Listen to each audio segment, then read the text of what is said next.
Welcome back to the analyst desk for CrossFire West. I am your host for this evening, Kushari. Joining me is Penguin, one of the best players I've seen in the region, none to say the least. We are in week 2, day 4, and man, do we have a lineup today, and a lot of action has happened last week as well. Yeah, all the teams are logged in. The teams are now playing pretty well right now. Now we're gonna see the players playing with the new guns, so we're gonna see new style today, maybe new meta. The also. strat might change. Everything is gonna be changing differently. What is this new gun? Tell me about it. It's all about they have around 20 more guns. Basically, it's gonna be EBR. It's gonna be chosen EBR, HK, accessibility. Bolt. Yeah, they have a lot of guns, so it's gonna be awesome to watch this. I'm excited, man, and today it's gonna be a long day, and I hope it is, to be honest, because we have the first game is gonna be Anubis versus Swamp Gaming, then InnerCircle versus 999 and Triple P versus GG, man. And you can tell already some of these people are already in teams are one step closer in the standings to reach the World Cup or the EWC. I'd be excited to be there as well, as much as you are, you know. Here we have InnerCircle is first. Tell me a little bit about what happened. Yeah, InnerCircle, they secured a huge win versus TBI in the third map, which gave them a lot of rounds that made them in the first place after winning 2-1 versus TBI. And ROC Esports, they fold 2 maps, one versus GG and the other versus 999, but they came back very strong and they won 10-0 in port. So GG, that's why they are on the third place, and also Anubis, they lost to PingPongPals, which was shocking for us, to be honest, losing 2-1, but now they're still in the fourth place, so we are having kind of familiar standings as we saw season 1.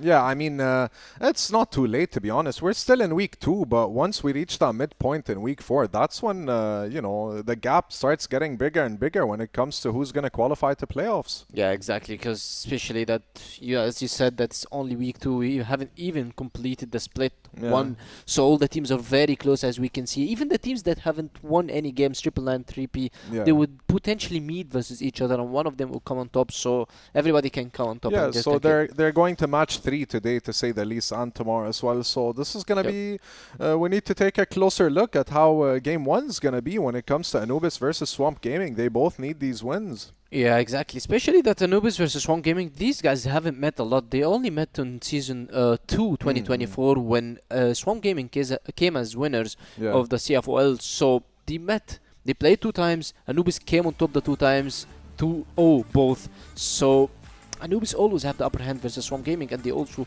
have the better veto versus Swamp Gaming. Especially that Swamp Gaming moves us to the NA servers, but still Anubis can come on top and win 2-0 both maps. Yeah, I mean, Swamp is 6th place, Anubis is 4th, but Anubis has done this before, where they kind of stay between 3rd and 4th. They don't show too much information and strategy, and then all of a sudden, they're in the finals. Yeah, and here we have the roster: Dipsy, Doom, Jaguar, Sad Comics. No changes here. Very formidable players, to say the least. An organization that's been around almost since 2019, you know. Yeah, 2018, I guess the org is sold, and the players are also experienced and they know how to handle such games. And as I said, they usually don't face so much troubles playing versus Swamp Gaming. But Swamp Gaming now, they reformed a new complete roster. They have HDZ on the line, and they have also Snox on the line, so that makes them a bit better than the first season. Yeah. Also Famous as well, not to mention. Famous and Kai is both the deadly duo of the Swamp Gaming. So Anubis now have a very strong tough task at hand, opponents that, as we can see, Josh, Snox, Famous, HCZ, the IJL and Kais. Yeah, I mean, I'm excited as well, because I think, is there anything to do with the servers that they're playing on as well, just like last week, or is it going to be NA, EU or anything like that? It's going to be, it's going to be, Anubis is home, so they're definitely going to be picking the map, and also Swamp Gaming is going to be picking the server. So we're going to be playing 1 map on NA servers and 1 map on EU servers. And if they draw 1-1, the third map is going to be split it first half or second half. Is going to be one of either the servers. So Swamp Gaming, they have a very tough opponent right now, but Anubis, they came back from a downfall versus PingPongPals because they lost their last game. And Swamp Gaming also won their last game, so they're kind of even, you know. They're not 4th and 6th. I think they're equal at this point when it comes to points. And here we saw the key players here, Famous and Dipsy, man. Very impressive. KD, KR, HK, all of that. How can I say is the carries of the team, the anchors of the team. Yeah, exactly. Especially that Dipsy is always the guy who's getting the MVPs. if Anubis is getting the wins. Yeah. So it's basically around Dipsy. Dipsy, if he's in his form, if this guy's concentrated and focused and he's fragging so much, then Anubis is easily going to be picking more and more wins. Yeah. Especially this guy, he's not only playing with his AK and rifle for your team, he's hybriding the Ohm and everything. Yeah. So also for Famous, the guy is very good sharpshooting, Yeah. and he's the guy who's getting the frags for you, and he's the leader that you want in your game, and you want to hear his voice. Definitely, yeah. I want to talk about the maps a little bit. What do you think's gonna go through and what's not? We won't see Eagle Eye or New Mexico definitely today because both of the teams are not As preparing both. experienced to say, Are preparing both. They But have their pocket but picks. we're gonna be seeing Compound because usually we see Compound in their games. Swamp Ankara Gaming maybe? is Compound is Swamp's Gaming's pick, usual pick, Yeah. but they lost 2 times by the way versus Anubis. The last 2 times they played Compound, Anubis came on top to Really? maps. So we're gonna be seeing Compound because Swamp Gaming is comfortable on Compound.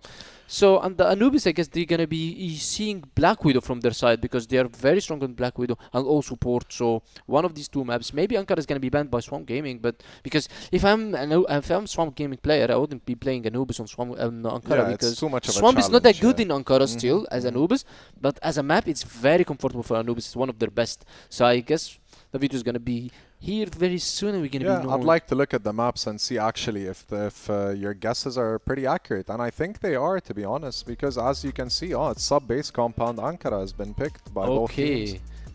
Black Widow is banned by Anubis. This is the first time I'm seeing this. Really? So It's this kind is of one of their firing things up. favorites, right? Yes, exactly. But they have Ankara as a decider, so it's very good for them. I would say, to be honest, the They're V2 comfortable is on all maps, yeah. so biased around Anubis Yeah. because they are playing Subbase. Subbase is historically one of the best maps for the Egyptian players. Yeah. And they're playing Compound. Yes, it's best pick for Swamp Gaming, as I said. But Anubis is very strong also on Compound. Yes, Yeah. they fall versus PingPongPals, but they're still very strong on Compound. And then we're going to be having Ankara, As which the is the decider. decider. And Anubis is going to be playing first Subbase for them. If they be able to win this map, so they have a very comfortable map to play on. Compound. Yes, it's also for Swamp Gaming, but I guess Anubis can have the upper hand in this V2. Yeah, we'll have to wait and see. I can't wait to get into this match. And I also just want to say one thing for your family and friends out there. Eid Mubarak to everyone. It's a time for celebration out here, especially in The guys Egypt. is going to be playing now. Especially my best regards to Anubis. Without any biases aside, I'm a big fan of Famous. Since you highlighted, I've been watching him for quite some time now, and the man is outstanding as an individual, as a character, and he's very composed. So what do you think is going to be the outcome for the first 3 games? Well, we have Anubis is going to be playing on Global Risk on Subbase. So Swamp Gaming is going to be starting Blacklist, and Blacklist is the favored on Subbase. So if they do not get that much rounds, or just back-to-back rounds versus Anubis, and do not go 1 by 1. If they go like 4 rounds in a row, 3 rounds in a row. 2, 4 rounds in a row, just not to go back by back, round by round, because Anubis on Blacklist, they're going to be And so GR good. side's going to be struggling. Yeah, and they're going to be very good on the Blacklist side. So Anubis needs to be keeping the composure ready for the pushes from Swamp Gaming, because Swamp Gaming usually, these guys have lineups, they have pushes, Very they have aggressive, and the HZZ knows how to handle this team. So Anubis, they're starting on the hardest side, but that makes him comfortable, because if they be able to get 2, 3, 4 rounds in this side, then the gap's too big to close. yes, And no, if the Anubis wins 2, 3, 4 rounds, and it's I'm over curious for them. if Travis's curse is going to be around where he says once people reach the final round, they start losing. Yeah, they 3 start rounds in a struggling row. a bit, yeah. You know, I forgot what it was called, but we're going to have to wait and see. I mean, my prediction would be 2-1 for Anubis, to be honest. But first game, I think, is going to go to Anubis, and then maybe Swamp comes back, and then I'm curious. I think the decider is going to be the most important key element in this series here. Yeah, Ankara is going to be very, very decisive map for Anubis, because Anubis is very good on Ankara. They know how to play it. Ankara is a very, very big map that usually you need double Ohm setup. At least, and you can see it from Dipsy. He's the guy who's taking the second Ohm, who is sad. So it's going to be very difficult for Swamp Gaming. Aside, for Swamp Gaming to try to capitalize on this double Ohm, but I'm pretty sure that they already know about Dipsy, that he's usually using his double Ohm, and also for Swamp or for Anubis, they know how Famous is good in these close-up angles and the long-range fights. So for me, the prediction is going to be the same. Anubis can claim it 2-1. Possibly, not yeah. 2-0, but Anubis is going to be going on top, not because Swamp Gaming is not ready, but Of course because of the not, yeah. experienced players that they have and the good run that And they they've made on been Season here 1. in Season 1, exactly, Yes. yeah. That's what I wanted to highlight. And we even saw last week some of these maps, man. There's been some crazy multi-kills, ultra-kills, you name it. So I'm kind of curious how the util is going to be utilized here. Are they just going to like send a lurk, or are they going to plan to like full push early on into the match, or they're going to wait for the last couple of seconds to secure a site and try to confuse their opponent? Yeah, usually, if we're talking about the strategies, Anubis is more into a team plays. Yeah. Swamp Gaming is more in the individual plays. Individual, yeah. Snox, famous guys, he's trying to get They the try picks. to get picks, yeah. Because Kais is definitely one of the best players who's playing Compound. He's Agreed. usually getting the pick for you. So I Agreed. guess we're going to be seeing this from Kais today in Compound of Sublet. Yeah, I'd like to take it to our casters to start game 1. Travis and Pandoxon, take it away, please. Thank you, Kashari and Penguin there. And yeah, Trav's Law is what I call it. L-A-W, not L-O-R-E. I have no law yet. But, you know, I think so often it happens. You see a team reach 9, it can be 9-1, it can be 9-8. They always struggle to win the next round immediately after that. It's like a sort of a mental thing that is pretty common, I think. It can be explained, put it that way. But yeah, looking forward to today. Pando, of course, we've got lots of these 3 games to cover again, and lots of changes, of course, as well to consider going into these games. I wonder if we're going to see anything out of the ordinary going into today. Yeah, I mean, we have so much to talk about. I don't even know where to start. But yeah, Penguin, he already teased us a little bit with all the weapons. And yeah, definitely a big change along. And, you know, a lot of people waited for this. And I'm just looking forward for, you know, all these teams, you know, preparing themselves with the changes. So let's talk about the maps. No surprises here, like Koshari and Penguin said. We have Subbase, Compound, and of course the Decider Ankara. So no surprise here. Obviously, Anubis loves Subbase. You know, they feel pretty comfortable on this map. And Swamp feels pretty comfortable on Compound, like we saw before. Obviously, they hadn't had the biggest success yet, but they should feel good on this map at least. Yeah, I mean, I think that, as you say, like, I think the one thing that was vaguely surprising that Penguin pointed out is, you know, Anubis actually choosing to ban Black Widow themselves if our graphics were correct, because that's a map that historically they've been quite good on. So I'm still expecting Anubis to get through this one. I mean, if going by what we've seen, of course, over the regular season, there is a gap between the top 4 and the bottom 4. You've got ROC, you've got Anubis, you've got Gaimin Gladiators, and you've got InnerCircle, of course, formerly Unknights. Those are the 4 teams that are usually always in the top 4. They're currently in that same position here, but barring, like, you know, just bits of round difference, and, you know, because obviously we've only had a couple of match days so far. But the job for the 3 favourites today, your Anubis, your InnerCircle, and your Gaimin Gladiators, is to reinforce that, to make sure you stay in that top 4.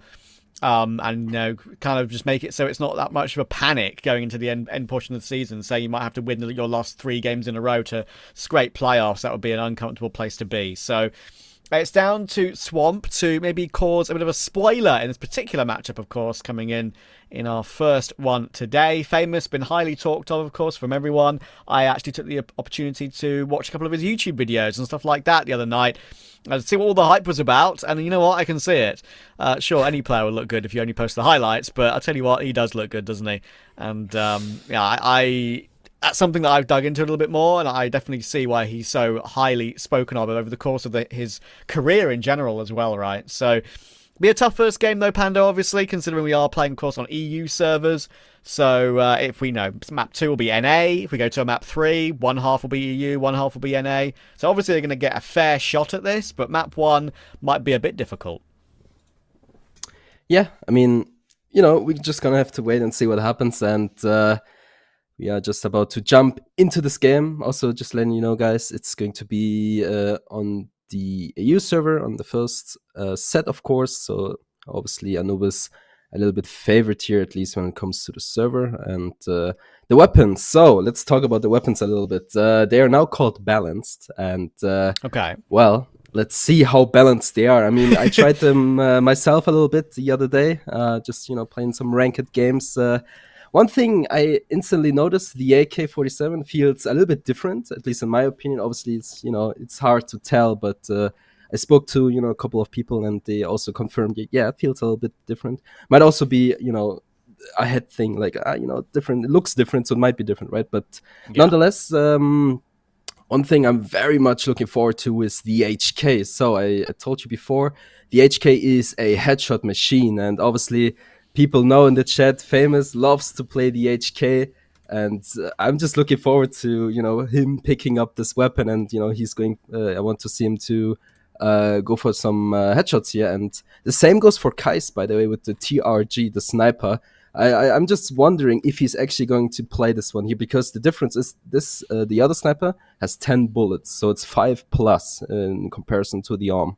Right, gotcha. Yeah, that's interesting for sure. I mean, one of the things that I think does shake up a game, of course, has been around for a very long time, is these like significant weapon changes, and this does feel pretty significant from your description and what I've heard from others as well. So.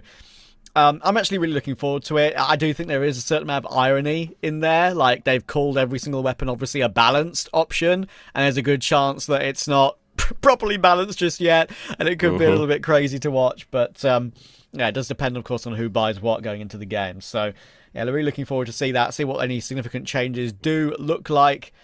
And clearly we're going to see the Gatling gun, because that's the best gun in the game. JK. But anyway, we are underway on the first game of the day, of course. Swamp versus Anubis. EU servers, Anubis on sub base. They should be favoured here, but Kaiser's already got off to a great start against Saz. Yeah, and we instantly see what I mentioned, right? So Famous on the HK and Kais on the TRG.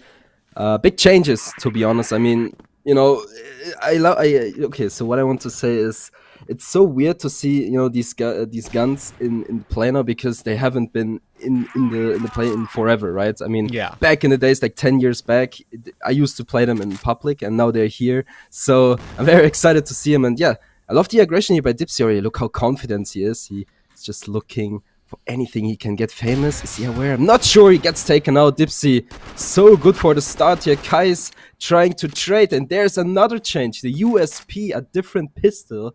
What can we say about the USP? So the USP isn't a one-tap headshot from what I've tested. So okay, it's a little bit awkward in my opinion. I don't like the pistol, but you can spam it. So there's basically no limits how fast you can shoot with it. Gotcha. Okay. I appreciate your insight on that one, because yeah, I think that's going to be really interesting as we go through the series. Anubis do manage to get that first round in their favour. I think they did lose a player. I don't think it affected the round really too much, even though they lost a player from the server. So all good in the hood for now. And yeah, it's a perfect start, really. And as you say, I think that's one thing that is nice, like variation of weapons. Like, I know like Apex Legends, for example, is a totally different esport. It's BR. It's not the same. But obviously, like, there are so many weapons that are viable. You get meta weapons, you get like, the R301, you get the flatliners, the rifles, you get the snipers, which are all meta. But like, there's always variation. And I feel like variation, even in a game like this, where it's not entirely necessary to make rounds exciting, is nice. I mean, one of the things that we saw a little bit of previously was the XM shotgun, right? And now we don't have that anymore, but we have a lot of other options. So it's really opened up the pool in terms of weaponry, and it takes time for these changes to be learnt by every single team and every single player individually, because there will be weapons that maybe some players will just have a personal preference over. There'll be some that maybe the meta hasn't had time to build, to discover yet. So we're probably going to see, as you mentioned, Famous has already got a favourite, but other players might not necessarily agree with that. So I think variety is the spice of life, as the saying goes, and I don't think it's a bad thing for the esport at all. No, if anything, it's actually a great addition. I mean, it's a little bit awkward for all of these guns to be added in the middle of the season, but hey, you love to see it. And again, like you mentioned, the XM isn't in the mix anymore, which I think is a little bit weird, because I love to see the gun, right? You're so fast with it, and you could just run and shoot, and you saw a lot of it on subbase, especially in the vent location there. But nonetheless, we have some more shotguns here, and I tried them again. I tried them as well, and I was actually surprised how good they were. I mean, it's so weird. There's one shotgun called Viper. Sorry if I misspelled that, but it's pretty cool. It has like 12 bullets. It's if you shoot it, your crosshair goes all the way up, back to the, I don't know where, but it just goes straight to the sky, right? So it's a little bit weird, but it's actually super strong. So I would say if an enemy is in reach with, let's say, 1 or 3 meters, he's instantly dead, no chance. But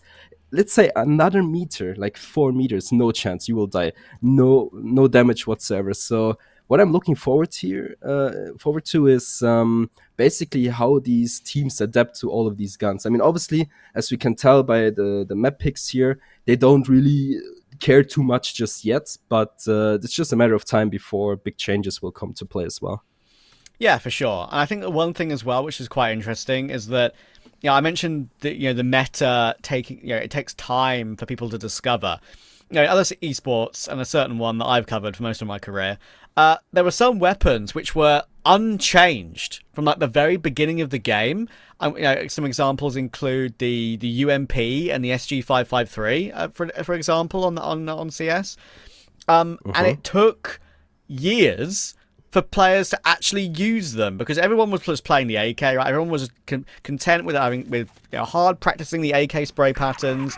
But actually, it turned out the UMP and SG were incredibly overpowered, and no one really played them in the pro scene because they were either ever so slightly more expensive in the SG's case compared to the AK. But you know, people just didn't buy them and didn't find that out.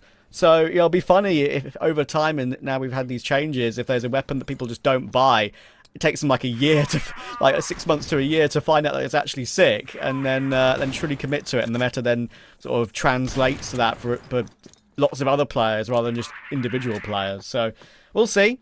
We've got Dipsy back in the server though, and of course Anubis a round up already. Apologies for the delays, of course. It happens, but we're back underway once again. Yeah, I mean, it's like you mentioned, just a matter of time before, you know, players figure all these guns out and, you know, adapt to it. Especially the M14, which is a very known gun. I don't see it on the server just yet, but I think, I mean, I talked about it with, you know, a couple of people, and they told me this gun could possibly, you know, replace the M4, but obviously it's just way too early to judge. I mean, you know, you have to figure it out if it works or not, but this gun is just super fast, has basically no recoil, and I think it has no, it has 100% wall bang. So just, you know, we'll figure it out eventually. But so far, so good, Anubis. They are looking a little bit, you know, better so far. I mean, it's only one round, but look at this quick scope here onto Kai's, and, you know, it's back and forth, a lot of trades in favor of Swamp Gaming's. Only Comics left alone against 3 more people, and HCZ has a clue. He spotted him, most likely, and yeah, there it is. He goes down, and Swamp responds nicely. As many rounds as they can possibly get on this first map in the first half might put them, give them some confidence going into map 2. Of course, reminder, this is the EU server, so a little bit harder for the likes of Famous, for example. But he's obviously had plenty of experience dealing with that, so who knows? We could see something crazy today. We are expecting every single favourite, who of course is playing today in the top 4, to win relatively comfortably. But I seem to have a bit of a curse at the moment, where every match day I cover, it goes into deep 2-1s, and maybe even a golden round or 2. So we shall see. We shall see.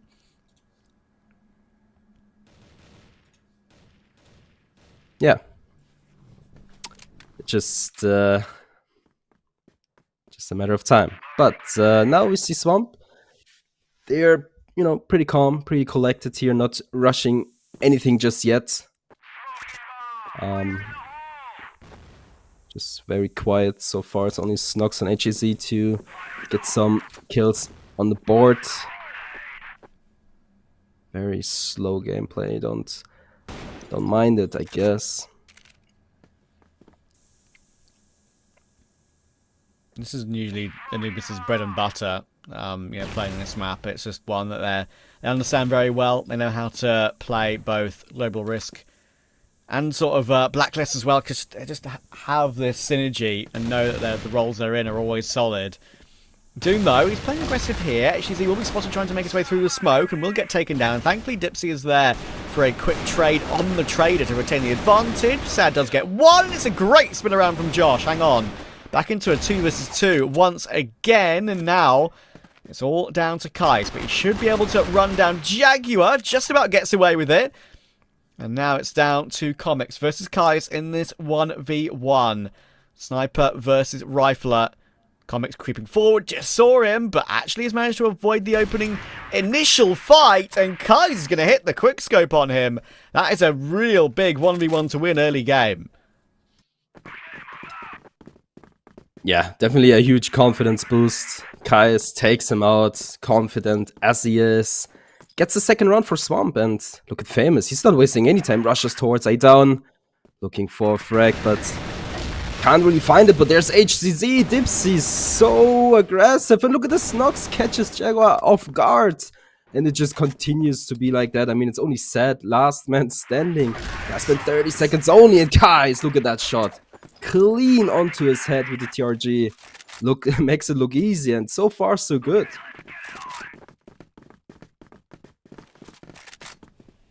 This is an incredibly impressive start.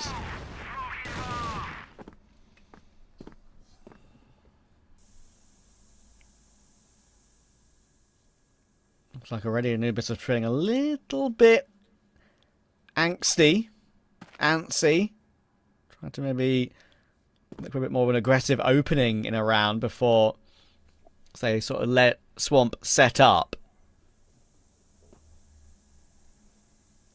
But not going to continue with that thought process anymore. Swamp will be delighted with this start thus far.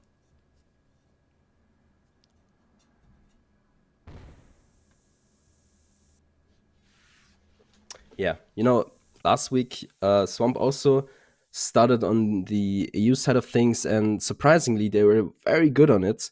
And you know, when they switched to the NA server, they actually kinda got stomped. So for some reason they feel more comfortable on the EU side sometimes. Not sure why. I mean, obviously, you know, Famous and Kais and of course Josh, they play a lot on the EU servers to, you know, practice, but seems like they're more used to it than the NA server. So right now, you can clearly tell everyone is ready to go. 3-1 so far. They make it look pretty comfortable, you know, just very ever so slightly. And eventually they have to go. I mean, 50 seconds on the boards.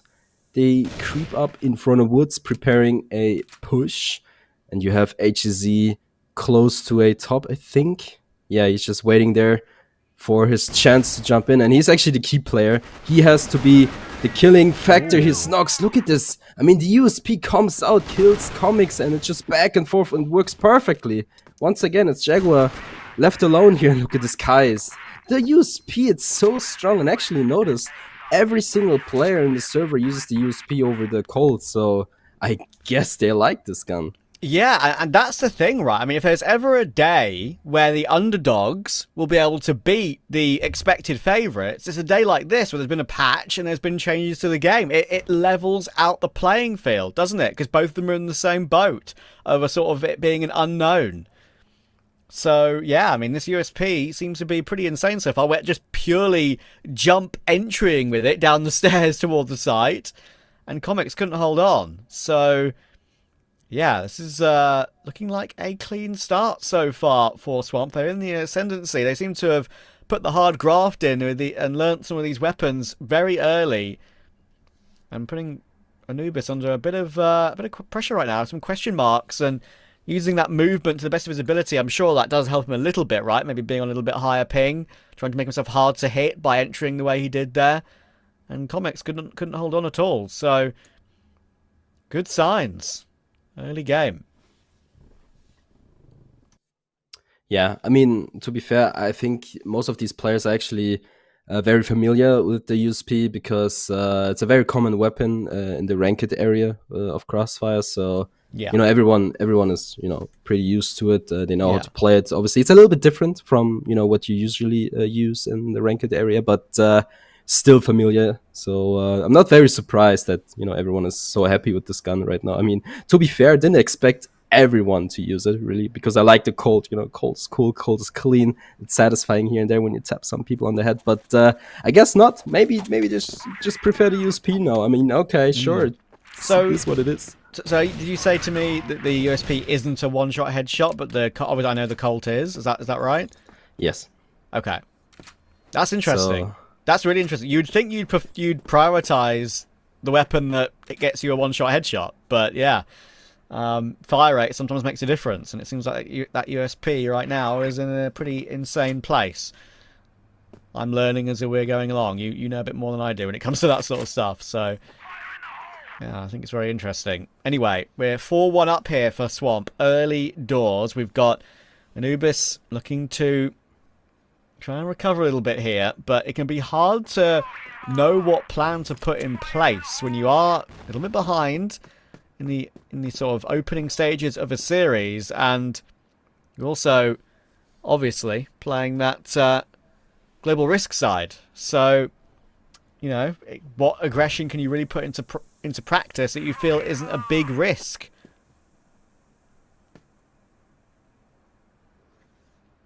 yeah, Swamp plays very slow. I mean, don't mind it at all. It seems to work out perfectly against Anubis, but actually surprised because I feel like, Swamp is more like a fast-paced team here and there. It kind of depends, obviously, but right now I would say they play pretty slow. So as long as it works, it works. And Comics seems like he has an answer. Takes out Snox. Look at this HK. This is what I'm talking about, right? So you play this gun a certain way. You tap slowly. You never ever even think about spraying, right? So no way. As soon as you start spraying with this gun, it's over. You lose for sure. So Famous, he makes sure to tap it slowly. He takes out one player, and it just continues to be that way, right? So HZ finds Comics as well and makes this round look a little bit more winnable, but it's still a very, very tough situation. But look at this. This is what I'm talking about. This USP is so fast, man. He takes him out just like that. A quick headshot onto Sad, and now it's Jaguar and Doom in the clutch. But Josh not aware of... No one is actually aware of him. He takes out two. Can he find the third? He gets it done, and a big round for Anubis here. That's actually huge. I mean, Swamp completely lose track of that retake possibility. The fact he's already all the way through. I mean, that is pretty crazy. That's a great collab there to do extra damage, but there's the USP kill from the Josh POV. But just weren't expecting Jaguar there at all. He was able to get all three in the end on the retake. Swamp set up to watch toward the heaven and watch toward the stairs, but Jaguar was already through and doing damage. And yeah, when you mentioned that for Famous, right, him preferring that weapon, it makes total sense, because that's actually just plainly his playstyle, isn't it? Like, he tapped with the AK and the M4 all the time. Like, I've watched quite a bit of his content and, kept an eye on him playing in some of the previous match days I've covered already in this season, obviously. And he does have that tapping style. So if there's a weapon which does lend yourself to more of a tapping style as well as your own personal style, that's like a double whammy, a good double whammy, surely. Well, it's definitely a change that comes into his play, and look at this. Doom takes out Snox, but the trades are good. Kais and Josh both find 2 kills as well. Look at this Famous. This guy is so ready to go. He loves this gun. He's just, collecting all of these kills. And look at the set. A good timing here, but the aiming is not quite there. He gets taken out with the USP here. He goes down, and now it's Comics against the world, and Kais makes sure he doesn't, pretend to be the hero. And hey, this is so far, I'm like what I'm seeing. This change, it gets me a little bit hyped up because, it's different. Yeah, exactly. Like, it removes some of the staleness. Like, every game will get stale if it remains the same for years and years and years. Obviously, the core game has to remain the same because that's what people love so much. It's the small little bits and pieces that change the meta and make it fresh, which is what makes it fun. And I think this is particularly fun so far today. At USP, wherever you are, it seems, just judging it with the spray, how fast it shoots, it feels like you're guaranteed a 1 nearly every single time. So if you're in a position where you only need to get 1, don't need to maybe multi-frag, there's like 3 players on the side, you'd probably use the rifle. But if it's 1, you've got to fight, then you've got a freebie. It feels like at the moment, because these players are skilled enough to make it work. Swamp have guaranteed at least some sort of lead on the half as well. So Yeah, they'll be delighted at the moment. Yeah, I mean, definitely a good start from Swamp Gaming here. They are ready to go. They make it very interesting. I mean, Anubis, obviously, you know, they're just looking forward to, you know, the second half here because, you know, traditionally you kind of prefer the BL side of things here because, you know, you have more ways to go. You have more possibilities to enter, you know, each side. So right now, I'm not too surprised, actually. I mean, obviously, I love to see, you know, Swamp Gaming stepping it up, especially with the addition of Snox here. But, you know, so far so good. But Anubis, I'm very sure they will find an answer as soon as possible. And now Doom in the key position once again. He is a little bit smoked off here, but not sure he's too scared. He knows something is cooking, and it's just a matter of seconds. Timing is good. He finds 1-2, but he's eventually taken out by HCZ. But now the rush comes through. Comics, another key player in the surround. Look at this. Famous with the HK. A clean tap onto his head, though. It's just so easy. Like, I know he's ridiculously talented, but like, I mean, he makes it look like it's the freest kills ever. And HCZ in Toward Heaven will catch Dipsy on the rotation. We've got Jaguar and Sad trying to make some sort of comeback, but it's a jiggle dink from HCZ. That removes him. I might be British, but saying Z in this situation is a bit easier than saying Z, because I'm going to roll it off the tongue pretty quickly, because these kills are coming through so quick. And Famous does go a bit more of a tap burst there, but he still gets the kill anyway. Swamp are in the ascendancy at the moment. Yeah, I mean, look at all of these frags. HDZ steps it up, and of course, Famous gets it done in the end there. And, you know, even though, you know, the fight was somewhat close range, he still didn't spray. And this is what I'm telling you. You cannot spray with the HK. And I love how Famous is, you know, treating this gun 5-1. Obviously, you know, we had a little bit of a disconnection earlier, but still, he is fired up, he's ready to go, and even though Snox is a little bit silent right now, it doesn't even matter. This guy is usually one of the, you know, the key fraggers, the star players, but right now, he doesn't even need to be, because, you know, the rest of his team, they got his back, you know, they're ready to go, and look at this aggression here, by the way, Comics. It's a little bit of a cheeky angle there, but once again, Swamp Gaming, they play so slow right now, so secured. It almost feels like it doesn't really matter at this point, but it's just a matter of seconds before he gets spotted, though. The HK in the little logo, like on Famous's nameplate, right, in the little outline, it actually looks quite similar to a scar. I think I'll let you explain later maybe what the difference is between those, because you're a bit more experienced than I am. So yeah, I'm interested to know. But firstly, Famous is once again putting in work, and once again bursting away, tapping away to his heart's content. Dipsy's trying to push Kai's out of the round, and he will manage that. Fair play. That recovers it into a 3v3, and he's actually managed to retreat with that as well. He's gone all the way back, and I will spot the doors, and we'll see. It looks like Swamp are trying to work their way through. Rotation down from Dipsy. He's got utility drawn, but will he be here on time to feel comfortable? The answer's no. Josh will remove him comfortably. And now, there's nade damage coming through toward Doom, and Sam, Famous just swings him and taps him. Goodness gracious me. What? What? Can we see the replay, please? What was that? I mean, that was so quick. That was insane. I mean, wow, Famous. I'm very, very surprised. I mean, I am very familiar that he can do things like that, but come on, man. That was just way too easy for him. And yeah, we go, you know, switch the sides real quick. And I don't know about you, Trev, but Famous is just insane with the HK. I love what I'm seeing. This is exactly what I kind of was predicting, right?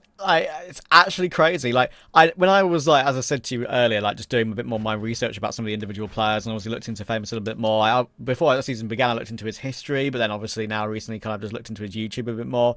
Like, calling himself a semi-pro? Bro, like, if this is the weapon we're going to be using and it's been buffed to this extent, come back, be full-time again. You're going to win everything if you play like this. I am joking, obviously, but yeah, this is insane so far. Truly insane. And yeah, 7-2 the lead on the EU servers, by the way. Right, HCZ is going to go super aggressive. That's Jaguar out of the round straight away. He spotted out Doom, and he will be allowed a fallback as well. Early 5v4. And they're just making every right move at the moment. Yeah, I mean, Swamp Gaming, they're catching Anubis by surprise, but now Anubis Here we go. looking for an answer, and Comics take out 2 players by himself, and right now Swamp Gaming looking a little bit weaker on the second half already, but Kais finds set, makes this round a very winnable one so far, but it's going to be Doom and Dipsy in the clutch, but there's HCZ, takes out Dipsy, and now the 1v1, Kais versus Doom.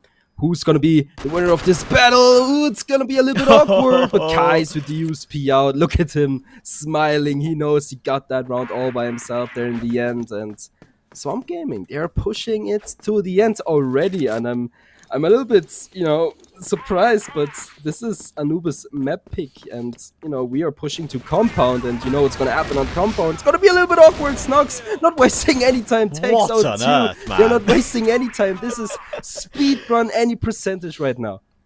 Oh my word. This is incredible. Kais, oh, he used all his bullets in the USP, but it pops back up. Donks Dipsy out of the round. See you later. And Sad is 1v4 out of absolutely nowhere. This is an absolute destruction. And so far, as I mentioned, right, metas, like when there's a new meta with weapon changes coming through, it evens out the playing field. Well, right now, it doesn't feel like the playing field is that even at all. Famous is being allowed to do stuff like this, wherever he peaks, whoever he peaks, and they seem so much more comfortable than Anubis when they're on the unfavored server. Yeah, and I'm a little bit surprised as well that Anubis didn't really take a timeout yet, because obviously they could do that, but doesn't seem to be in their playbook right now. But I like this aggression this time around, a good push, but Snox good for 2 already! Takes 2 players out with 2 clean headshots, and obviously there's a lot more to go. Doom and Dipsy trying their very best, but look at this. I mean, wow, Famous is just ready to go, taps after taps. Dipsy, the last man standing, can he get it done? Obviously not Famous. This guy with the HK, make sure the first set is theirs, and you know what? We are going to, you know, compound, and what can we expect, Travis? Well, if we go by what the desk has said, that is also a very good map for Swamp historically, right, as well. I mean, they've lost it a couple of times recently against Anubis, but I'm not willing to look at any past results today. You know, I think they're completely irrelevant at this point with this seemingly very different meta. Famous is off to take a call. Maybe his mum saying, "Look, you're the absolute goat. I love you, son." Because like at this point, that was just an absolute masterclass. And look, I'm willing to admit I'm a bit more inexperienced with CrossFire. I've done a couple of seasons now, dating back to early 2024. But you know, that's probably one of the most impressive performances I've seen in a little bit. And it's come from this change, this change in the meta with these new balanced weapons. So I think it's incredibly exciting. It you know, completely messes things up, but in a good way. It shakes it up, it shuffles it up. And we don't know what card is going to be drawn, right? And that's what's super fun. So Penguin and Kashari, what just happened? Please explain.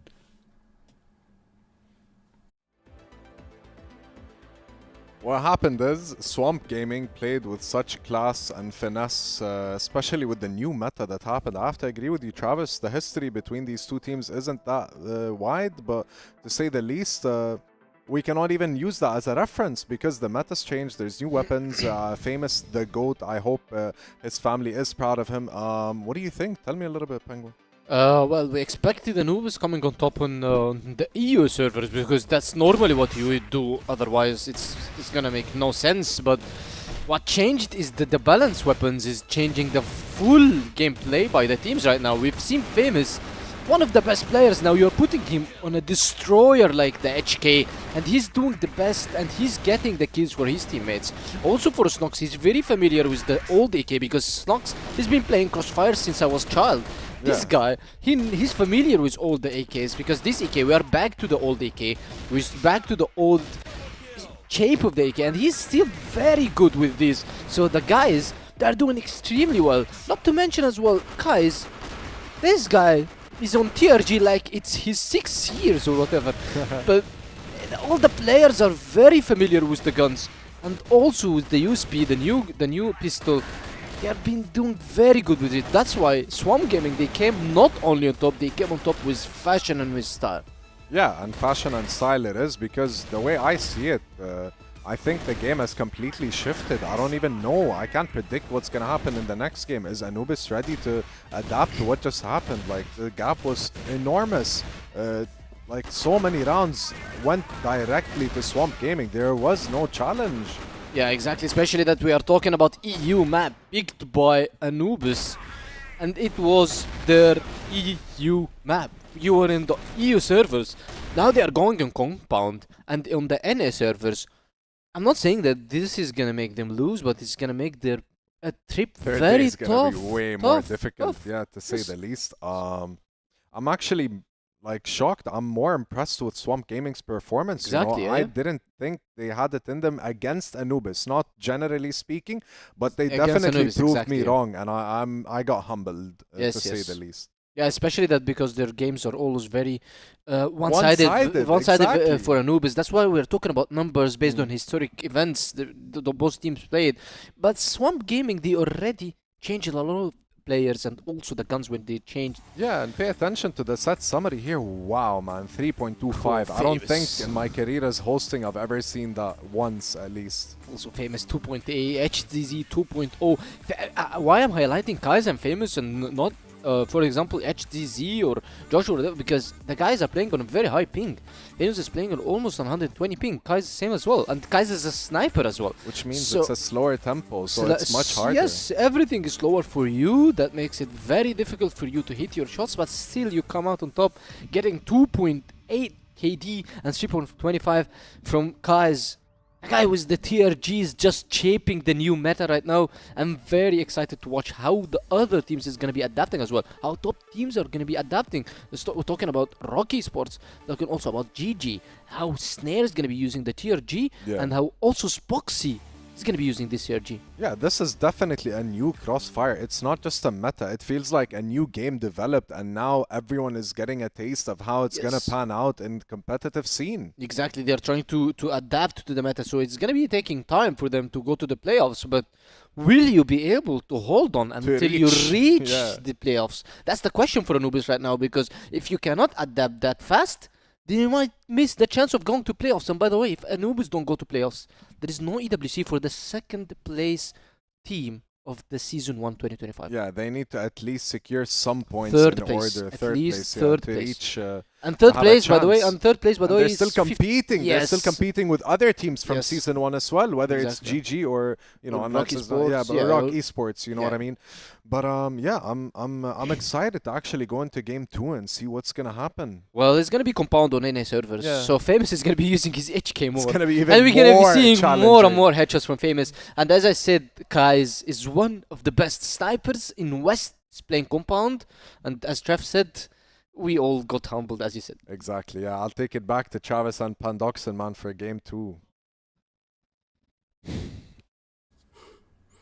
Yeah, I mean, what a first game here from Swamp Gaming versus Anubis. I'm very surprised, to be honest. I mean, everyone pretty much is. Obviously, we have seen a lot of, things that we didn't, we're not pretty used to. But in the end, Swamp Gaming, they take the first set home. So we are now on Compound, playing on the NA server. But like I mentioned earlier on, last week Swamp played a lot worse on their NA half, but let's see what happens. Let's not go too deep into that just yet.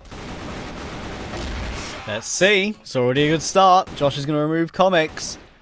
I think, honestly, just throw the form book out the window. Who cares at this point? This is a whole different game. I mean, Kashari kind of hit the nail on the head. I just don't think you can really rely on any previous results, all the research that I'm sure you guys and we have done, of course, to keep an eye on the Wikipedia pages and see recent results and previously played matchups and form on previous maps. It's like, bro, I mean, what's the point?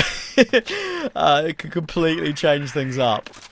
Anyway, we need to point out here that despite the opening coming through, of course, for Swamp Gaming, round still live. Comics did disconnect from the server, but he's back in now.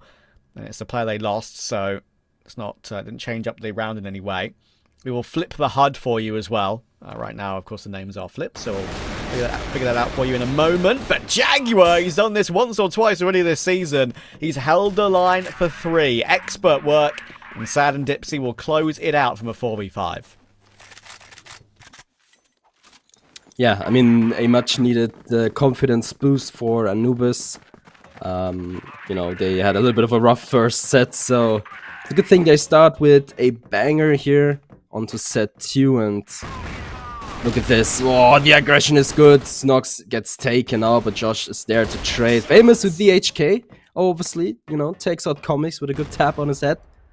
So far, so good. The aggression towards Belong, not really, you know, too good for Anubis, but I love what I'm seeing. Anubis, you know, they played very reserved on, you know, sub base, but this time around, they already started to look more, you know, more confident, more aggressive, and maybe this is, you know, what was missing earlier on, but Swamp Gaming, they still keep it slow, you know, they want to, you know, control the game, they want to give the tempo here, and so far, so good.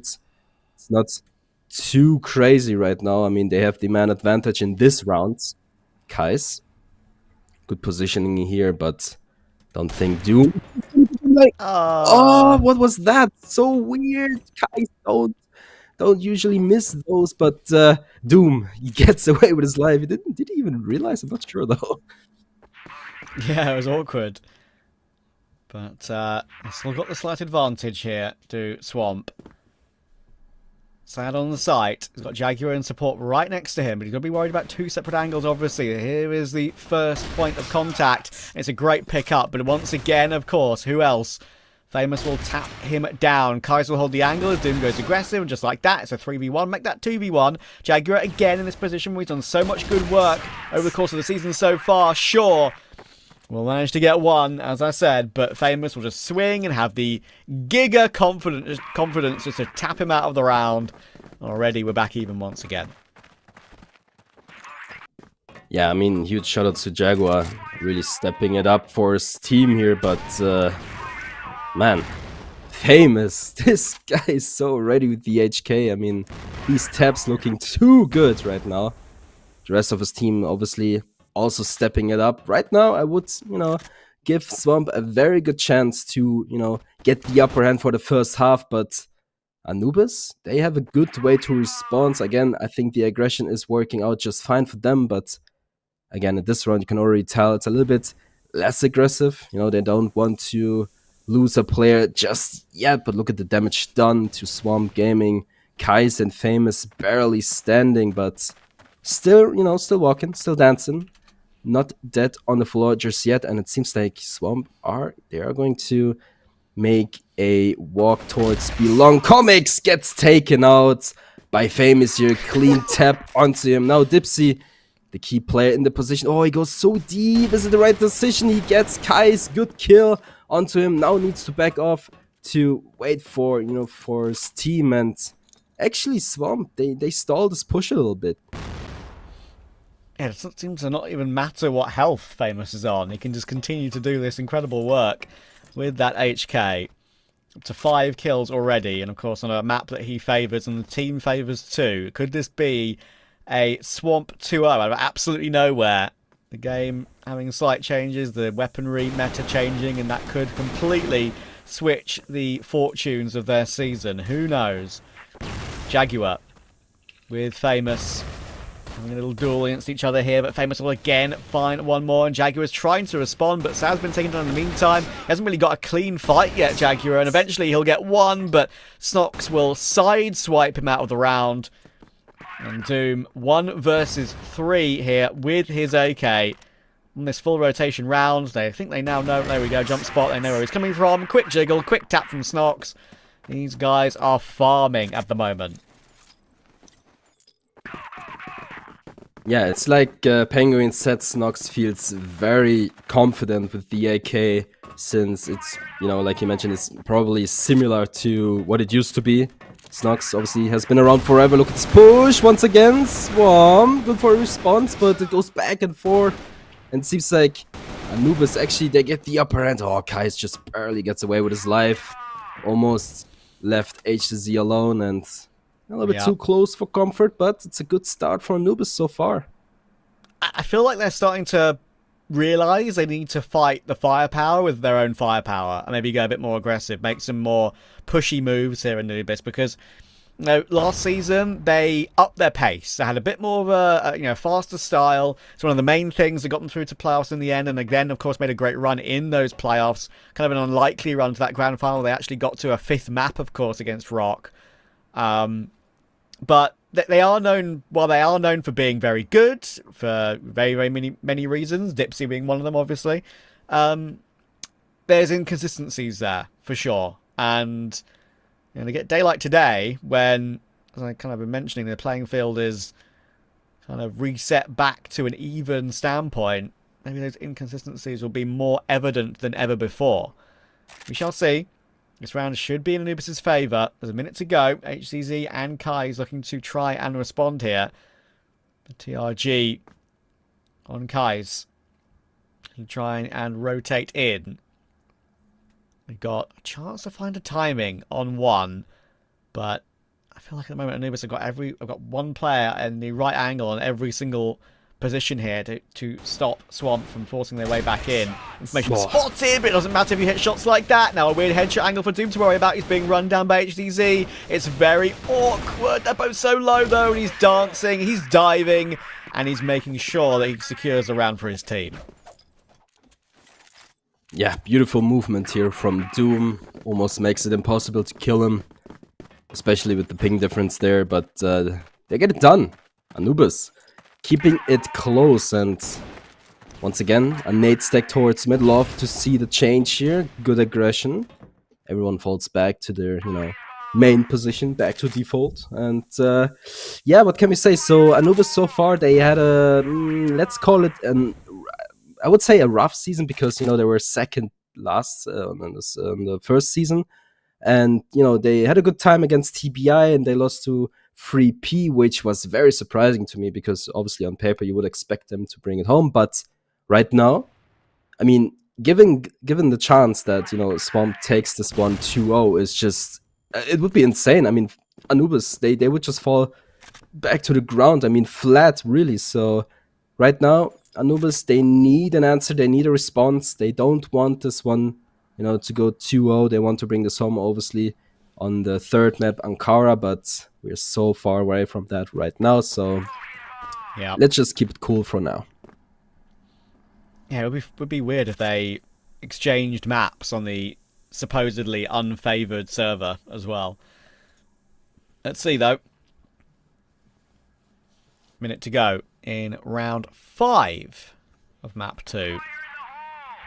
Again, got Doom and Jaguar in the position where they've done some good work over the course of the season. Jaguar in particular has been putting in so many of these multi-kills from that particular angle. Seems to be a position that favours that, obviously, but a couple of massive multis. Had a 3k earlier, had a sick ace the other day. Snox is happy to push forward, tap Doom out of the round, and now they can swarm together. They have to be Jaguar again, and there's Sad. There we go. A collateral to recover the round, and it all collapses from there. They're finding some form here. Yeah, I mean, nice collateral there through the smoke.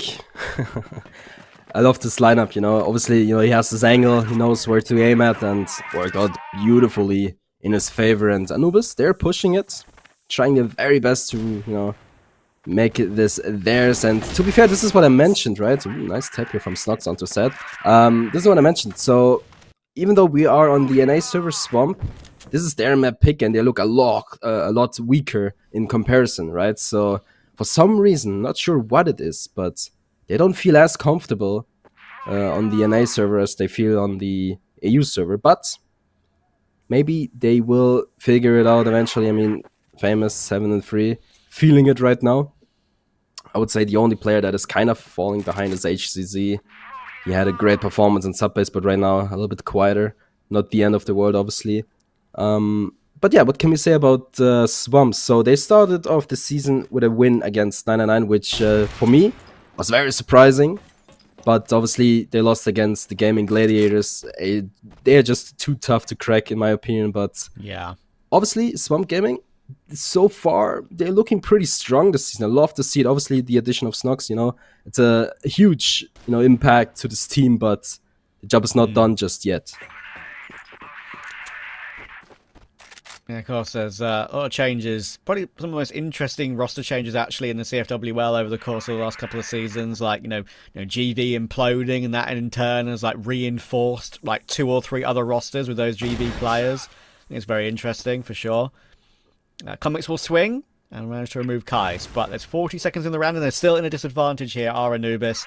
Can they recover another one? Swamp are in a good position here. They're going to swarm together. There's Josh getting an entry. Comic should be able to get none at all. Yeah, there's too many players on his screen to be able to deal with that. Doom has now been spotted out, heard, and he should be removed in a matter of seconds. HZZ will get it done. And we're back even again.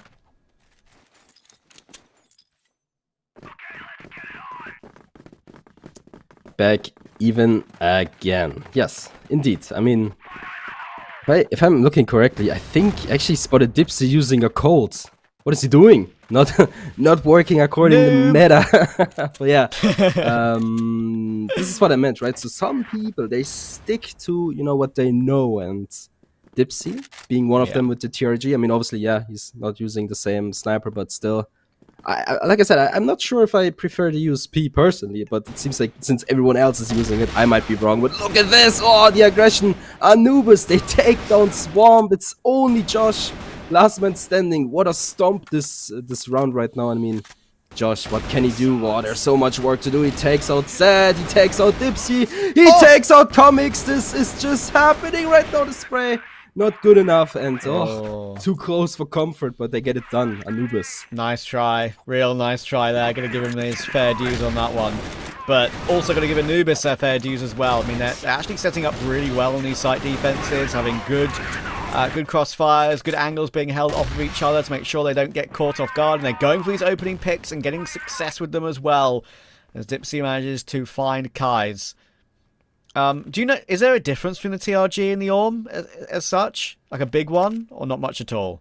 Yeah, well, the TRG has 10 bullets, the ORM only has 5, so that's a big difference, right? That is for manic situations, absolutely. Yes, but anything else? I'm not sure if the TRG has more wall damage. I'm thinking like... I don't think so, but what I've heard from someone told me that a headshot through the wall, or through a box or whatever, is an instant kill. Which is not the case for the ORM, but that's just not confirmed information. That's just what I've heard. I see. Okay, perfect. Thank you. Famous, looking to entry. He now knows his rival is behind the boxes, and surely the wallbang will come through in the end, and it does. Jaguar will get that kill, and Doom is there to help out on a good timing. So Anubis are starting to figure this out. They're starting to put their best foot forward, and we're seeing some of the form we know this team can deliver. Colt will get the kill, like the good old days, i.e. 2 days ago. And they'll manage to get one more on the board. So this is a bit more impressive from them, especially on the NA servers. We'll see if that changes when we swap halves, obviously. That could make a big difference. But at the moment, it's staying competitive. It's not going to be a stomp like map 1. Yeah, no, not at all. And it seems like we have a tech pause right here. I actually expected a pause from Swamp, to, go through things. Let's talk about it, what's going on. But I guess that works as well. Yeah, I think Swamp should really just, calm down for now, talk things through, figure out what's going on. How can we, bring this, the set in our favor? But it seems like it's actually going to be, just a quick tech pause here to bring everyone back into the servers here, and as you can see, everyone is pretty collected on the HCZ, talking things through. Maybe he has an idea, maybe he has some, game-changing ideas that, might bring them the victory. But on the other hand, obviously Anubis, like you mentioned, they stepped it up. They eventually figured out what to do against Swamp, and honestly, I think it's just more aggression towards them. Just like you said, the firepower matters here. Indeed. I think a lot of credit has to go to Anubis to have been able to put those really good holds into place, especially over, I think, Swamp's firepower. A couple of great plays from Dipsy and Sad. We saw a collateral, of course, on that hold with the sniper, and it's looking solid at the moment. But we'll have to see how it goes, of course, as we go through the series. If Anubis do get to Ankara, which is our third map, of course, reminder, we'll have like one half on EU servers, one half on NA. We don't know what order that will be yet, of course. But yeah, that's going to obviously make things interesting too. So far, it's kind of gone against the run of play in terms of the servers, but could change in the second half here, considering Swamp will be having the opportunity to defend. And probably feel a little bit better doing that as well. You can see Dipsy trying to rally the troops a little bit. He knows that, like, over the course of this season, I kind of mentioned it at the beginning, right? There's always been a gulf in the CFWL. There's always been the 4 good teams that make playoffs nearly all the time, and the 4 not so good teams. With the meta change mid-season, that could be a level that make things a bit more level playing field. But Anubis obviously don't want that to happen. They want to still be a consistent playoff team, and they know that any lost match against an underdog could count against them pretty seriously by season's end when we get to playoffs. Back in we go. Just to quickly remind you, as you can see on the scoreboard, 5 for Anubis, 3 for Swamp Gaming. Anubis obviously taking some rounds, you know, last 2 rounds pretty convincingly. Now Swamp looking for redemption. Let's see if they can push just 1 round closer to make things more likely to go their way. And yeah, again, so far, you know, Swamp Gaming, like they, you know, played pretty much the entire day so far. Very slow, very calm and collected, just looking for anything they can find. But Anubis, they learned, they adapted. They don't want to give Swamp anything just yet. And a little bit, yeah, just very slow. Well, like, that's pretty much what I'm trying to say. But eventually Swamp Gaming, they group up in front of B. Comics being the key player here. Can he get anything done? I think he spotted them. He gets the info. And Dipsy already rotating towards B here to help his teammate out. But I don't think, you know, Swamp Gaming, they're not going to push this one too deep. Because, you know, obviously you have HEZ on the other side of the map. Just looking for anything he can find. But yeah, just the beginning of a strat building up for Swamp Gaming. Bomber's going to be moving back away now toward mid. And leaving Snox there to provide a distraction to keep maybe 2 players over toward that B-site defense. That's a big miss from Sad, I'm afraid. That is a mistake from him. One he'll be disappointed about. HZZ will punish immediately. Going to push forward off the back of that. Once again, trying to sell a fake toward that side of the map. And he knows that 1 kill alone has probably provided 1 more rotation over toward A. So now they'll just go back toward B. It's sort of a guessing game for Anubis, but they might be able to hold on anyway. And Comics has done a fantastic job. The 3rd kill is dirty. And leaves HZZ, the man who got that kill, over toward the A side of the map, all alone. He'll get immediately traded. It's a great half from Anubis, and Comics, big grin. And he deserves to feel happy about that round as well. That was beautiful. Yeah, so Anubis, they push it to, you know, 6 and 3. They want to get the upper hand for sure. And just a quick reminder, we are on the NA server here. So again, it's just weird how, you know, Swamp Gaming is actually worse on the NA side of things. But seems like Anubis, you know, they don't really have a problem with it so far. I mean, they started off a little bit slow, but eventually got it done. They figured it out, and this is why they are leading by 3 right now. So as we switch sides, can we expect any changes? To be honest, not quite sure. I mean, honestly, you know, when we look at the first map, Swamp Gaming, they had no issues whatsoever. But I'm not too sure if this is going to be, you know, the same on Compound.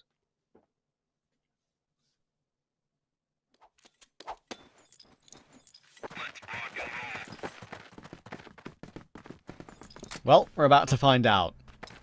Can Anubis take us 3? I don't know if it's me or Penguin. That is the 2-1 3rd map guarantee whenever we're on the broadcast. But I'm gonna take the hit on that one. I think it's me so far. But we'll see if Anubis can close it out.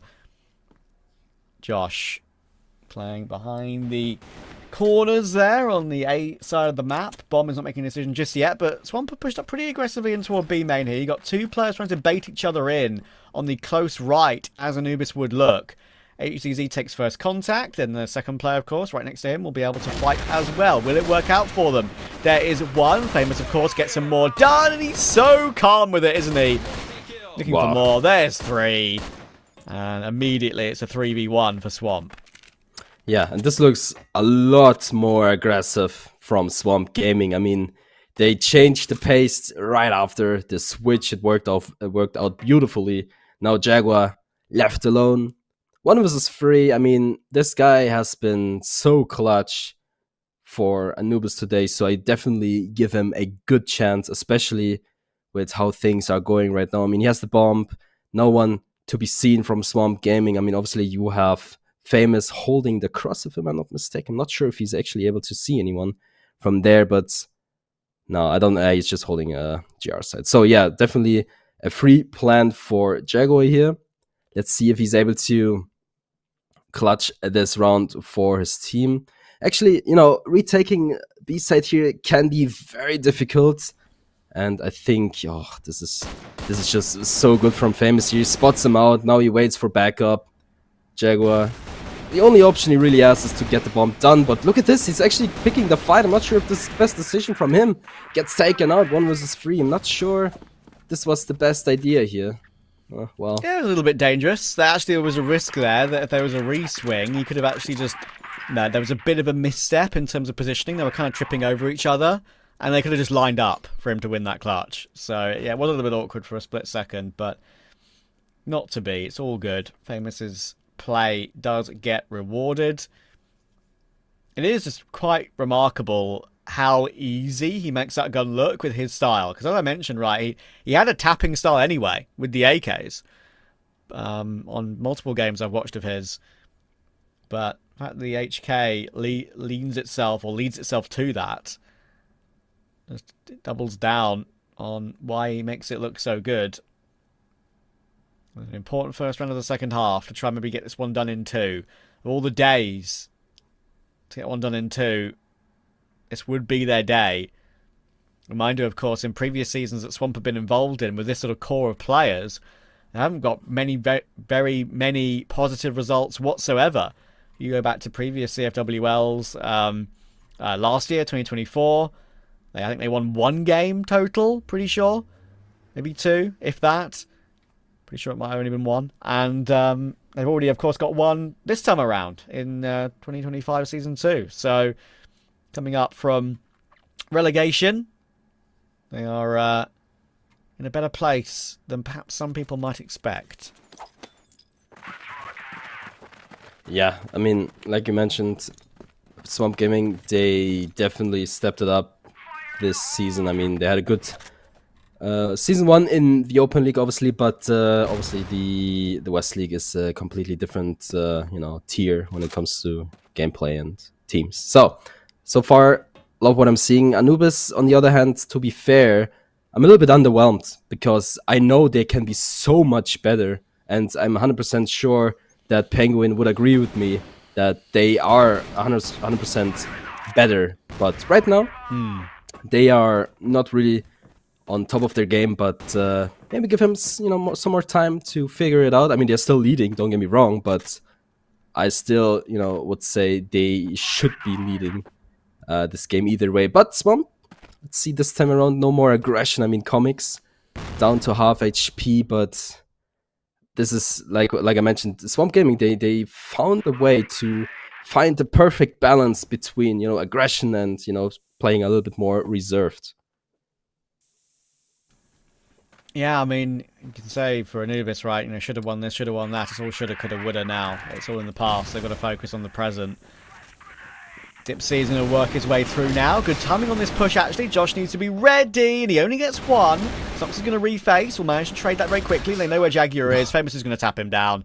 Every single reaction is on point. And leaves it all down. Too sad now as Kaiser managed to catch Doom in the side of the bonds. Good flick from Sad, but he needs 3 more where that came from. Looking to push forward. HCZ has heard a couple of footsteps. Will try and move back away, trying to play time. Not giving him any 1v1s. Trying to jiggle with the headshot angle and easily takes him down. Gap is won once again. Yeah, Swamp Gaming with 2 clean rounds, taking, a good chance to, push this one a little bit further. And Anubis still looking for an answer. Not sure what they need to find, but they need to find it as soon as possible. But right now, another aggressive push here from Swamp, and Doom, he spots it, he knows it, he gets the info, but obviously Swamp, they know what to do. Back off, go back to default. Let's not risk anything that we don't need to risk. So a little bit an interesting push, you gotta give him that, but not too decisive just yet. But let's talk about Anubis one more time. So Anubis, again, what I think they need to play a little bit more aggressive here. Maybe Penguin later on, if he's listening right now, maybe he can give us some intel, because I feel like Anubis, they have the firepower, they have the confidence, but right now I don't think they're using it to their full potential. Yeah. And they'll know what they're capable of from last season in their own mind. That's something that can be very frustrating as an individual player and team in general, right? Like, you have a great season, you can be slightly outperforming your expectations, and then you go into the following season thinking you can match that, and you just can't. So it can be hard to get over that frustration. This round is also comfortably going Swamp's way thus far. Already a couple apiece. Good setup. Josh is going to deal with Dipsy, trying to work his way through. We're going to be evened up at 6-all here. Pretty sharpishly, it feels. There was a bit of signs of life, of course, from Anubis, but on the slightly favoured side, obviously. Now it seems like Swamper looking great once again. Famous big off angle being held. Perfect crosshair placement. Should get both. Does get both. I mean, what can you say? I'm completely out of superlatives right now. Yeah, I mean, can't really, blame you for that, but it is just, it's amazing to see how Famous is able to, use that gun to his advantage. And to be fair, I don't think there's a single player that can play the HK like he does. And, there's multiple reasons for that. I mean, obviously, Famous loves this gun. He's played it all over the place and ranked it in CrossFire China and even on LAN, I think, if I'm not mistaken. But for years, right? Like 8 years or exactly. something?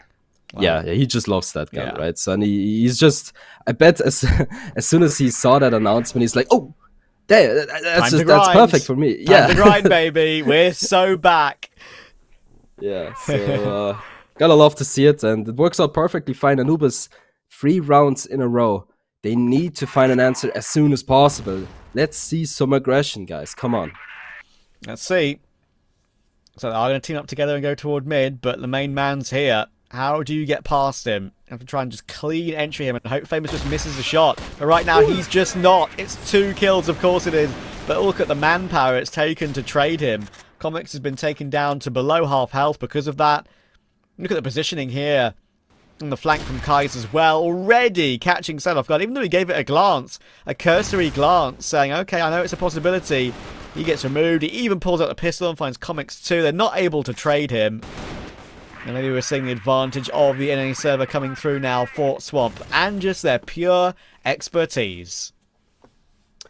Yeah, I was actually very, confused about the first half because, I was like, okay, Swamp, they fell a little bit behind in the end of the first half because Anubis were just able to, fill these gaps. And now all of a sudden we are in the second half and Anubis, they don't have anything in response, and it seems like they are falling back to the first map here, right? So 10-2, and all of a sudden, they can't get a single round done. And I don't want to go too far just yet, but do you think it's actually going to be a 2-0 sweep for Swamp? I'm not quite sure just yet.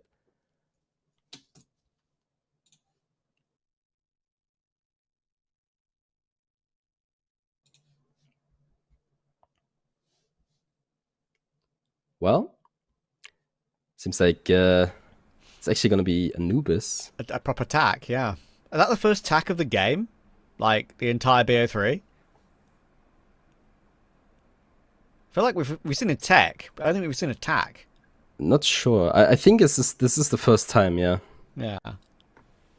Yeah, but a much needed pause. I think it's. But if there's ever time, it's right now. Maybe it's even too late, if I'm honest. But let's see some talk. The coach probably in the back, just kind of yelling at them like, guys, come on, you are the better team. You should be, winning this one. But who knows? That's a good question, right? Like, you as a person, obviously, we got 5 players on a team. Everyone's different. How would you respond to a coach like yelling at you? Because I obviously, if you're good friends with a coach, you would know he would be yelling at you out of like care and passion.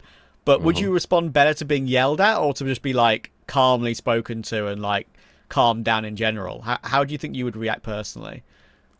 Kind of depends, if when I'm at the gym, I love being yelled at. You're like, yo, come That's on, one more set. real. That's Right? actually real, yeah. You get pushed, you get like full with adrenaline, and you want to, just get back into the game. Let's get back onto these, players. And maybe, personally, I would probably be mad for a second, but then I'm like instantly converting it into motivation. Yeah. But obviously, being yelled at, I meant it more like a motivational speech, right? Not Exactly. like, oh, you're bad, you're doing mistakes here and there. But I know what you mean. Yelling, Yeah. but with a passionate undertone, like and positive words. So yeah, it's I think I would also probably feel that for a split second and then realize, okay, just calmer, Travis, it's fine. I know what they mean. Anyway, 7-6 the lead for Swamp. They're looking great. It's, I believe, now 4 rounds in a row for them. yes. I don't think Anubis have found a... I'm pretty sure they actually haven't found a blacklist round, right? Am I going Correct. crazy? Okay, good. I remembered it well. So, C4 in mid. Can they change that pattern? Kais is ready on the angle for anyone coming his way. Nice angle being held, immediate kill and immediate repositioning with a bit of support coming through as well. They're peeking him one by one right now. They're giving him the ability to have a pop-off round, and they have just all fed him, and Anubis are looking a little bit lost at sea right now. Yeah, to be honest, a huge shout out to Kais. This guy is on point today. Obviously, he hasn't been, on fire in the entire, set, but still, when it matters, he takes out these players. And Anubis looking for an answer, but sad, just the timing not in his favor here. Doom left alone in the clutch 1v3. Surely not, but never say never. Doesn't really find anything. Josh takes him out, and just another round for Swamp Gaming. Anubis, like you said, they haven't found a single round. And look at this angle, by the way. Kais, this guy, I'm telling you, this guy is just so ready to go. But hey, so far, I would say Swamp Gaming, they're running towards the finish line, but Anubis, surely not like that. But Oh look at my this. god. He's not even done yet. He's not even done. And the craziest thing about that previous round is Famous didn't even get a kill. He just got completely destroyed by the sniper. But did it matter? Absolutely not. I think a little bit aggressive here, Swamp. They realise that listen. If it ain't broke, don't fix it. You can make that argument, but they're trying and change things up a little bit. Go aggressive toward mid, push a few players up in a pretty good positions.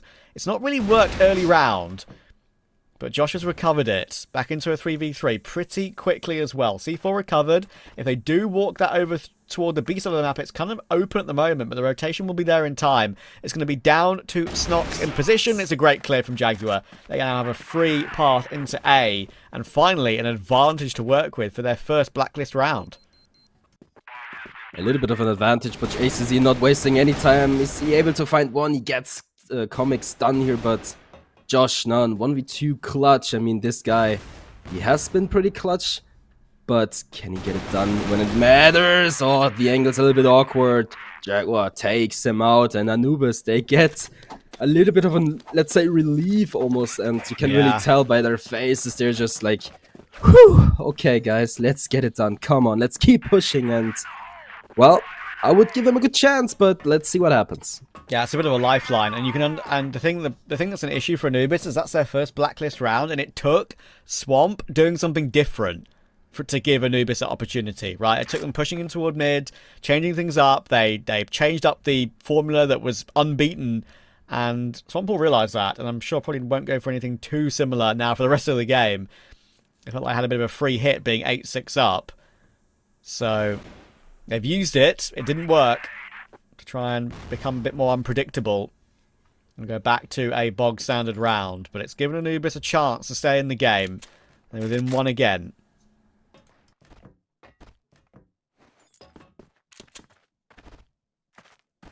Anubis, if they get some momentum rolling, this would be very critical for Swamp, but obviously we're just not there yet.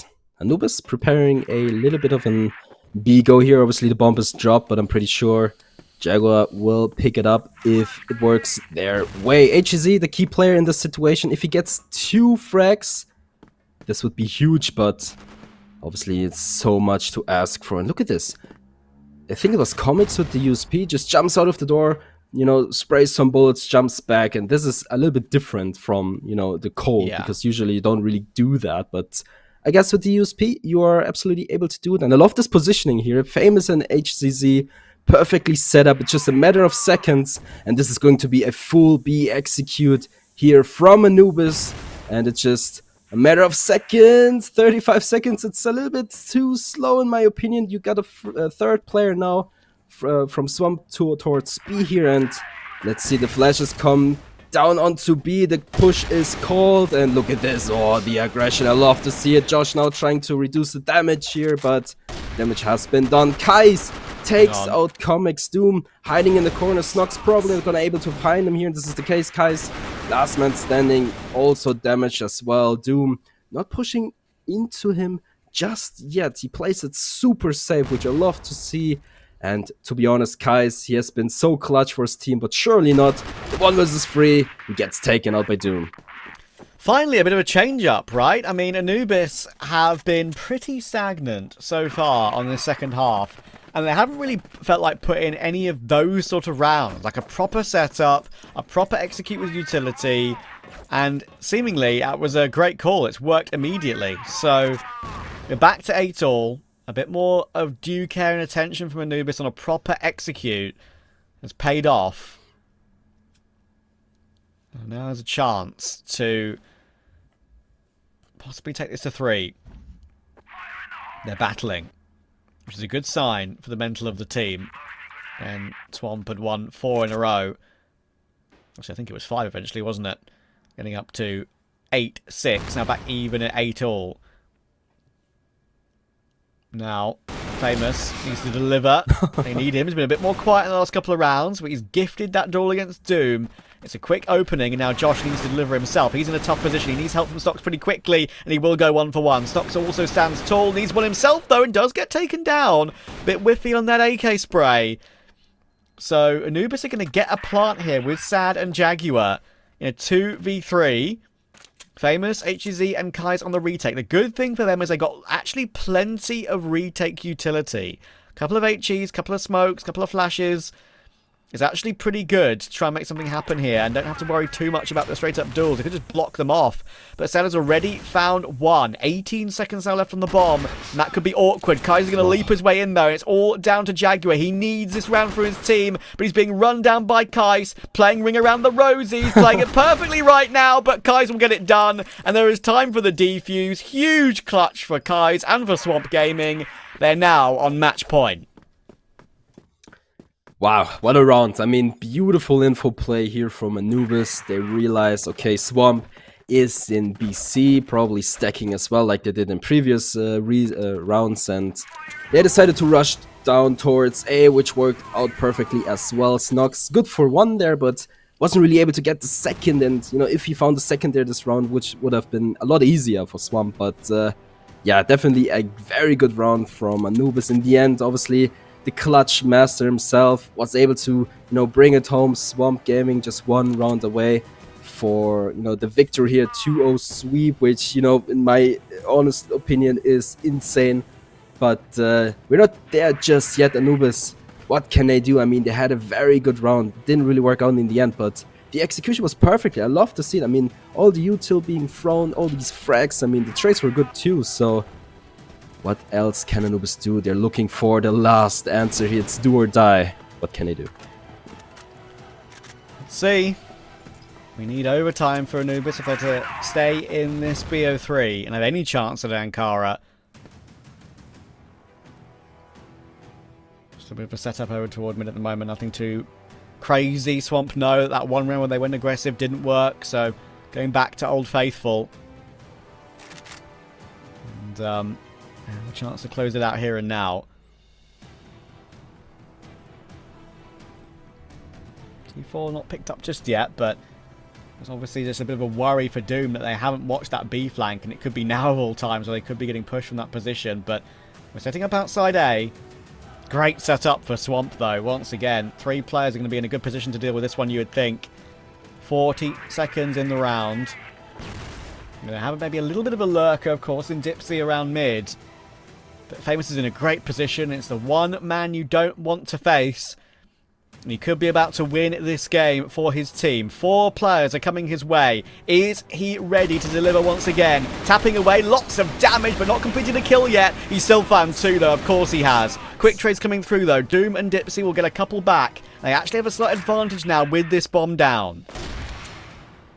Yeah, Kais takes out Doom, makes this one a very winnable situation, takes out Dipsy too. Now only Jaguar left alone versus 2. Can he get it done? Last time it didn't really work out in his favor, but now it's HCZ versus him. And HCZ so far hasn't had the greatest performance so far, but look at this. Oh, this might be a little bit awkward. Jaguar, a good positioning from him. He also calls the fake. He's so smart, but now HCZ needs that frag as soon as possible. Time is running out. Can he get it done? No, it's so close.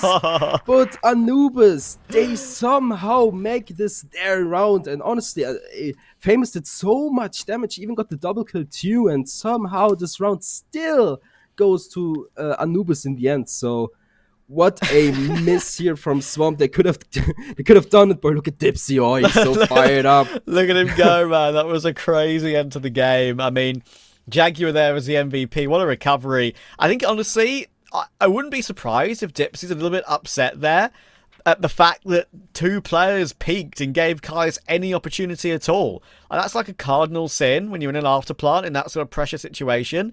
Don't give up peaks for free. Don't peak one by one and just like give an opportunity for one player just to make it the most difficult for you it could possibly be. And Kai's hit those 2 shots. So, yeah, frustrating. But Jaguar bails them out. And they have extra rounds now to play. Still would honestly favour Swamp for the win here.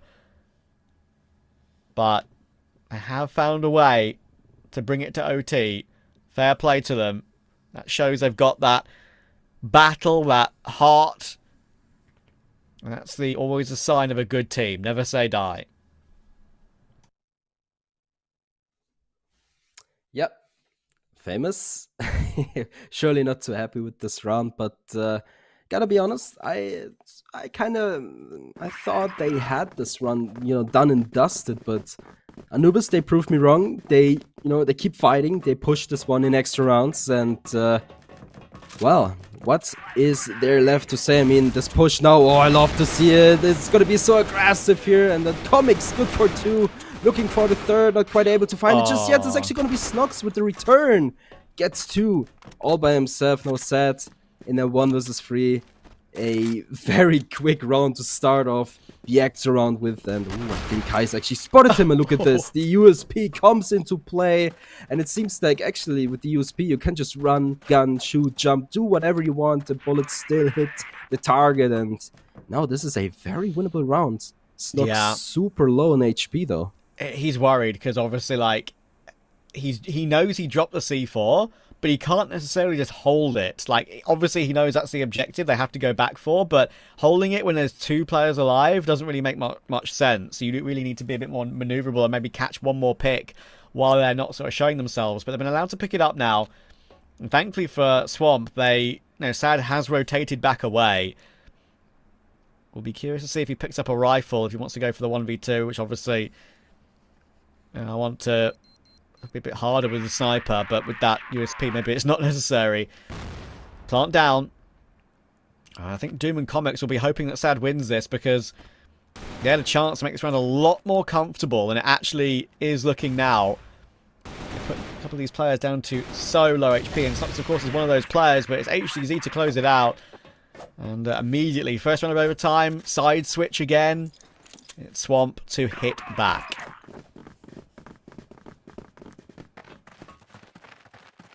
Yeah, good round here from Swamp Gaming, pushing it a little bit further. One round ahead of Anubis. Anubis still, you know, they're looking pretty good.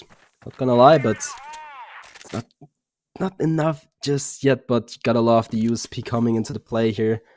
Just insane how you're able to, you know, run and gun and crouch and jump, and it doesn't even matter. The bullets still go straight. So I can kind of now I understand why people love this gun so much. But well, we're gonna see how these other teams, you know, adapt with all these changes. But nonetheless, Comics in a key position here.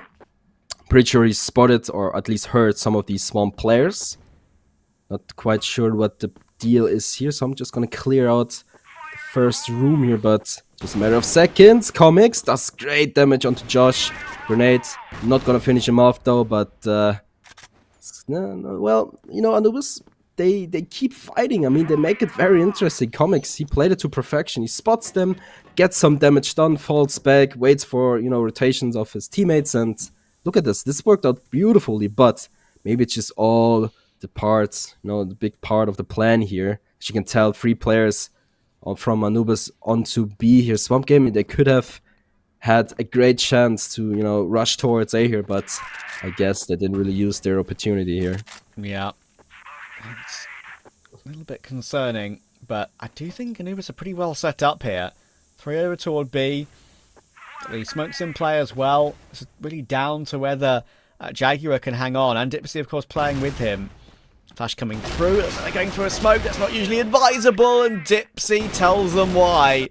Doom will hold the line. Joshua removed. Kai's, it's a good pick, but 2v5 it would be to have to recover. C4 is dropped in the open. Dipsy goes aggressive with a flash. Brilliantly done. And there's no chance for Kai's as Comics runs him down. They will not go away, will Anubis. Yeah, Anubis in this round looking so much better, so much more decisive. You know, it's really, I love to see it. And in the end of the round, I love how they just yell at each other and they fire themselves up. And look at this push once again, the aggression from Anubis. Will it pay out this time around? Famous good for one already with the HK, but there's so much left to do. He finds a second, but will eventually be taken out here by Jaguar. And of course, Comics, Kai's. Can he get at least one in return? And doesn't seem to be the case. HZ and Kai's in the clutch. And it seems like Kai's actually picked up the HK. Okay, this is going to be interesting for a bit, but I guess he already swapped it. And look at this. Dipsy, good position. HZ not aware. Gets almost taken out. Barely standing. Eventually Nice. Dipsy finds him, and now it's Kai's left alone though. 1v3, he's got the bomb. That is the one advantage he's got. One silver lining. I wonder if Swamp winning that one blacklist round is actually going to change everything. Going to make the difference in this overtime, knowing how good they were on that second half. Chance still for Kaizo. Never rule him out. I can't wait to see the ratings for him and for Famous at the end of this series. Every time we've watched Famous ever had his POV, he's pretty much got a multi-kill. It's been crazy. Kai's been blinded a little bit, flashed off the angle, looking to try and fight A, and that actually would be the right decision. But Sad's also making the right decision right now. He's not fighting straight up, he's waiting to hear for the plant. He could just get straight up cleared by Kai's, and there we go! Okay, now there's a conversation. Plant will be safe. Sad removed. It's Jaguar and Dipsy in this 2v1. But Kai's is set up, and he's got plenty of utility to use as well. Are they going to be able to double peek him properly? He's going to hear one. Good flick. One more to find. It's Jaguar. Oh, he hits the dink. He hits the dink, but doesn't finish off the kill. What a difference that could have made going into this second half of overtime. But it's Jaguar to once again bail his teammates out. Just saying, with a cold, he would be dead. But yeah, unlucky, of course. Kai's stepped it up big time. Almost got the clutch done, but huge shoutouts also to, I think it was Dipsy 5-1 in this, in this half year. He's really stepping it up, really trying his very best to bring this one home. But yeah, what can we say? Like you mentioned earlier on, the first half for Swamp was a little bit, shaky. Now, when they, got to the GR side of things, they were so much better. And now we are switching to the GR side of things. So I'm expecting Swamp to step it up even more. They want to, bring it home either way, but I'm not too sure. I mean, Anubis, they finally show some response. I love the aggression. I love how they use their utility, how they push things, and I'm not too sure, but I think Ankara is cooking right now. Feels like it, doesn't it? It feels possible. As I said, though, will that one blacklist round prove to be the difference for Swamp, knowing how good their global risk was? It could still very well be. They're going to be a little bit upset themselves, of course, knowing that all that work that Kai's did in that clutch. He was so near, but yet so far. Imagine if he won it. He made every single perfect move up until that point, and to be fair, I don't even think he made the wrong move in the final 1v1. He hit the shot that he needed to hit, just didn't finish him off.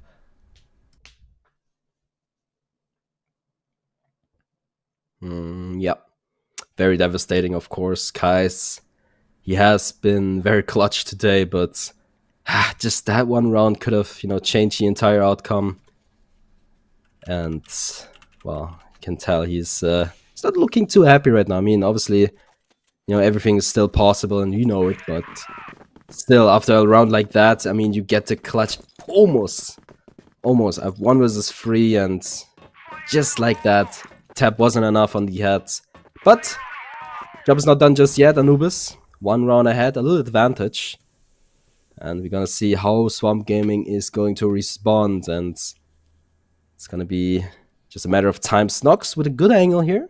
Love to see it. He likes this angle a lot. We have seen it before. Anubis. Not too sure if they're going to push it just yet, but look at this. Slowly but surely they are creeping through the smoke. Snox, are you ready for this? He gets 1, he gets 2! Almost Nice. takes out Jaguar as well, but now Snox, the smart guy he is, backs off. Knows he has done a big job for his team. A good start into this round. Another big multi-kill. Need to hold on to it now.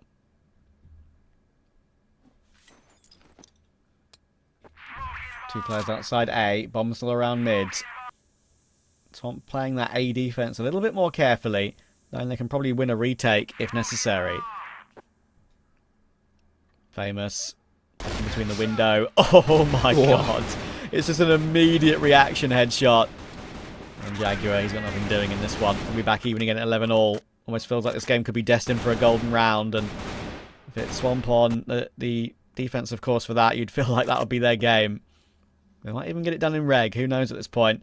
Jaguar pushing up, sees his enemy, but not for too much longer. His eyes are now out. And HCZ takes him out. And it's 11 all. Very balanced so far. Hope you get that joke. Love to see it. It's back and forth all the way. A little bit of damage done to Dipsy and Comics through some grenades. And what is there left to say right now? I feel like, again, like you mentioned it, Swamp Gaming, they're feeling much more comfortable on the GR side of things.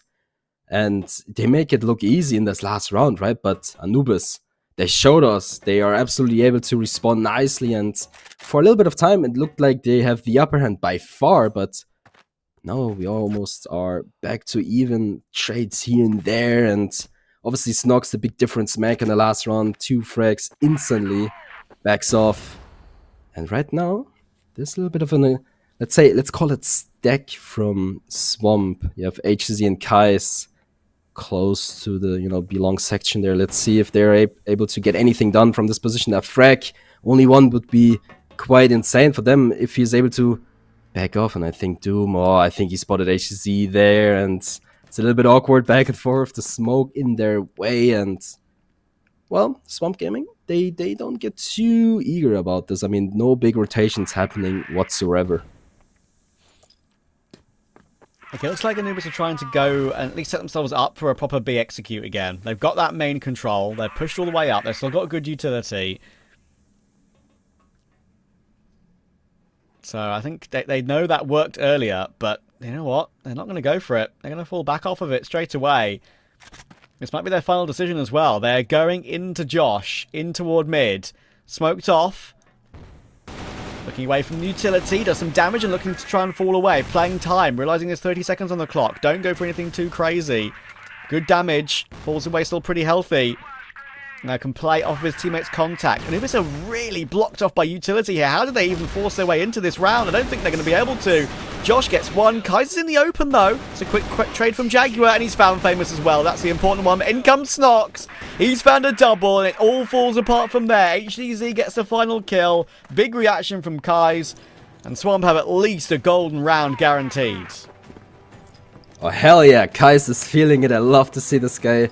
Usually a little bit more of the quiet side here, but now he gets fired up as well. Oh, and hey, this last round was so close in the end here. Somehow Josh got away in mid there. I mean, he had the key position. He got a little bit of damage done to the tower player who just dropped, and somehow he made his way back to the Z here. And I'm not sure what Anubis was thinking. They were stalling so much, and Swamp Gaming, they were able to, you know, get the stack done, prepare themselves for anything. And it worked out just fine. I mean, again, it was super close there. Snox, the huge clutch factor from behind, takes out two players with a good spray down. And Swamp Gaming, like you said, a guaranteed golden round. And in a position like this, in a game like this, you have to feel confident. I mean, if there's ever a time to feel confident, it would be now. And you can tell Anubis, they are calling an aggression here, but it's not the case. Wasting a little bit of a utility there. And now it's just a matter of time. They know they have to do something. This round needs to be theirs. Otherwise, Swamp Gaming, they take this one 2-0. Is it actually possible? Right now, I would say it's very, very likely. It really feels it, doesn't it? And maybe that one round that Swamp found on that blacklist side was enough to give them a bit more breathing room on this global risk side in overtime. Can they close it out? Famous has been unreal for obvious reasons, but they now, his team were in a 4v5. It's Comics to open it up. Can we get to this golden round? He's going to fall back and now play behind the smoke. He's going through it though. What? Oh, he's going through it! What are you doing, Famous? But it's going to work out for two. Finally traded, but that's only made it a 3v3. Once again, Swamp stepping up, but Jaguar hits an insane shot. Wild stuff going on right now between these two. They're flicking at each other. They're on tenterhooks at the moment. They don't know where to look. Now Kaiser's trying to force his way back in. Bomb is going down over toward B. There is utility available that might do some good damage, and it almost removes Sad, but not quite. And now it's really awkward for Snox. It's all down to Kais. He's got to find two more players, but he's still healthy. He is still healthy. Thing is, of course, they know where he's coming from. Can he somehow find a way to isolate these two duels? The answer is no. He can find one, but the immediate trade comes through. And we've got a golden round on Compound. You know, obviously, we were highlighting a lot of plays from Snox, from Famous, but hey, I have to mention Jaguar. He has been so good the entire set long, right? This guy, we're gonna see later on how much kills he actually has, but hey, without him, this would have been Swamp Gaming's map all time long. So huge shout out to him, definitely stepping it up for his team now. The golden round scenario, who would have thought? Me not. Personally, I didn't expect that at all, but we're here right now. The golden scenario is on the line now. Once again, Anubis, they are the ones to win this one. I mean, honestly, they should have been the winners already, but I gotta say, Anubis, the Swamp Gaming, they're really stepping it up big time. They're in this position right now to, you know, clean up 2-0 against Anubis, but 1 minute and 30 seconds to go. So much pressure on both of these teams right now. Look at Famous. This angle there is just crazy. Yeah. I mean, he knows he just feels like he's guaranteed one on current form with that weapon, with his talent. It feels like pretty much a guarantee every round almost. He's going to get one or two. Somehow he got two in that previous round. I'm not sure how in that timing, but he has fallen back once again. It does feel like Swamp are giving Anubis a lot of respect. I understand why. Because playing a bit more defensive has worked for them. But now it's time for Famous to deliver once again. He's got a couple of players coming his way. He's flashed him off the angle this time, though, but he's still fighting. He's found one, of course he has. Should surely get found, though, and will be. It's only one this time. They've got quite deep control across the map. Snox is in the corner. They might just be able to pre-fire him out of this angle. And he does a lot of damage. Surely he gets taken down, and there we go. But Kai's did find one in the meantime, so it's still a 3v3. And look where Josh is. He's in a great angle, but somehow taken out by Doom. Don't ask me how. But look at the health on Doom. He's literally a sliver of HP. Will this nade find him? They're trying to get it planted, but Kai's will get the kill. It's all down to Dipsy. 26 seconds, an easy headshot in the side. One player to find. It's 12 all. It's a golden round, and it's a 1v1. HZZ playing the time. He knows. There is 15 seconds on the clock. A swing when he goes for the plant will win this game. And then there it is. What a win for Swamp. Look at the reactions on the player comes there from Kai's. He is loving it. Swamp have 2-0'd the team that was in the grand final last season. I'm speechless. I'm looking for words, but I can't find anything to say. Hey, this game has been so close all the time, and it goes back and forth. It's somehow, some way, Swamp Gaming, they take this one 2-0. And like you mentioned, Anubis, they were in the grand finals of season 1, and somehow they lost this one. Huge shoutouts again to Jaguar. This guy, he has been so good. In the end, it wasn't enough. Oh my word, what a series. Honestly, incredibly enjoyable. Probably one of the most enjoyable games of CrossFire I've ever casted, actually. That was so much fun. The meta has completely switched things up, made it really unpredictable. It's made players who were good before even better. It feels like form book, here's the form book, see you later, over to the desk. My, what a performance. I think we can call this organized chaos. What do you have to say, Penguin? Nothing to say. As I told you, everything, all the papers is shuffled right now. I'm just like scratching everything right now because nothing is gonna be working from now. Back to the drawing board. Now we are starting from the baseline. We are starting from zero. Yes, literally zero, because all the teams, we're gonna be seeing a very, very strong performance and different performance from them. So you cannot expect who's gonna be coming on top right now. I mean, I just have to praise Anubis for the consistency and trying to persevere. That 22nd round was like literally a Royal Rumble. 10 players on the side trying to fight it out. It was intense, it was chaotic, and I loved every second of it. And Travis, I have to agree with you, man. At the end of the day, 2-0, it doesn't seem like a 2-0 in my heart, but yeah, I think Famous as well and Kai's and them earned it, definitely. Yeah, definitely. These guys, they play very good. As we said, Swamp Gaming, not only because of the meta changes they won, but also because the players, they have now a fully reformed roster. They have Snox, they have HZZ, they came back to Josh as an entry, and he's doing extremely well, to be honest. And everybody's hitting his shots. Yes, Famous sir. is back on HK. You need to ban this gun, by the way, guys. I was just gonna say, we need to have a ban phase for We need to weapons. have a ban phase for these guns because this is not gonna be 100% like fair for all teams to have Famous I mean, on the it's HK. balanced. They're all professional esports players. Yeah. If the gun's broken, the players aren't, man. Yeah, definitely. And the guys are playing really well right now. But Anubis, these guys, they played not that good on sub-base EU, but look how they played on NA servers. It's totally different if they played the same, or if they played the same composure, the same teamwork, the same amount of fights, trades, strategies, counteractions and everything.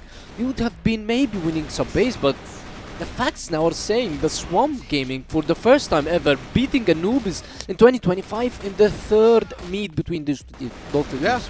Yeah, definitely. And what a surprise to all of us, actually. But the changes to the roster just made Swamp Gaming all more formidable. And I just have to say as well, kudos to Jaguar, the in-game leader, the Played captain very good. himself. He played very his good. KDA was phenomenal, and he did clutch like at least 30-40% of those rounds and managed to secure the wins and trades. He always traded Famous when he got a kill or multi-kill as well. So I just have to say, what a performance by both teams. And this seems like playoff gameplay. You know what I mean? This is the stuff we see in playoffs, not in week 2. Definitely, because both of teams are top tier teams. Song Gaming with the addition of HDZ and Snox.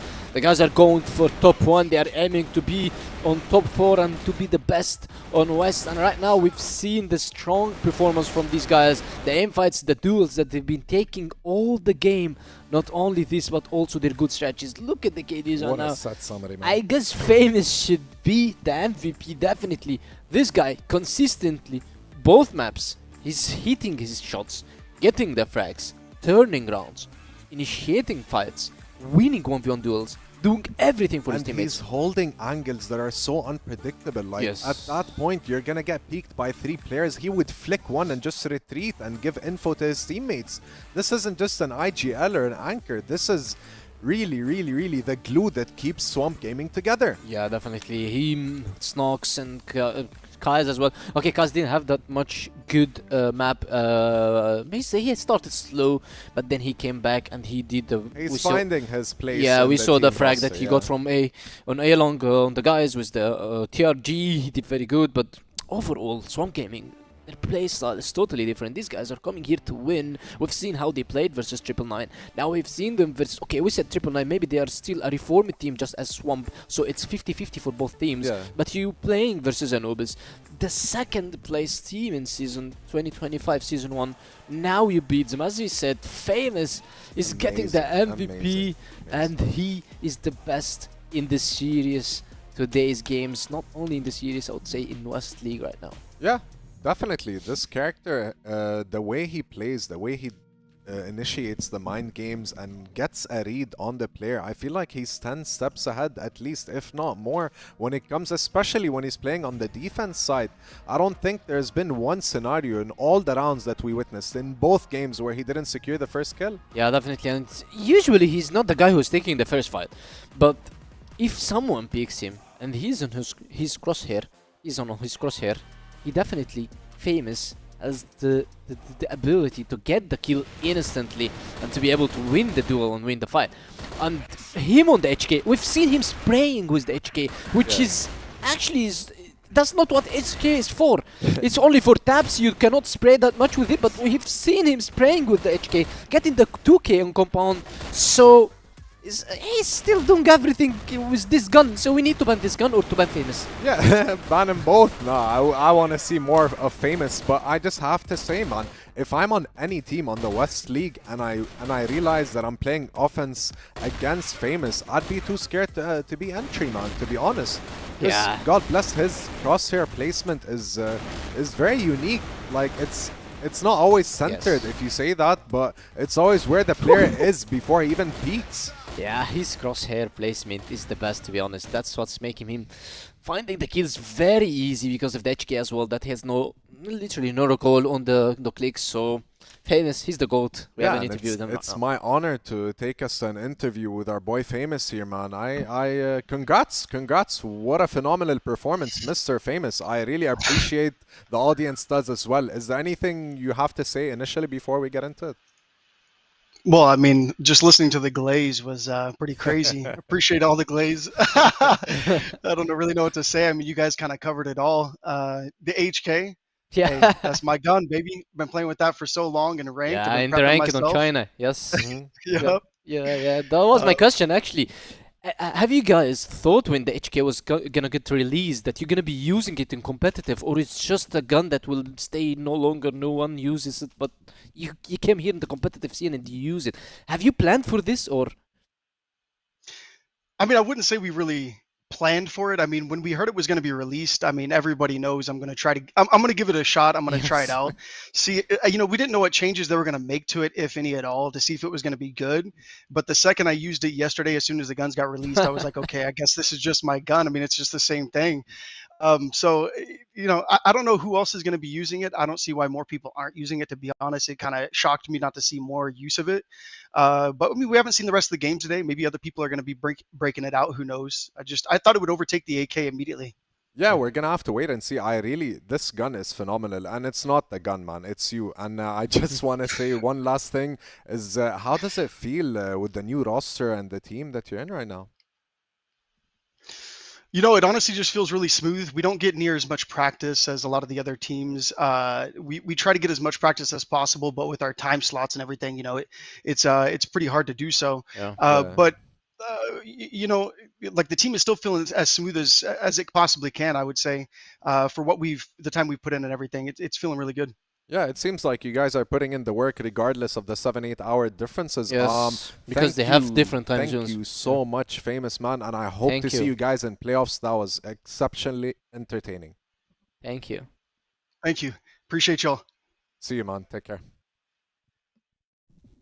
He said he that's his gun, baby. That's That's famous. The gun has his name on it, to say the least. After seeing those flicks, and it's not just glazing, it's just I want to see this gun in action because I don't know, are they gonna introduce gun bans or something like that? I hope not, because we can argue about the meta changing and whatnot, but at the end of the day, everyone has access to it, so everyone has access to do the same performances. Exactly, and he especially he asked the question, why is no one using this gun? Definitely, he's talking about the practices because now we have a new series. We're gonna be seeing if the guys and Triple Nine versus InnerCircle or InnerCircle versus Triple Nine, because InnerCircle is gonna be home.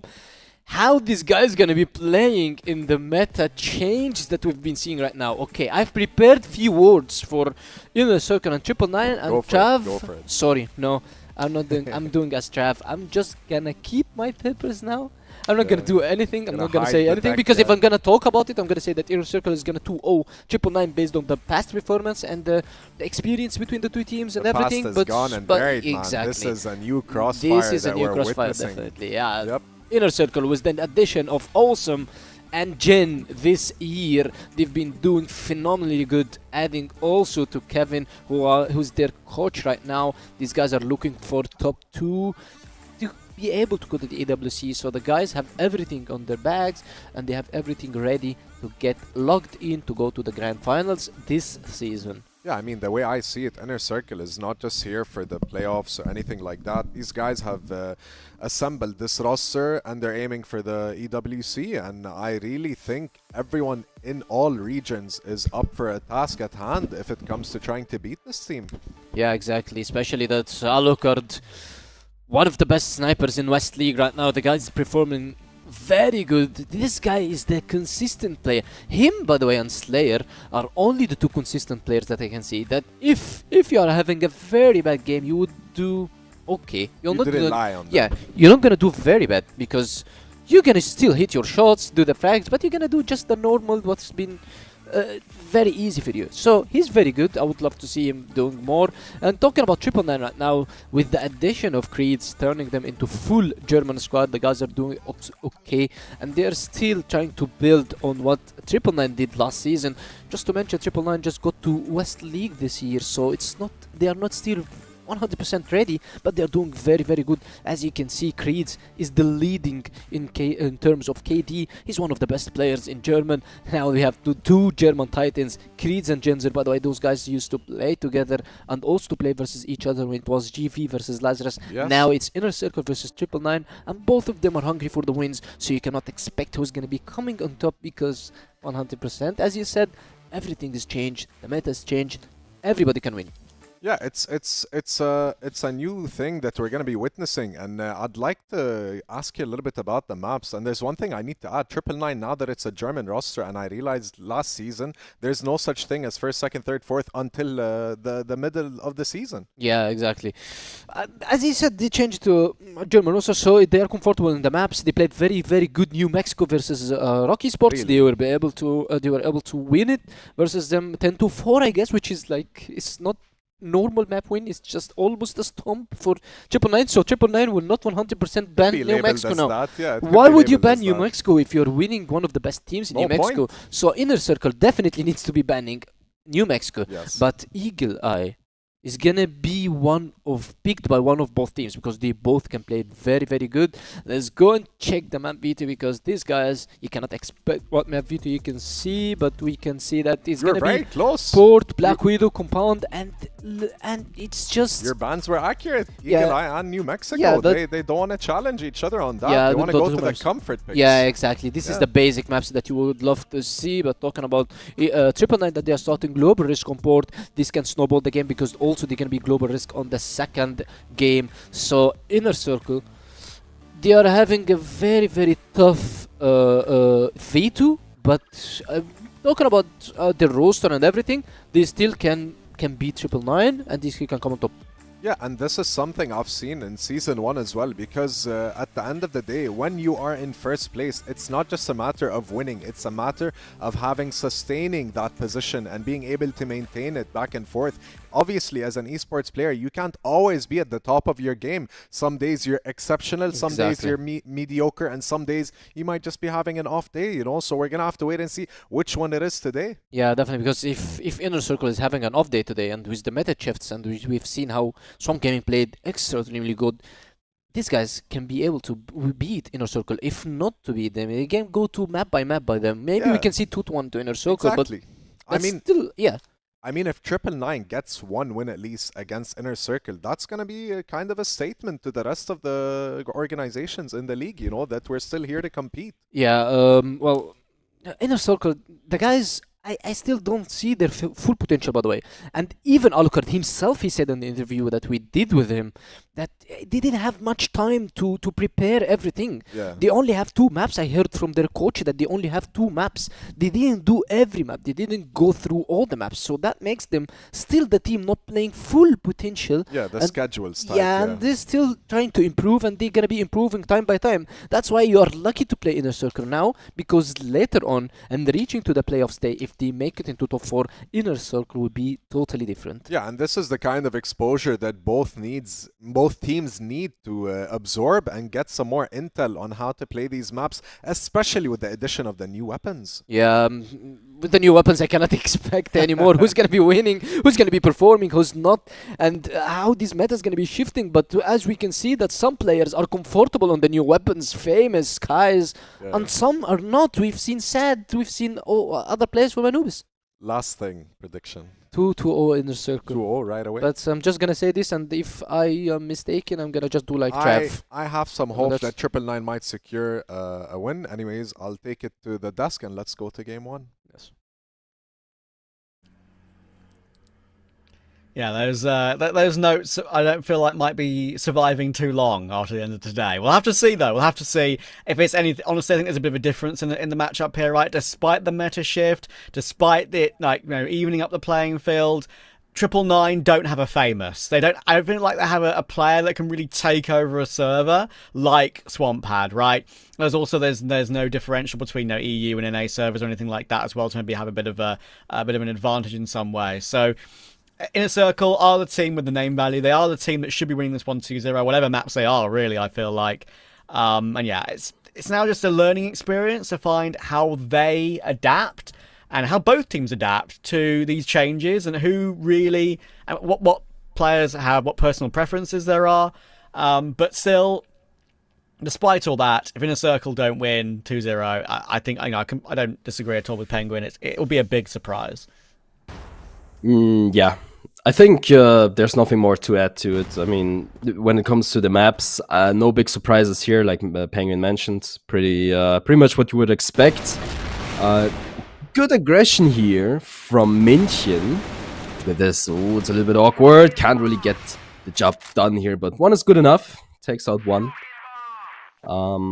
But yeah, like Penguin said, pretty much what you would expect. Map picks are pretty basic, and 2-0 sweep from the InnerCircle is, to be honest, also what I think is more likely to happen. But obviously 999, they hadn't had the greatest time so far. I mean, obviously they put up a very good fight against ROC, but in the end the numbers matter, and even though they had a good performance on Mexico, they still lost it overall. So let's see what they can do against the InnerCircle here. And it seems like they have a little bit of an B push going on. It's only going to be CRS holding off this push, but Kiko takes him out, goes down, and this push has been quite good so far. Bomb isn't not down yet, but look at this. The M14 comes into play. Creed's good for free, and I'm finally seeing a little bit of a change. The M14. Let's go. Let's go. Another weapon to add to the conversation today. Let's see. Jin, obviously, he's been watching a little bit of Famous earlier on as well. He's got that out, as does QJK. But Creed's got a little bit of a different conversation to bring, and that is a great hold. How many more times will we see something like that in this series? Minchin going aggressive. Oh, he's got through. He's got through, and Beck has no clue whatsoever. What a great play. Is he allowed to get away, though? Surely not. Goodness gracious, he has been allowed to get away. I can't believe it. But InnerCircle are going to be pushing up towards the site. Should have control of it. It is a battle for Minchin and Chris, but yeah, they'll get taken down. So it's an immediate hit back here for InnerCircle. Yeah, I mean, great, turnaround from Awesome there. Just, goes through middle here, takes out a player all by himself, and then, everything is kind of falling apart for 999. It's only one more player to go. Awesome also takes out the last remaining player, and yeah, it looked very, very sweet, very smooth. And, Minchin kind of, kind of, how to say it? I'm not sure, but in the end, he double jumped onto the box, jumps into AC, takes out yet another player. He gets away with his life somehow. He does it twice in a row, and well, you can clearly tell he practiced this jump. It's not easy, trust me. This one is quite difficult to do, but he makes it look easy.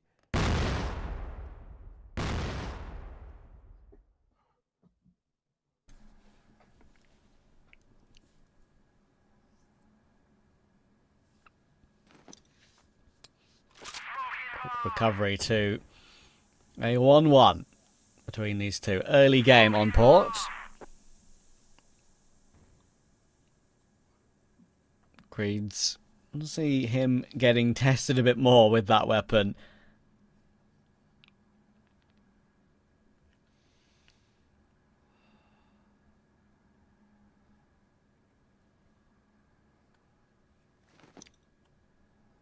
Let's see. Over a proper execute, it looks like, over toward A here for InnerCircle. Beck will be first in comes Utility. Minchin will throw some counter util to work his way through, and Awesome immediately deletes BYK out of the round. Minchin, good recovery, but gonna be forcing their way into the site here pretty comfortably overall. Minchin shouldn't be allowed to hop his way up, and Awesome will stop that from being a reality. Kiko finds one more as well. Now QJK is caught quite a way away. Bomb actually is not down yet. It's dropped from the corner of the site, which is vaguely awkward, but there should be no risk. Shouldn't be a risk, but Awesome is being taken out. QJK looking for an answer, looking for the clutch. Bob will go down. Takes out Kiko as well. Now we are in the conversation. Jinza, he knows his position, he knows what's going on. The shots are not just there yet. QJK still a very winnable position. Jinza does a good job of playing some more time here, but is it ultimately going to be enough? The swing comes through. It's a little bit awkward. Oh, don't spray with the HK. We just learned that's not a good idea still. He gets it done. Look at his face. Laughs it off. And you know what? So far, we don't see, the HK famous performance, but still, I love to see the gun into the game right now.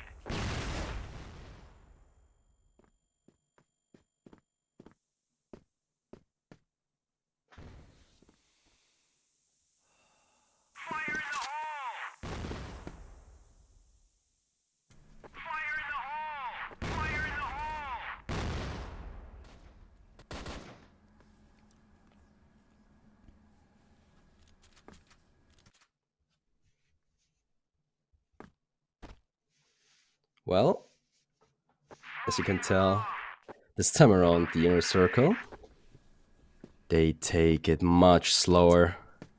When it comes to, these InnerCircle players, I think individually, they are so good. I mean, just let them play whatever they want, right? Just do yeah, let them free, basically, right? And so far, it works out beautifully. And 14 in the Creeds. In the hand of Creeds here, it's so weird to see this gun. I swear, it seems almost like I'm dreaming. I'm not sure what to say about this. Oh, a little bit of a jiggle, a little bit of a wide swing, and Beck actually will find Minchin in the end. QJK, it's a little fade away from Kika. It's frustrating for him. Creeds now needs to show that this gun is overpowered, but it's only one for him, I'm afraid. Another easy round for InnerCircle. And that'll be a 3-1 lead in this first half.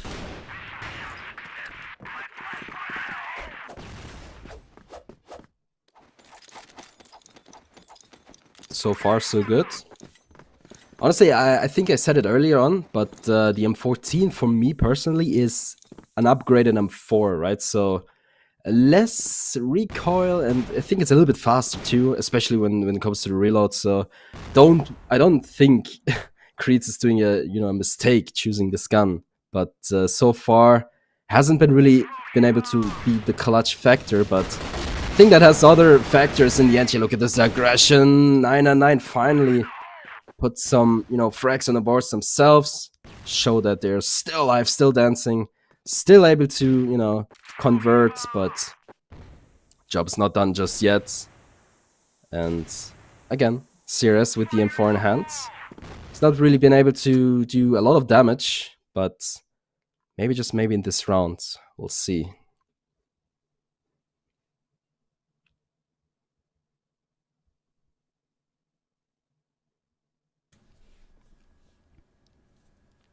Yeah, chance to recover a little bit here.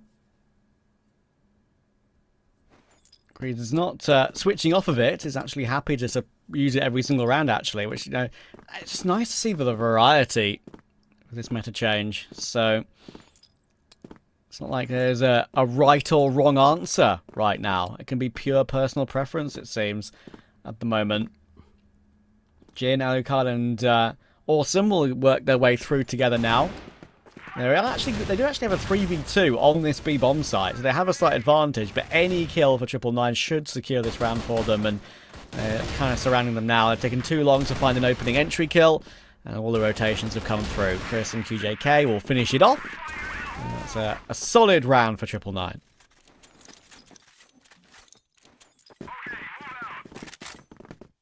Yeah, good retake here. Looking smooth. 999 secure themselves a second round on the boards. InnerCircle still, I would still give them, a heads up, because the round was close, but still 999 just they had a better idea in this retake situation. And yeah, obviously we have so many more guns in the play still. We only get to see the TRG, the HK, the USP. Now we also get to see the M14, which I think, again, is very weird, but kind of cool too. So I'm missing the shotguns. The shotgun action is, what kind of makes things interesting. CRS, oh, they catch him off guard. He gets one, but is instantly taken out as well. Now the HK comes into play. Back goes down, and beautifully done by 999. And the InnerCircle catch by surprise. And look at the HP. They're barely standing. It's only going to be Awesome, who is fully healthy right now.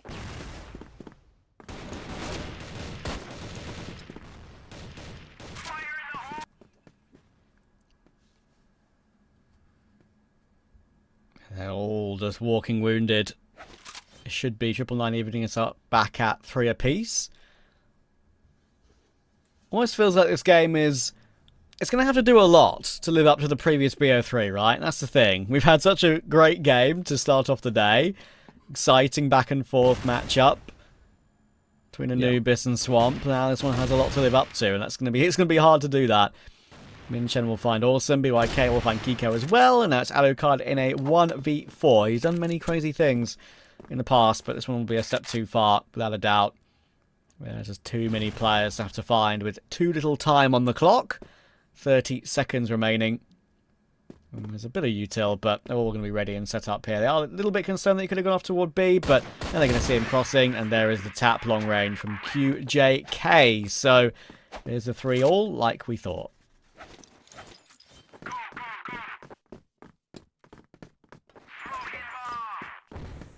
Break even it is. 999, they come back, they show they're absolutely able to convert these kills against the InnerCircle, and I think the pace will slow down for a bit, because like you mentioned, it's going to be quite awkward here and there. But yeah, the first game got to see with Swamp Gaming and with Anubis, it's just so hard to reach the level, but maybe we'll see. So far so good. We see a little bit of nades being traded, but no one really gets too hurt. It's all good.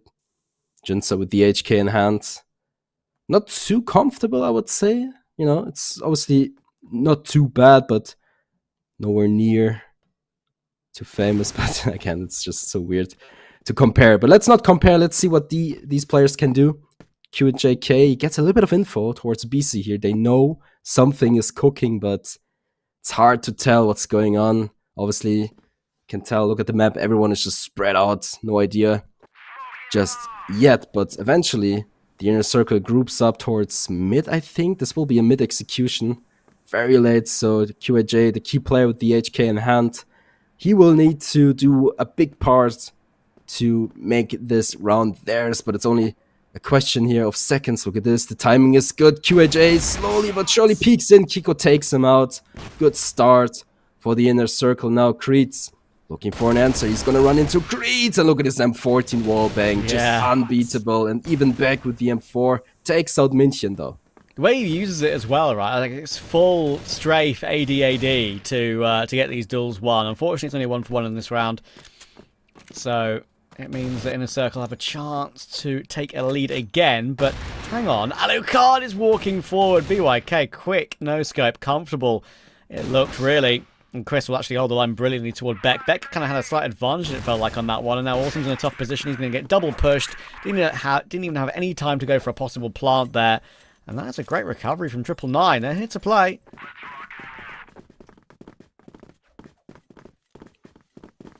Serious takes 2 players out. Great performance so far. I like to see it. Stepping it up. But to be fair, last week he also had, he had his moments here and there, obviously, Also, we have to be fair. Keep an eye on him. Usually Sirius is not, one of these star players you would expect to pop off, but he does damage. He does what he needs to take, but 999, 1 run ahead, looking a lot stronger than I would expect them. I mean, the InnerCircle, they started off, like 3-0, I think, so they had a very good start, but it's all falling apart right now. It's still, it's their map pick. The InnerCircle, they wanted to play Port. Let's see what they are able to do. Flash is good. München completely blinded by the light, still able to find Beck, still able to find Kiku as well. The bomb has been dropped too. Finds Alucard. This guy is unstoppable right now. Can he find the 4th? No, Awesome with an insane flick onto him. Makes things a little bit more possible to go their way, but he's so low on HP. Look at Jinzer, the creep is good. Takes out BYK. Now it's Sirius and Creeds, but yeah, they have the bomb. They know Awesome is low. It's just a matter of seconds before the first player goes down. Creeds plays it very good, but he gets taken out by Jinzer with the HK. Clean headshot onto him. Now, Sirius, I talked about him earlier. Got 2 good kills last round. What can he do? This clutch situation is still in his favor, I would say. The HP of Awesome is a big factor, but let's see what he can do. He's not too eager to just, push in. He knows he doesn't really have to unless the bomb is planted. It's a little bit awkward. Awesome with a great positioning takes him out. Wow, pretty good recovery. I think overall they've actually shown quite a good understanding of how to deal with those situations as well. So I think when you have obviously a team that's been together for so long, you've made a slight change with minus Pietro plus Awesome, but it's just so much experience, and the core just know every single move their teammates are going to make without necessarily for it even needed to be communicated, right? It's all sort of just subconscious, telepathic. Some things just they know that one teammate's going to do one thing when you do another thing. So it's what retakes still vaguely on. It's a good tap from QJK. That HK does look good in his hands. And Kiko is missing a little bit here, but in the end he does recover it and finds his important kill. So it's relatively low health on Creeds, and he'll get easily caught by Beck. And that is round.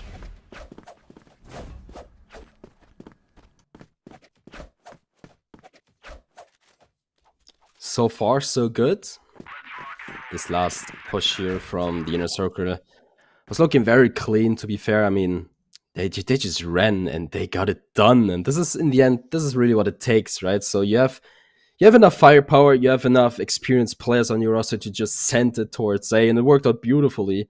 On the other hand, of course, I'm not too sure what 999 was thinking. I mean, obviously they know something like that can happen. You know, these fast pushes are not very uncommon, especially on port. But well, they weren't really able to respond. Even Creed's there on bridge as he, you know, approached the bomb site there. He got taken out as well, so it wasn't really a big clutch factor in the situation. And it seems like we have a little bit of a pause going on, tech pause, so we get to talk a little bit more.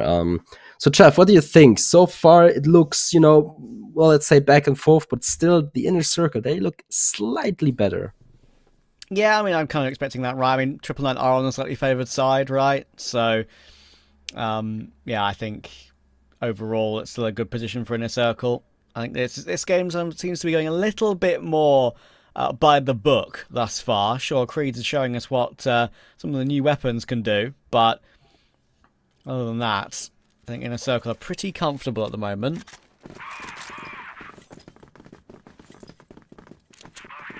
And you all know what Alucard can do on the global risk side, of course, on this map. Historically, always been incredibly reliable.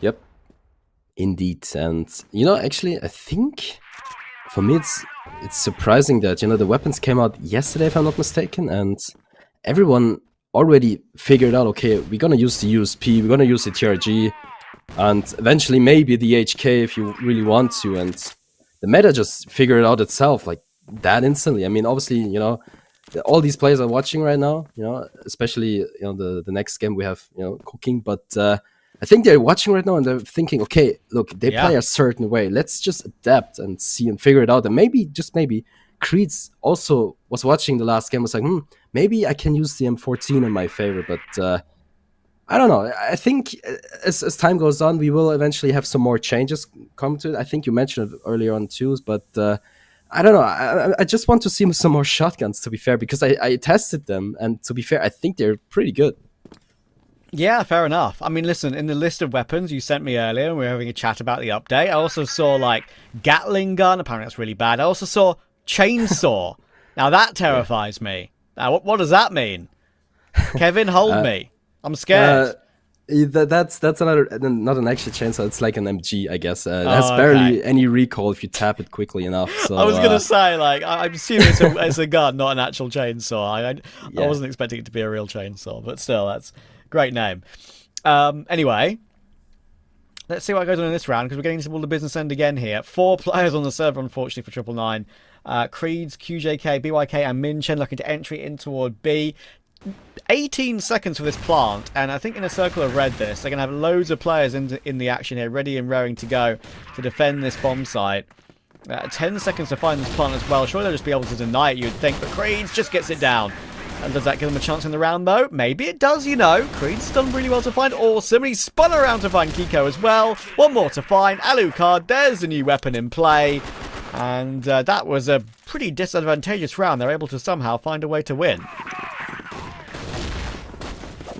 Yeah, I mean, you gotta love it, right? I mean, they start off with a disadvantage, but somehow still were able to, you know, bring this one home. And Creeds, I'm telling you, this M14, with the recoil it has, this gun is underrated. I'm telling you, we will see more of it. I'm 100% certain. Look at this, this aggression, I'm telling you. Look how fast he is with that. He can just run and shoot and spray, and, you know, he finds the head anyway. Awesome, has no chance to respond whatsoever, and so far, Creed's 4-0. He's really feeling this gun.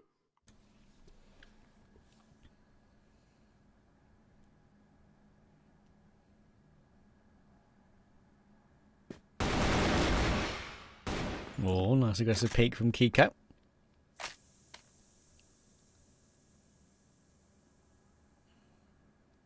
Already recovering it.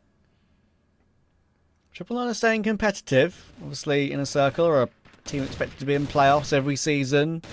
And 999 are currently bottom of the league and expected kind of to stay around that bottom 3. So decent performance so far, and Creed's making that M14 look great. So let's see. Beck jiggling away with 4 999 players, all 4 999 players outside in main. Need to fight. Headshot angle being played with though, and look at the damage that Beck and Kiko have just done. Goodness gracious me. It is a bloodbath. Yeah, huge mistake here from 999. I mean, they were ready to go. They were just setting up, and somehow they revealed themselves. They got taken out in what a fashion, right? I mean, that took like 2 seconds max. So 999, they, they could have, maybe played the round a little bit better, but in the InnerCircle, they were just ready to go, perfectly executed as well, and so far so good. They are 1 round ahead, a little bit of an advantage. Huge shoutouts obviously to Kiko as well. He's really hitting all of his shots. I mean, he's sticking to the AK, not really interested in the HK just yet, but like you say, if it ain't broke, don't fix it, right? So hey, if Kiko likes the AK, he's gonna stick to it.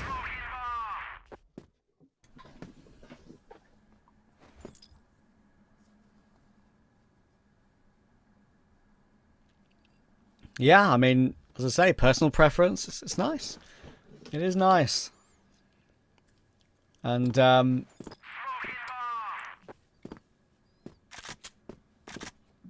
yeah, I think, awesome. Just playing a bit more defensively at the moment. InnerCircle know that they need to force 999 into making moves themselves. And looks like they are, again, kind of forcing him over toward B, but if it's any sort of defense that we saw last round from InnerCircle, it's going to be a hard one for 999 to deal with. But so far, it's been a pretty 50-50. Like, some of them have gone 999's way, some of them have gone the way of InnerCircle. It all depends on the timings of the takes. When the utility gets thrown in, when the hold comes through from Alucard, he gets 1, there's a setup for a second, and oh my word, there is no way in this time. 3 kills for Alucard, and, well, bloodbath times 2. Unfazed. I mean, look at them. They make it look easy. I mean, I think not a single InnerCircle player went down this round, and not sure what's going on with 999. They really showed us that they had a good chance, a good idea against the InnerCircle, but so far this last 2 rounds they were looking horrible for 999. But on the other side, of course, InnerCircle they made it look very good, very much by textbook, I would say. So practice makes perfect, and this is pretty much the case here. Back this time around with the M4, looking for anything towards mid here. Was not quite able to find QJK just yet as he attempts the RV jump, but doesn't really get it done. And look at this. This is just this almost feels like DMing right now. I mean, everyone is just putting some shots towards the other side of the map. So I don't know what's going on. QJK already almost taken out. The HP is super low. It's only Creeds right now really doing a big job for his team. I mean, CRS, he was really good for the start, but then he kind of fell off. He kind of went quiet, if that's the right phrasing here. A very interesting positioning here by Jinsel, looking for any info he can find. Not too sure about the weapon of choice there, because I don't think the HK has a lot of wallbang though. Jin, oh my word, that's awkward for him. And I might be able to pounce on it, but Alucard still finds his 1, even though he's in an awkward position himself on top of the site. And Beck, he manages to dance with the stairs nicely to find Creeds. Awesome will go down, so actually we have recovered into a 1v2 here. But PYK is very low HP, and Beck will figure it out. So InnerCircle starting to streak clear on the global risk side, as we thought they probably would. A bit more comfortable now. It's 8-5, 2 away from map 1. Yo, look at this aggression here. This time around, CRS not quite able to find anything just yet. He gets a lot of grenade damage there. Wasn't really in his favor. Look at the rotation. The InnerCircle always ready to respond, but it wasn't even necessary. But still, I love to mention their rotation, because they make it look by textbook pretty much. But yeah, the aggression there from CRS, I think it was a good idea, but as I mentioned earlier, the InnerCircle, they came prepared, and obviously they don't want to go down like that. Look at Jenser looking for that jump, I think. Yeah, I think he's trying to get onto the AC box there. Maybe I actually got it done. Okay, I was about to say maybe, he should talk to München and, learn it, but he got it done. Good positioning here. Is he going to jump into the AC section there? I don't think he will. I mean, it won't be the end of the world because there's no one to be seen just yet, but hey, this aggression here from the InnerCircle, they have a lot of map control at this point. I mean, they know A-Long is clear. They know AC is pretty much clear from the inside at least, and we'll see all of these 99 players grouped up towards mid here, ready for any kind of execution. Look how aggressive. Look how aggressive QJK is here on the Harvey jump. Once again, he's done it multiple times already. Not too sure if that's the play. And look at Jenser. Oh, if the timing is right, he might be able to pull off a crazy clutch. He takes out one and backs off. So smart. Yeah, it's immediate recovery. It's immediately smart. And he didn't actually push until Alucard was there in support. Took a lot of damage, Alucard, before he finally got his one kill. And now it's getting a little bit more weird for InnerCircle, but they're still finding a way to recover it. That wasn't perfect. I think they'll probably watch back that round on the replay later and say to themselves, all right, we won with 3 alive, but I think we were a little bit messy on some of our timings on our pushes. But, either way, you can tell they're the better team at the moment, and there's a chance maybe for Alucard to turn this game into a victory right now. They're pushing up toward him on the A-bomb site, already found one. Jin should be able to, I was going to say find one, but no, actually, Minchen takes him comfortably, so maybe there's a way back in. He actually finds a second as well, and Awesome was always going to get traded in that area. So, 2v3, 999 trying to stay alive, and they have managed to remove Alucard in the end, and Kiko is 1 HP. Pretty much 1 bullet from death. Queens is also definitely that level too. But it doesn't matter. 999 will get 1 more and stay alive. And of course, InnerCircle get to 9. Don't win the immediate following round. Expected. Yeah, I mean, at this point in this situation, you gotta respect the decision here from 999 to just fully send it towards A. Worked out pretty much. It was a little bit cheeky at some point when München died from behind, because I think it was QJK didn't really clear out, the copy position there, but didn't really matter in the end. The trade were good anyway. Kiko wasn't really able to, convert this round, but still, the InnerCircle are comfortably sitting with 9 rounds for themselves, and it seems like another quick execution is in the making for 999, and I'm not sure if that is the right idea. Alucard finds Creed super early on. Jins are good for München as well, and this is what I meant. The aggression might be working out once or twice, but look at these frags. QJK good for another, and they actually get it done. I mean, I'm speechless. I mean, I was just about to say the aggression might not work out, but somehow they make it work. But let's just not act too quick. Kiko still running and gunning. Sirius barely standing on his feet. QJK also pretty much damaged up. So this is a very winnable situation for Kiko. Yeah. He's also waited a little bit longer. Now they know where he is again, of course, but he kind of delayed it a bit to try and get them a little bit worried about where he could be coming from. Right now, QJK is actually doing a good job of trying to bait him out. He's trying to bait them into the long-range angle of Chris, and I don't think there's a way through. He's still being annoying. And the time is now getting so low. Should be a QJK kill. And there we go. So, 999 stay alive for a little while longer. But the fact they're even in that position to begin with was a big surprise, considering the amount of damage InnerCircle did. And the initial take was crazy, and great multi-kills from the likes of Creeds and QJK again. But, yeah, right. It's just a question of if they can do it for 2 more rounds now. A very famous someone told me that as soon as someone reaches 9 on the scoreboard, a certain thing is happening. Do you remember what that was? I've never heard of that guy. Huh. Interesting. Well, No name or IMO. well, whatever it was, it's happening right now. And yeah, I mean, I wouldn't say it. Look, usually it's at least 1 round that is what happens, right? When a team reaches 9. At the moment, I would say I've got an alarm going off. Bear with. Usually, I would say that is only 1 or 2, but we'll see. We'll see indeed. And once again, München in that AC position. Jinsa comfortably sitting, not not to be worried at all, as Alucard has his back. And oh well, that's an interesting peek from back to swing and just reload. It's interesting. Well, so far so good. 1 minute remaining. We don't really see anything just yet. Both of these teams are not willing to, peek in or get any info whatsoever. But eventually, 999 has to get going. And look at the aggression here from the InnerCircle. I mean, they have a lot of map control towards B.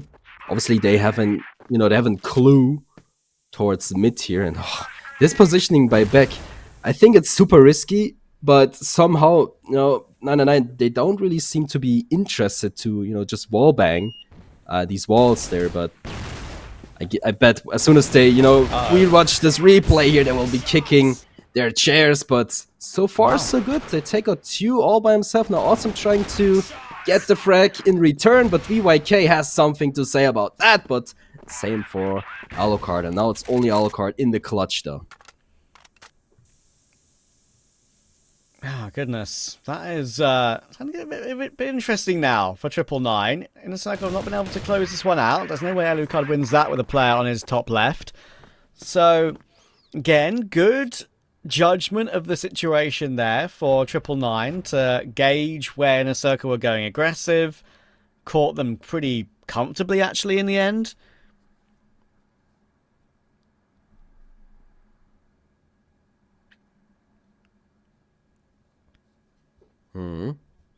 Seems like tech pause. Yep, gives us a little bit of time to consider our options here. So the InnerCircle, they pushed it to 9 very early on, but they are unable to close down the first set here. I wonder what the issue is. Is it 999 being more aggressive, more confident with their shots, better with the executions, or is it just the InnerCircle not hitting their shots and just not being able to, close down these rounds?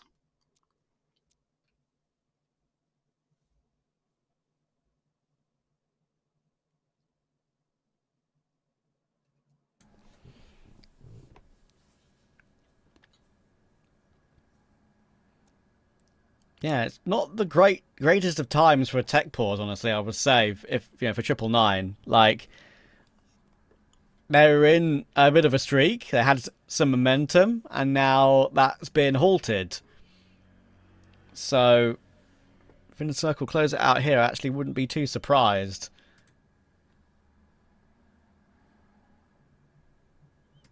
No. I mean, they, like you mentioned, they had a great momentum going on. And now for the tech pause, it seems like maybe they will have to gain that back. They don't seem too worried right now. I mean, everyone's just chilling, just vibing, maybe, having a couple of drinks here and there. There's a little bit of conversation going on. On the other side of things, the InnerCircle, maybe you can see them soon as well. I bet they don't look too comfortable. I mean, I would expect them to look more worried because, yeah, they were in a better position, more comfortable position. But they are yet to close down the first set. And remember, this is their pick.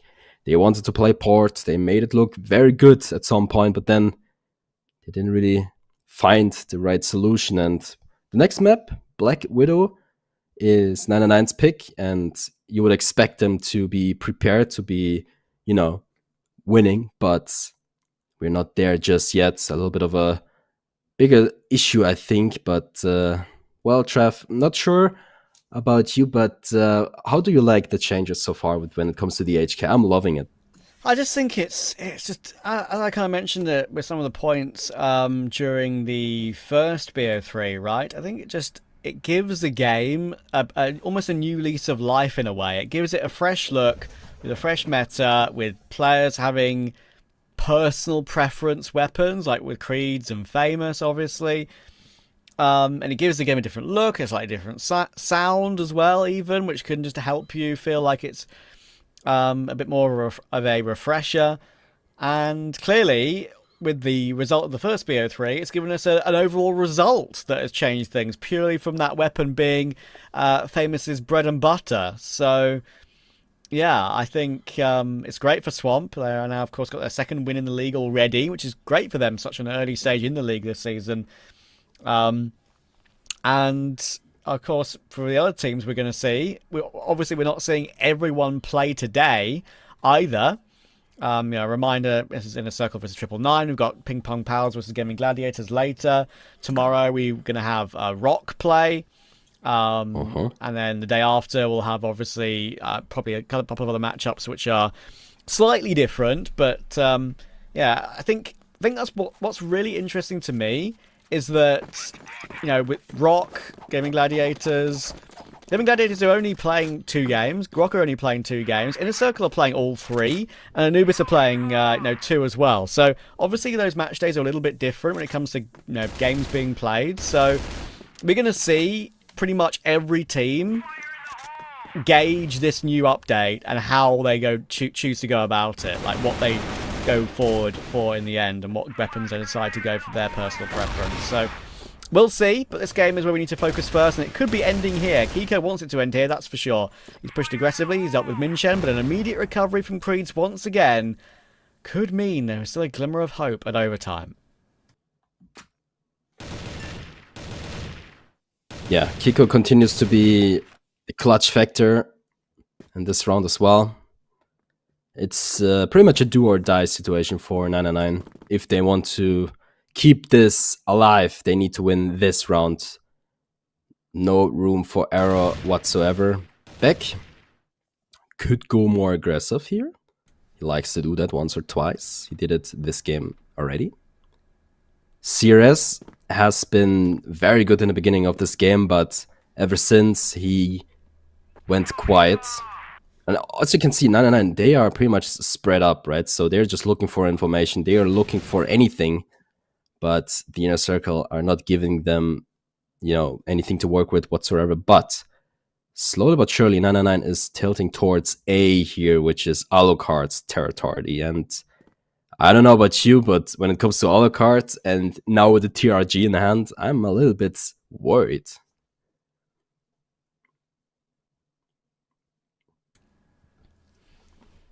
Well, it's going to come down to this.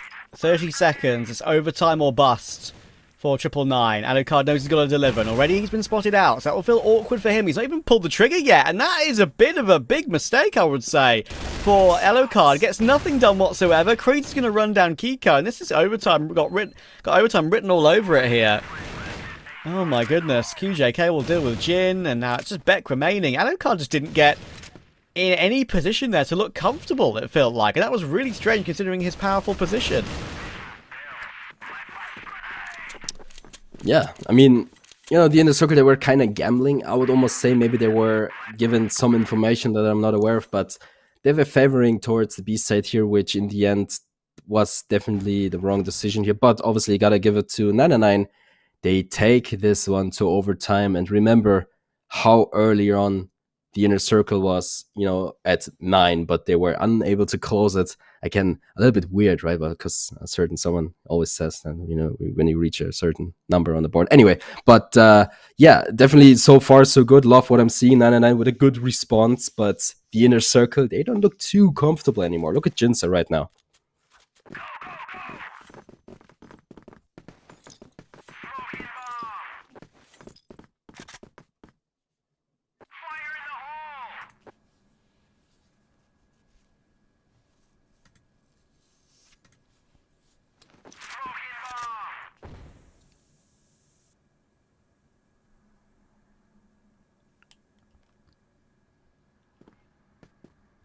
Here we go. Another overtime.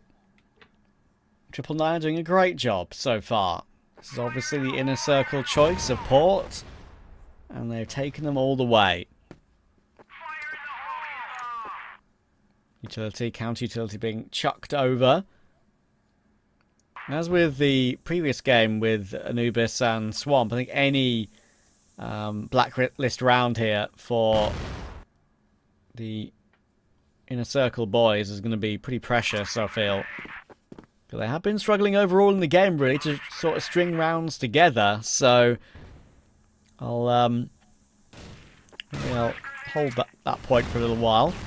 Already they've got some progress up onto the side, but Minchen's done well. He's found one. There's Beck's advanced position, though, finding a kill. But again, stopped by Creeds, and this weapon does so much damage. Awesome will run them down, though. That's a great flank. Completely unexpected for both Chris and Creeds. Minchen's going to try and leap his way forward to get another kill, but Awesome says no. 3 for him. They'll manage to tap down the last as well. So InnerCircle immediately make sure they retain a lead. Yeah, they gained that lead thanks to Awesome. He he creeps up from behind and is able to find 2 quick kills, and even the third one, if I'm not mistaken. So definitely a huge step up from him, a much needed round. They needed that round much earlier, but they eventually got it done, finally pushing it to the number 10. So I'm thinking if the InnerCircle, if they gain back their momentum, there's no way stopping them. But obviously 999, they have an answer to that so far. Creeds, again with the M14, is doing a fantastic job to keep his team alive, but the rest of the squad also needs to step up big time to make things possible. But I would say so far they make, let's say they keep themselves interested, right? So to be honest, when the InnerCircle reached the number 9 on the board, I was like, okay, sure, that is what we all expected. But 999, they somehow were able to bring it back.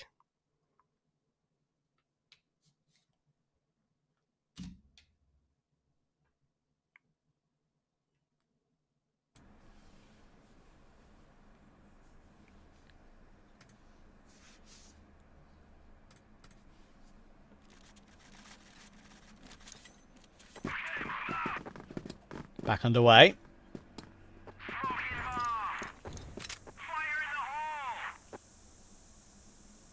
Lots of noise being made here by InnerCircle. They're turning up the pace, and Creed has realised that. How many does he get in this position? Usually you'd expect maybe multiple with that weapon, but it's only 1 this time. Kiko will run him down well. So immediate 4v4, immediate pressure, almost in the spawn of 999. And now they're just looking to maybe sit and cause a bit of pressure, and they realise they have space to move back away and retreat. So they're going to do that. Problem is, there's a very good setup here outside A long for 999. So I actually feel like they're in a very solid position right now, even if all 4 InnerCircle players come their way. Good call here from Beck. Worked out beautifully so far, but the question is, can they get it done? Can they find the second round in a row? So far, so good. BYK takes out Awesome, but the damage has been done. CRS and QJK left in the clutch. Alucard being blown away by the pressure, literally. So let's see. Kiko also goes down to CRS, and I'm telling you, Beck now in the clutch. I give him a great chance, CRS. With the M14, a big change up.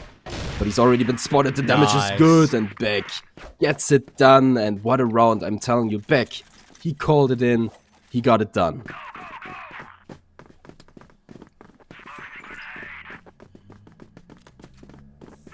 Now, time to lock back in or InnerCircle, knowing they should be taking this one pretty comfortably.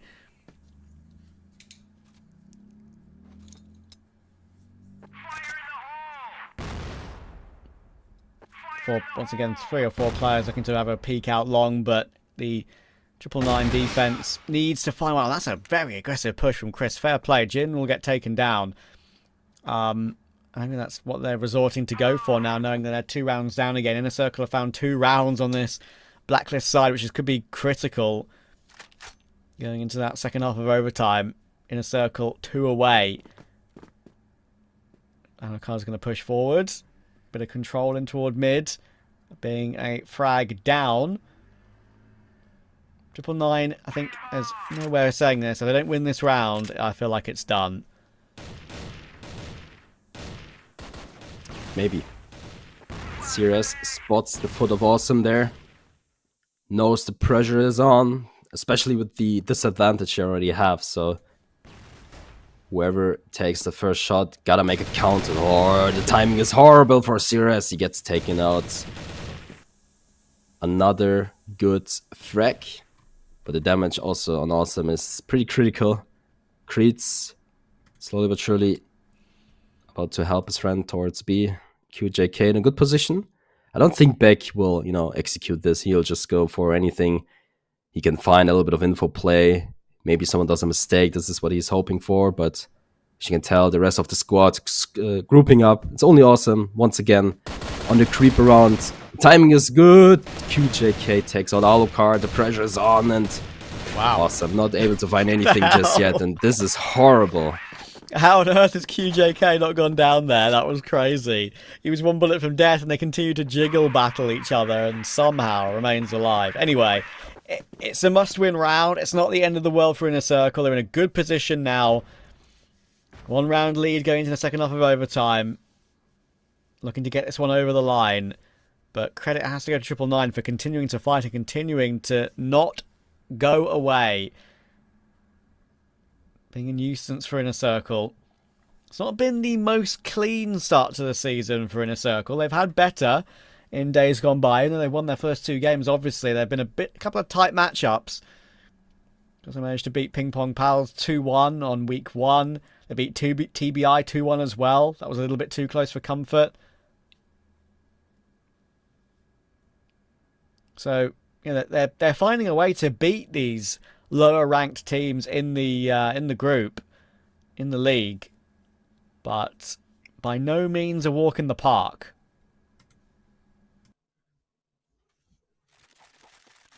And how could we forget the 10-0 against ROC? That was quite the performance from ROC against 999. A little bit, yeah, I think it left a mark. Let's just keep it at that level. And, well, 999 obviously looking for redemption. They want to secure the first victory, but they're yet to secure the first set. So right now, the InnerCircle is still in the lead by 1. Kiko already being, damaged quite a lot there. I think, the InnerCircle, they don't really aggress too much, and they haven't really done it the entire game long, I think. Especially on the Jar side of things, but I would love to see a little bit of a switch up. It's always Alucard on A, obviously. This is where you have to put your sniper, right? But I would love to see Alucard sniping in mid, maybe just once. Maybe to see if anything can happen, but the InnerCircle, they keep it cool. They, they don't want to change up just too much just yet. But on the other side, 999, I think they actually change it up a lot. You can tell on the map, right now they're pretty, reserved. They don't really want to go too deep just yet. But in these last couple of rounds, I feel like they actually changed their, their style a lot, and it worked out for them. Even though it was very close, it still worked. This is all that matters. And yet we're gonna see another B push grouping up slowly but surely. It's only gonna be back on the bomb side here, so maybe it's gonna be a close fight in my opinion. Now, he's got some lineups for some counter util, but he needs to tuck himself in the corner and stay alive and wait for some rotations, because this is where the play is going to be going down here for 999. There is going to be a quick rotation, as I say, of multiple players, but 999 have got through this play once or twice before.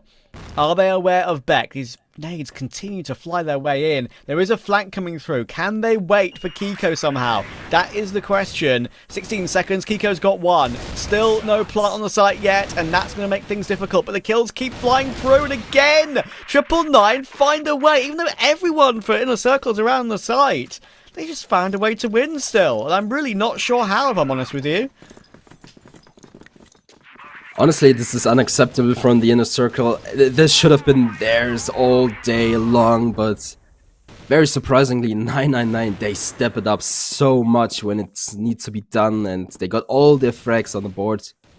They are pushing, they're pushing a potential golden round here. I mean, they keep it close.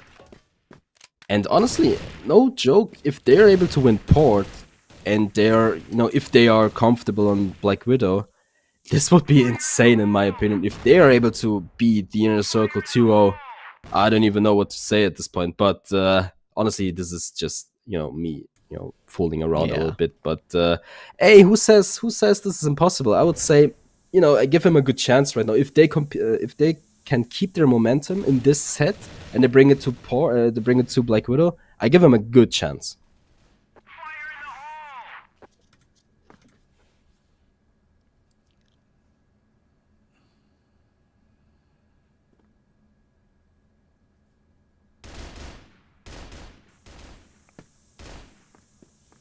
QJK adjusting his camera for us mid-round. Appreciate that one, King. Jumping forward, trying to take a duel, and Beck's not ready for that angle, and he continues to fight that angle as well. Questionable, I would say. And you know it's a kind of a favourable peak for QJK. It's a huge one to take once again. Another opening. InnerCircle have collapsed here.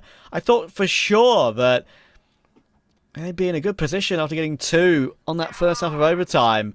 And they're on the favourable side now in the second half of overtime. Why are they not closing this out?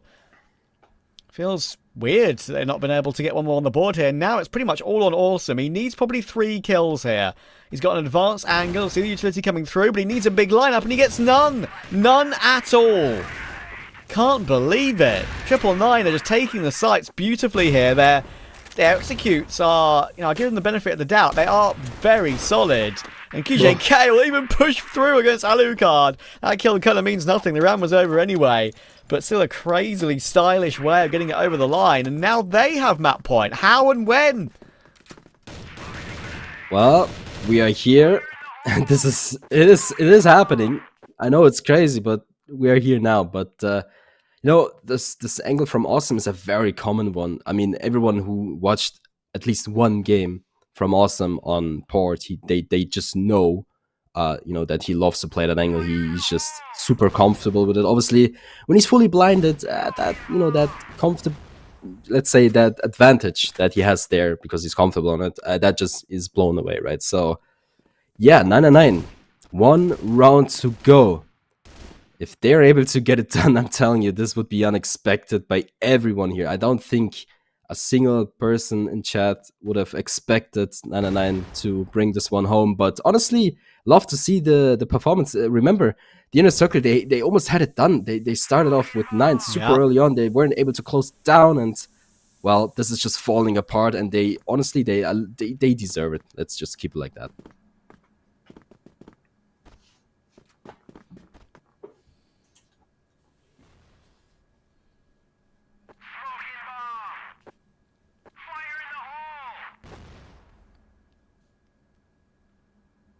Is Minchen okay?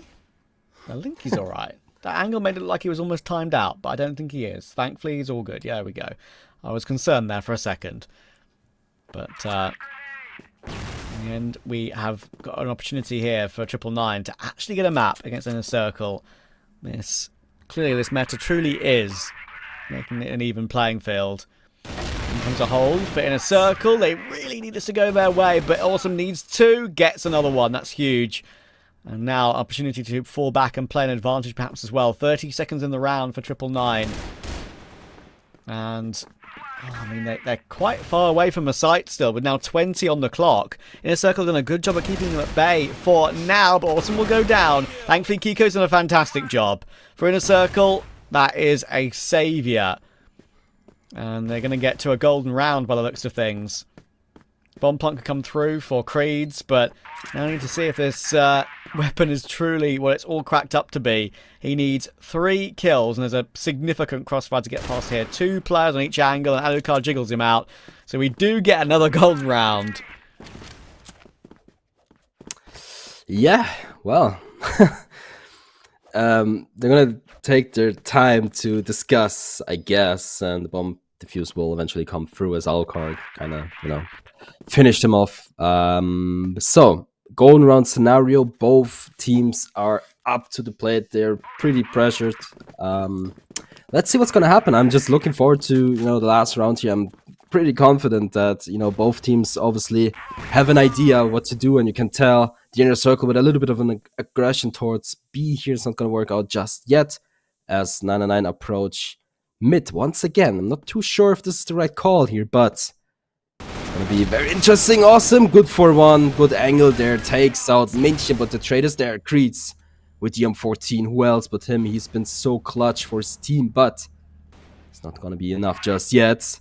And Kiko, another clutch master, Nice. takes out Creeds. Can you find a second? Not this time around. CRS takes him out, and this is still, this round could still go either way, and Yeah. bomb side is secured though. Fair play, 999. This is another really, honestly, well-played round. It's only a 3v3, but they've managed to recover it again and just make it a conversation. 12-12, 3-3. Once again, over toward B. They're hitting these important kills at the important moments, but here's Jin. He knows where Chris is, I think, but he doesn't know where BYK is. It's a really important kill. And now Alucard, he's been spotted out. Bomb plant can come through. And 999 need to find one kill. It's only on Alucard to get this one done in a golden round. And they're gonna find it as well. Would you believe it? I mean, Penguin said he'd rip up his notes. I think we're almost at that stage. Maybe one map away from being at that stage, but we almost are. It took us all the rounds to find a winner in this one. But InnerCircle disappear a little bit on possibly favoured sides. And 999, all credit goes to them. Creeds was superb. They will get the opening map in this BO3. Yeah, definitely nothing that I expected, but it's just always the same thing, right? You expect a clean win here from the InnerCircle, which on paper should definitely happen, but it didn't happen. So an interesting start of the first set here, but guys, don't go anywhere. We have Black Widow in the making, so see you soon. Thank you, Pandoxon. Thank you, Trav. I'd just like to highlight one point is that there's no more David and Goliath scenario. I feel like at this point anyone can make it to playoffs, and I just have to highlight as well here Trav's law, guys. Like 9-5. Yeah, 9-5. 9-5 to golden round, and it's always getting to the golden round and overtime. InnerCircle have no one to blame but themselves. You think so? Yeah. Yep. These guys underestimated 999, and 999 deserved to win. It's assertive and it's very dominant gameplay that Yep. I've witnessed myself from the players of 999, especially the likes of Creeds and stuff like that. It was incredible to watch. The guys after 9-5, okay, InnerCircle, they didn't change anything. That's not something, it's not wrong. But in terms of 999, they started playing more fast. They started doing 5A side, 5B, just taking the BC control from mid, and InnerCircle couldn't stop it. So they just got snowballed and they lost it. We cannot also blame InnerCircle, but we can raise how good 999 played. Yeah, I mean, the set summary highlights it all. This is an incredible momentum boost for 999 and might be kind of a bummer for InnerCircle. That's what it seems like. The KDAs are kind of unequivalent in some sense. It feels like InnerCircle has a good KDA across the board, but it's just 999. They're hungry for this, and they managed to execute. Definitely, and when we saw how InnerCircle played very well at the beginning of the game, not only at the beginning of the game, until 9-5, Yeah. and then suddenly everything got Fell off. snowballed. Just fell off. Yeah, and all the maps got snowballed versus them. Favor and his shots with the guys of 999. Somehow they've changed themselves after 9-5. They knew that there is nothing they're gonna lose, so why not start pushing around, trying to trade each other, trying to play more aggressive versus InnerCircle, and this had no response from InnerCircle. It's a very good lesson for InnerCircle, Yeah. and also it's a very good lesson for 999 not to give up till the end of the game, and for InnerCircle to how to defend versus the aggression that they have seen from 999. Yeah, and we did see some of the casual weapons that were played before this adaptation within the game, so I'm not sure what's gonna happen on the next series, on the next game, on the next set. Like, is it possible, like Pandoxon said, for 999 to secure a 2-0? Well, InnerCircle until now, we haven't seen any solid best of 3 from them. Talking about Season 1, we've seen that these guys, they were winning 2-0 more often versus 999 versus TBI versus other teams as well. But till now, all the games for InnerCircle went to map 3. Will it be today? And not to mention also that PingPongPals game It's not like ROC was for a example. golden round. Yes. So InnerCircle still, the guys didn't show their full potential, as I said. Yes. They still have more, and they're gonna show more by time. But 999, I think so too. They're doing extremely well in terms of trade. They're doing extremely well in terms of aggression, aggressive plays, strat-wise, pushing, trying to trade each other. Positioning, yeah. So yeah, they are very good. They came on top because they were better on port. They did play better on port. I have to agree with what you just said, and I'm really happy to see 999 performing at this level because we didn't get to see that in Season 1 due to whatever reason. So I'm excited. I'm excited to see this new 999, and at the same time as well, InnerCircle, they had it in the bag. It was 9-5. Crab's Law. They should Yes. integrate that in a dictionary or something, but we're gonna have to wait and see what's gonna happen next map, man. This is one of the best comebacks that we have ever seen. From 9-5 to 13-12, winning the whole game.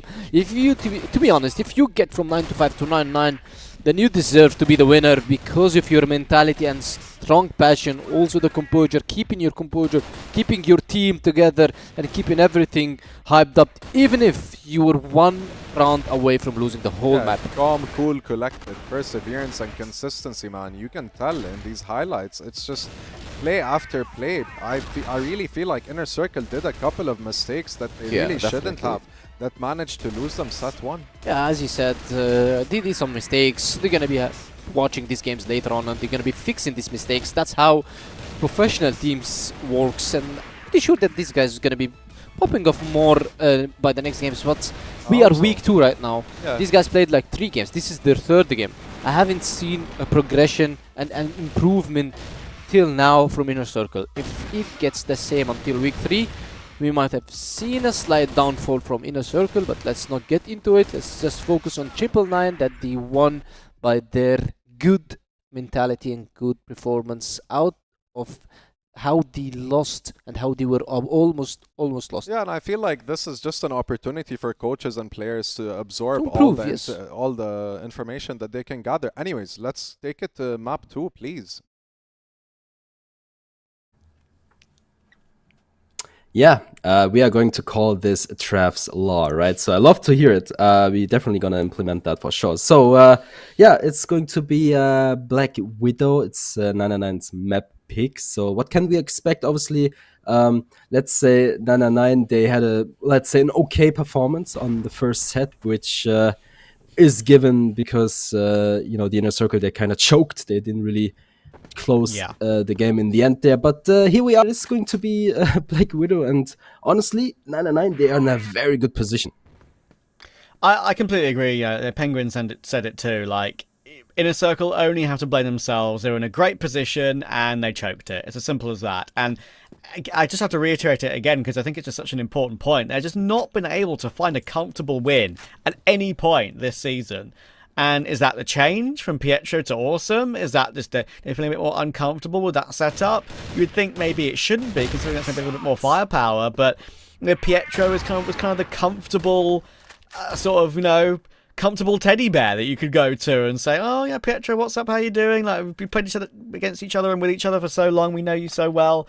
Awesome's a bit more of a sort of a left field pick, right? So, not taking anything away from Awesome. Obviously, he's a fantastic player, but it's like, so far, it's not the InnerCircle we know and love, and they need to change that very, very quickly. Otherwise, they're going to be losing to a surprising opponent here in 999, who are currently bottom of the league.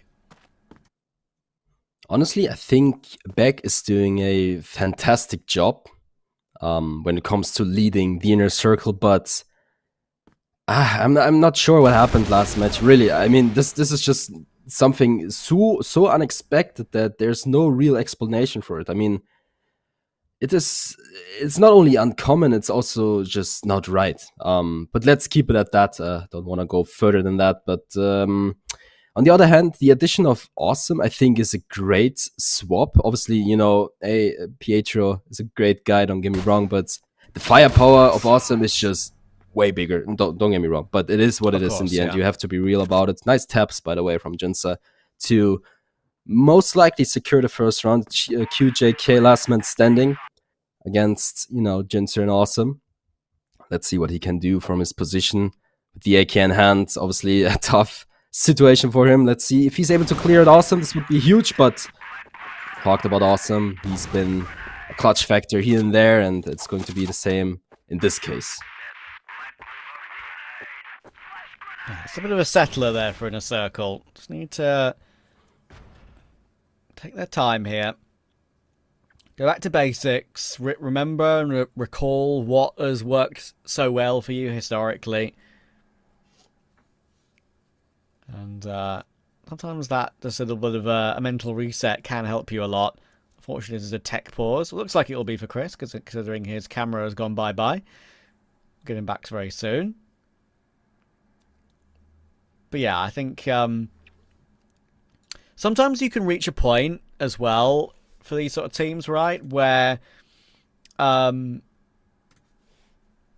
you've been at a good level for such a long period of time. Like, you've always been a playoff team in the CFWL historically. I mean, I'm gonna click through the seasons right now during this tech pause, right? So 2023 season 1, when of course they were on a kind of a different team back then, on Knights, a different organization. They finished 3rd. 2023 season 2, they finished 2nd. 2024 season 1, they finished 4th. Again, a playoffs run, and I do believe they made the grand final. Yes, they did. They made the grand final and lost to 3BL 3-2. So they made it into one of the most exciting finals, actually. 2024 season 2, sorry. And Knights again, of course, made playoffs, 3rd place. And now, of course, we're in the current season, and 2025 season 1 again made playoffs, finished 3rd again, but did lose in the 3rd place match. So overall, finished 4th. So that was a bit of a downturn for them, if you compare that to previous years. And now we're here, where it's just not the same as it once was. And maybe that's why they made that change, right? After season 1, they were like, okay, we finished 4th. That's a little bit worrying. Let's make a change here. Let's go for a player with a bit more firepower. Well, so far they have not found that synergy just yet. And, of course, remains to be seen when we'll get that. We'll see, though. We will see, though. Of course, remember that so many games in the past where we've had question marks about them, and they've just delivered and turned up when we know they should. They always got that quality to them. They always will. It does make you wonder, though, in the future, like we made a change. There's now a new meta in play as well. Is this going to be like a turning point for the good or for the better? For the good or for the worse, sorry. Like, they're going to need to find a way to make sure it's for the better. Because, there's a risk with getting used to this new meta that they could lose a couple of games and they might even miss out on playoffs this season. Like, there's genuinely that risk, I feel. Yeah, definitely a good point you made there. To be fair, they, if we go even deeper than that, InnerCircle, they very barely won against 3P. It was a very close golden round where they were able to, close things down. So a little bit way too close for comfort, if I'm honest. But I don't know. I still, honestly, I think they have such a great team, but today, they had it. Honestly, they had it. Imagine they would have closed the match, I don't know, like 10-6. This would be a completely different conversation right now, right? Of course, it would, isn't it? And that's what's crazy, right? Like, it all hangs on those small margins. We can't sit here and sit idly by and not criticize when you're 9-5 up and you don't win. Like, it's our job to say it how we see it. And right now, I think InnerCircle will feel the same. They'll feel very disappointed in themselves that they're not able to, get some form back and win games they should be winning. So, need to recover. So far, they have at the beginning of map 2 on Black Widow, but of course, it might be a long way to go with needing Compound as well. Minchin takes out Awesome. Good opener here from him. Let's see. Beck already very close to these 999 players, just running them up. Not able to find anything just yet, but there's Jinza. Good for one. Good tap onto Creeds. But they're stalling a little bit too much. Alucard makes things work their way a little bit better. Nice. Takes out Minchin as well. BYK now left alone. And even though, the InnerCircle, they were stalling so much, they still got it done thanks to Alucard, because he's just so good with the TRG. Don't get me wrong, he's also good with the arm, but I feel like he's very comfortable on that new sniper. And now BYK in the clutch needs to jump out of window, a very difficult position. Don't really like to do that. I prefer to go under cat, which he's doing right now. I think this is more likely to go his way. I mean, you gotta be somewhat lucky to, you know, get the first frag out of the window. Look at this. This is what I mean, right? So the timing is perfect. If he's able to find at least one, it would be huge, but Alucard gets the better of him. Great round from Alucard. That is what we want to see from him. Talent that we know he's got. Already with 4 kills on the board after that round. Beautifully done. Winning every duel necessary. Beck's going to force his way through in the immediate round following as well. They're taking very quick control of B. It's a little bit split up. A little bit 1 by 1. And it gave QJK a chance to deliver. But in the end, it's not going to mean anything because Jin's found 2 on the rotations from Creeds and Chris. So, very nice. BYK now needs a 1v2. He's got the ability to do this. He's only also on half health as well. And the USP being so powerful. You never know. It's all using the Orm, not the different options he's got, of course, for himself now. All to force his way down. Now, USP up close. Also, might not be long for this world, but it's covered by Alucard. Good angle, good teamwork, good communication. And that'll be a good start to map 2 as well. Yeah, I mean, the InnerCircle, they look great right now, but they also looked great on the first map. They just started just like that. I think literally they started 3-0, if I'm not mistaken, but let's see if 99 can find an answer. Their map pick, so you would expect them to step it up, especially with the confidence boost they just gained by winning the first set, but let's see, CRS, good for 2 with the so ready to go. Can you find a third? Kiko, he's still there, still lurking. Looking for anything, but there's Beck. Takes CRS out, but there's Creeds as well with the M14 still in hand. Goes for a wide swing, not sure if that was the best decision. Could have waited for a little bit more backup. Also BYK with the cross. I mean, it's smoked off now, but wasn't earlier on. So Creeds with a little bit of an unnecessary push, but still very winnable for his team. BYK and München looking for the round win here, but Kiko and Jinza, they have a good idea. They spot BYK, but now the info is given, so they know what's cooking. It's just a matter of time before the InnerCircle make a move.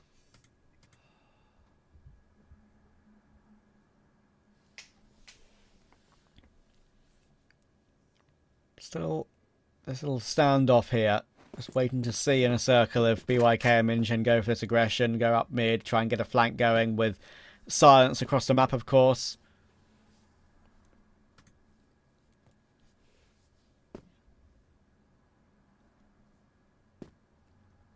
Kiko now will work his way up with Jin. Bomb plant can come through, but Spinline are pretty much ahead of the game here, ever so slightly. They are in good positions. If Kiko makes any slight misstep, you get caught off guard. That's a great time for Jin to swing. Minchen caught, about to deal with his teammate, about to take Kiko down.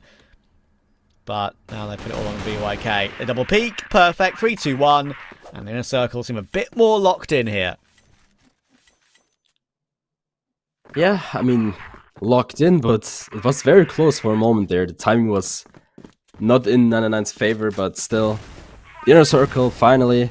Some more responses from them. I mean, 4-0 is a good start into the set, but still a long run to go if they want to, you know, win the entire match here. I mean, Compound, of course, is in the conversation with a star like this, but 99, they just haven't found anything just yet. I mean, we have Creeds on the HK now, which I love to see. It's a good, let's call it a good change, but not too sure about the rest. I mean, Minchen is kind of quiet, and QJK and BYK also a little bit quiet. Double arm setup is, yeah, you know, it's a nice idea, but not too sure if it's working out just yet, but I think it's gonna be quite interesting whatsoever. A good grenade onto BYK.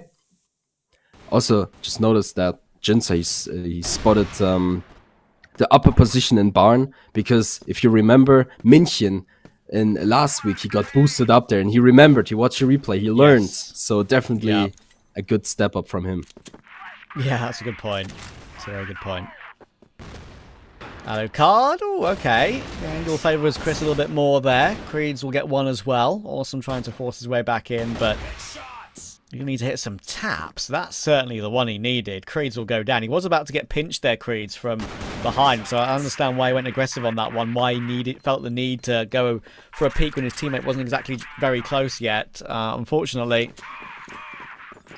it doesn't work out for him. And InnerCircle have a clean sheet still intact at the moment. Yeah, they are definitely cooking. And look at this aggression here. 999. I love these changes, but München, he will go down in the process, and I'm telling you, the InnerCircle, they are cooking. They're not happy with the last match result whatsoever, and a fair point. I mean, honestly, we talked about it over and over and over and again, right? I mean, they should have won it all day, all night, but they're here now to take their revenge. They're doing a fantastic job so far. It's only three more players from 999 to, prevent the InnerCircle to get their 6th round, but seems like they have a good idea towards A here. But look at this damage being done. Finally, a little bit of a trade from BYK, but it's only QJK left alone, and honestly, another very, very good round from the InnerCircle, and I think they're pushing it. Yeah, not really much to say, honestly. It's just a clean performance so far. They've clearly locked back in, and they just don't want to mess about knowing what's gone before. They'll be pretty disgusted with themselves that they have to play, we're having to play Compound at all, I feel like. 999 by no means out of the series, obviously, but so far it's InnerCircle trying to prove us wrong from what we've been saying earlier, trying to get a map win that's actually a comfortable one. And again, they're 5v4 in the following round here. It's all been very wishy-washy for InnerCircle so far in Season 2. They've been scraping the wins, but they've not been convincing. This one still won't be convincing, even if they are to win 2-1, but they can make Map 2 look very convincing here, at least, which will be a good sign. Yeah, the best part about this, Kiku has been so good in the last map. He's been super quiet now. He hasn't really got anything done for his team yet, but still, the rest of the squad stepping it up big time, 6-0. This is what I'm talking about. If you have a bad game, but the rest of your team is really on point, it doesn't really matter, right? I mean, it's obviously, but look at this, a little bit Alucard. I mean, look how quick he is with that sniper, right? But the trades are there. Mention BYK have a good answer. Take out 2 players back, barely standing. If BYK is too aggressive here, he will go down as well. Mention also very low on HP. Look at this. Oh, this is actually quite perfect by him, by textbook, but Nice. Finally, CRS steps it up, takes him out. Finally, we get some round, or at least 1 round on the board for 999. Yeah, they probably need to finish off the half, though, don't they? They need to get all of these remaining rounds. Chris going aggressive immediately at the beginning of the next round. Respect that. Not going to find anything, unfortunately, though. Oh, and no range, but it pours right as well. It looks like... Are we going for a not live in this round? I think we are. Okay. So I'm pretty sure no damage was taken. I'm hoping that we're able to reset that round and go again. Because it's not like a kill came through and you're going to have to play out the round. They lost a player while it was still a 5v5. So I think we'll be replaying this round, and 999 will get another chance. Yeah. I mean, one thing I was thinking about was, the 999, they got 10 out once, and it was kind of looking like, okay, we might get it again, but thankfully that was prevented, so we don't get the double 10-0.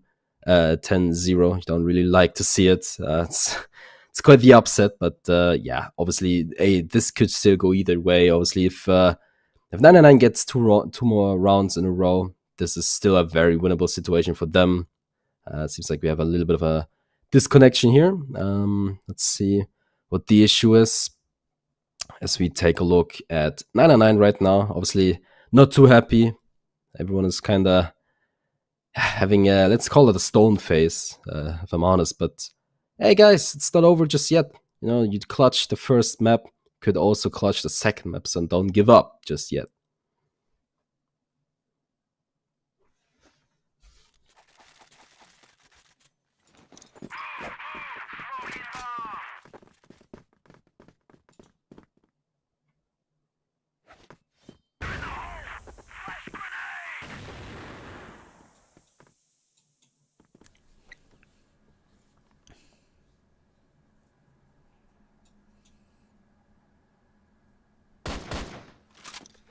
Look at this. Cards. Yeah, getting played with a little bit by QJK.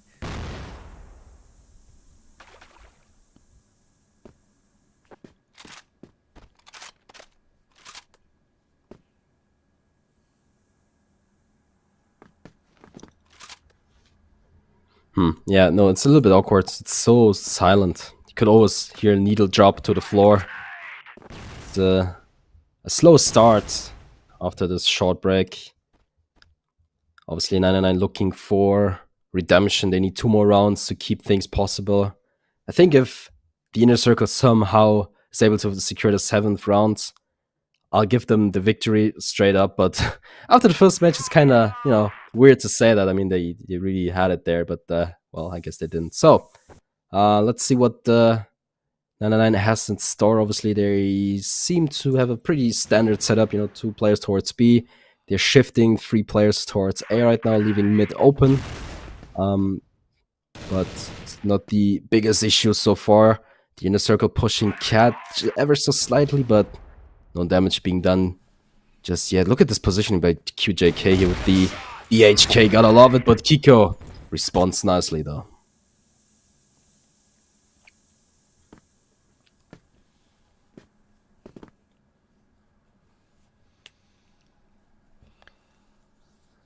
Chance for another round on the board for InnerCircle, another opening pick as well to make things even more difficult for 999.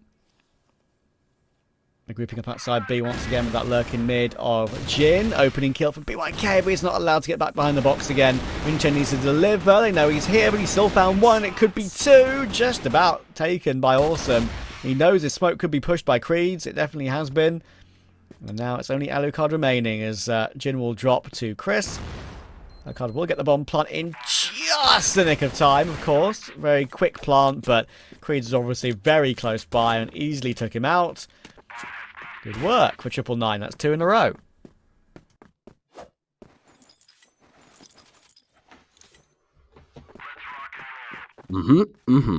Yeah, this is basically what I was saying, right? So if they're able to get 1 more round, it's not the end of the world. Obviously, you would expect them to have a better start into this game, but Minchen, good for 2. A good start into this round, but the trades are instantly there. Kiko and Jinsa make things even once again, and it's gonna be a very close round. I mean, they haven't really secured B yet. They could go either way. They could just, back off and reset and move from there. And 99, they don't even have an idea. Look how spread they are. They're just gambling at this point. BYK checking A long, no one to be found. Info is given, so it's actually gonna stay there. It's going to be QJK clearing up the entire midsection there. Creed's on the clutch with the M14. Has all the info he needs. Bomb will eventually get planted. They're stalling it a little bit for now. It's just a matter of time. But look at QJK. He has a great position towards belong there. If he's able to find at least 1, but not too sure as Alucard, he's scoping towards it so they have a clue.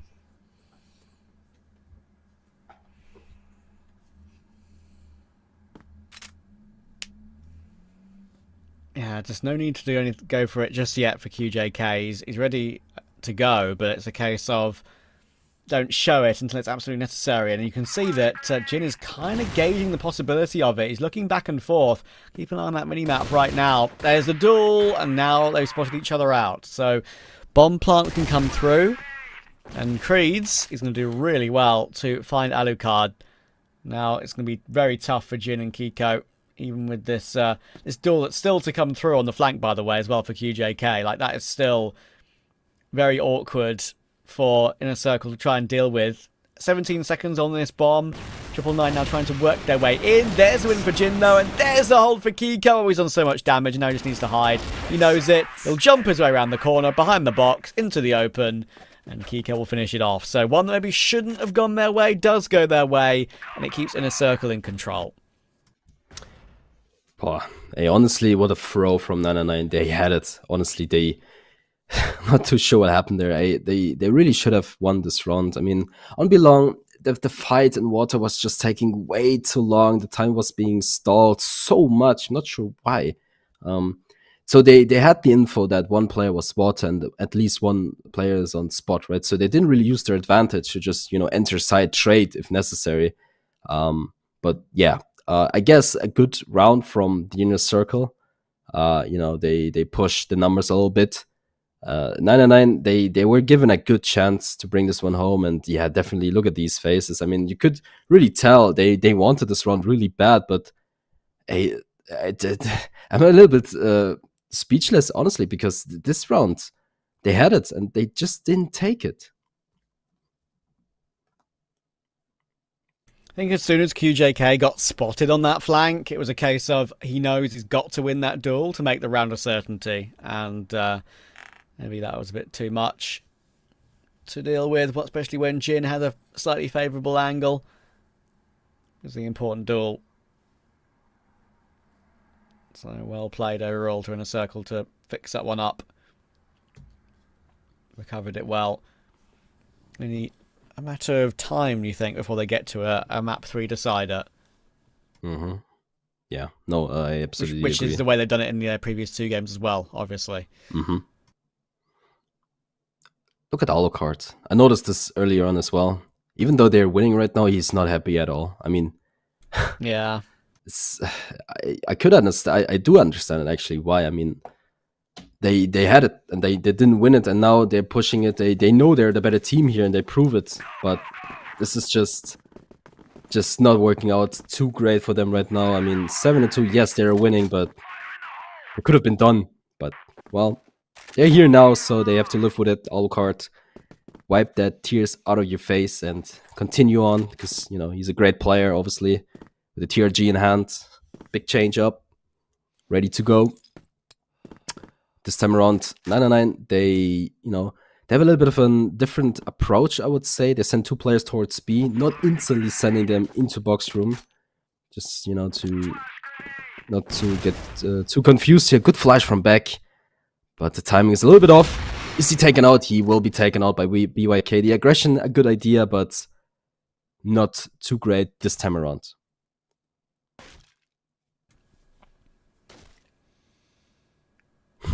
couple of shots heard and seen by BYK.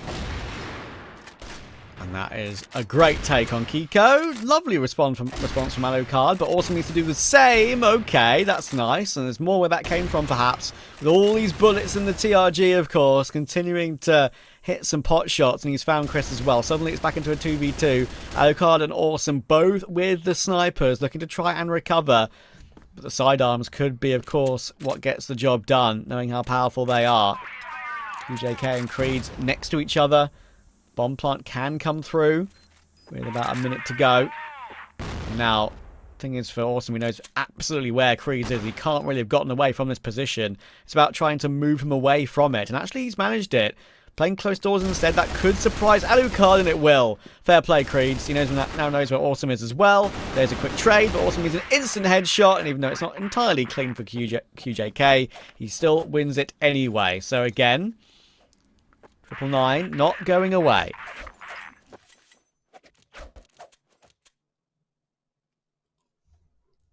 They are still fighting. It seems like a war they can't really win, but things happen, so give him a chance. But yeah, I mean, look at these faces, right? Alucard's still devastated, so is Jinsa. He's not looking too happy at all.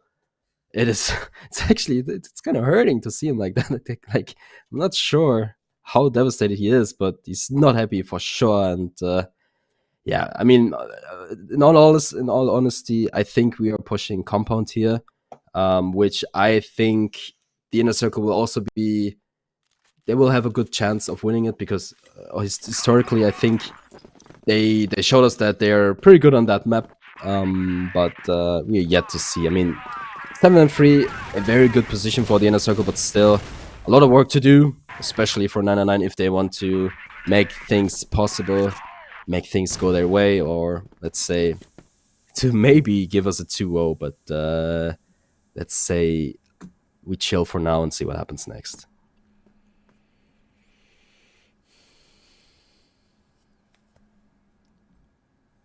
Triple Nine will be encouraged by what's gone before, knowing that InnerCircle are having trouble closing out games cleanly. Double hold toward long here with Kiko and Beck together. Time isn't really great though. Beck's hopping away, and that's the worst possible time for that. Beck just moves away. Of course, he wasn't to know, but the fact that he was not there to help out Kiko might ruin this round once again. It's mostly, I've got to say, mostly been the global risk sides for InnerCircle that have been struggling today. Not as consistent as we know they can be.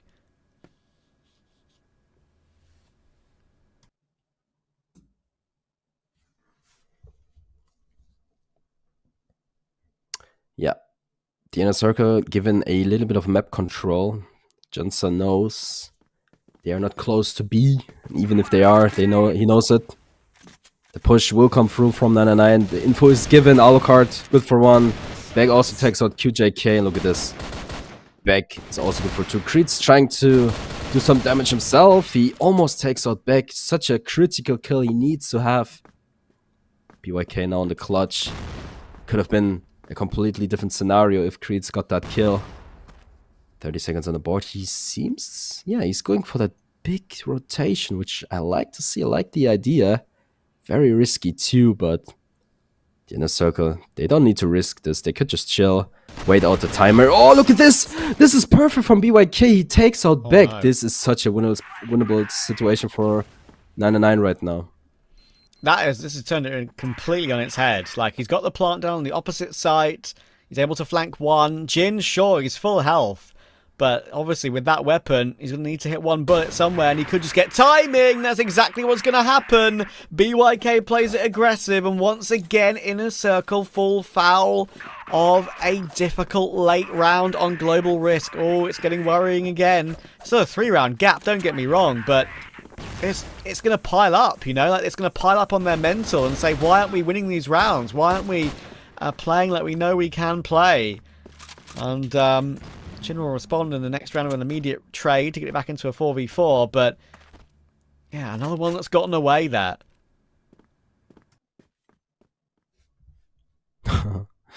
Oh man, I like what I'm seeing, but not too sure about this.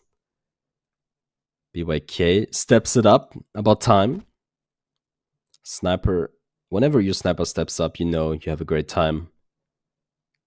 On the other hand, you might question what's happening with the InnerCircle. It started off so strong once again, and all of a sudden, slowly but surely, it's falling apart. A big advantage, the confidence just gone, and it's not even necessarily, you know, happening because of, you know, they're playing bad. It's just, I think they're having some issues with, you know, with their confidence, with, let's call it, trusting themselves, right? So the Penguin would say, okay, the meta has changed, you know, anything can happen. Yes, this is what we're seeing right now, but still, I mean, come on, 999. How much is it going to take? And München takes out Awesome. This is such a big kill. Now they can take B. Look at this BYK with an insane turnaround. Wow. He turns onto Alucard, takes him out, and Kiko and Jinza, they are left alone and shell-shocked for sure. I mean, that's just a great round from Triple Nine. I'm not going to criticize InnerCircle for this one. Like, sure, they made mistakes, but I think it's Triple Nine who deserve the praise. Like, it's a great play. Like, the lurk toward long, it's a common play, obviously, to have the sniper on that long-range angle to kind of just leave him there as well to try and get lurk kills. But, you know, BYK is making this one look very comfortable indeed. Perfect timing on that peek in toward the path up to B. And now Jin should be, and is, now out of the round. And suddenly the gap is 2 again. And the global risk issues for InnerCircle are starting to pile up. Ladies and gentlemen, take a good look over here as BYK 6-0 might make things more interesting all of a sudden. I mean, this guy steps it up big time. 9-9, 2 rounds away from break even. Can you believe it? I'm so far away from trusting what I'm seeing here. But the InnerCircle, look at this aggression towards Belong once again. And they get so much map control, but you can tell Alucard already shifting towards A. He knows what's cooking. A good pop flash from Cirrus will come through. Let's see what's gonna happen next. Alucard in a great position takes out Creed. Kiko takes out Männchen, and this is good for the InnerCircle for now. And look at this. This is completely falling apart. For 999, not even BYK has an answer to it. There we go. There you go. I'm happy with that. Like, that is a lot more comfortable, and I honestly think that is a settler. That's a big settler. Even just one round like that, even if though you're still 7-5 in the lead, it's just not the way the game was going. It was going 999s again. It was another one of these games where InnerCircle was struggling. And sure, it's nowhere near done. It's only 2, but still, it's a good sign they're able just to team up there and get a good, solid, all 5 alive hold. 999 had no penetration in that round whatsoever, so it's going to change the mood a little bit. But I mean, I do think you're right about like what they look like on the player cams every now and then, right? I mean, especially Alucard. Like, even if he's playing well with the current issues for his team, I do feel he's almost justified to be looking a little bit frustrated, because he knows what he is capable of and what the team is capable of. They're not kind of reaching that level at the moment.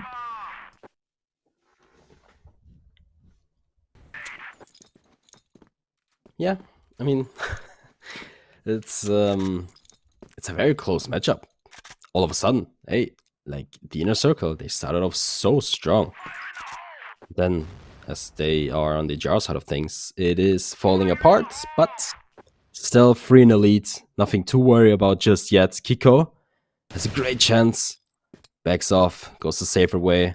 They've been spotted though. And look at the stack from the InnerCircle. 3 people towards A.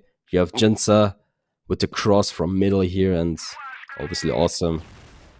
You know, he makes sure no one creeps around B, and Alucard fully blind, but the light still takes out QJK once again. And look at this. They make it look easy, but Creeds and CRS, oh, they have something to answer, but Jinza still there, still trying to win this one. Look at these tabs, the HK, so clean. CRS, not able to get it done. Yeah, Jin just being an absolute nuisance there. That was really well played. Sticking himself in the cubby, continuing to jiggle his way to victory, and now they have a chance to get through to a 3rd map decider.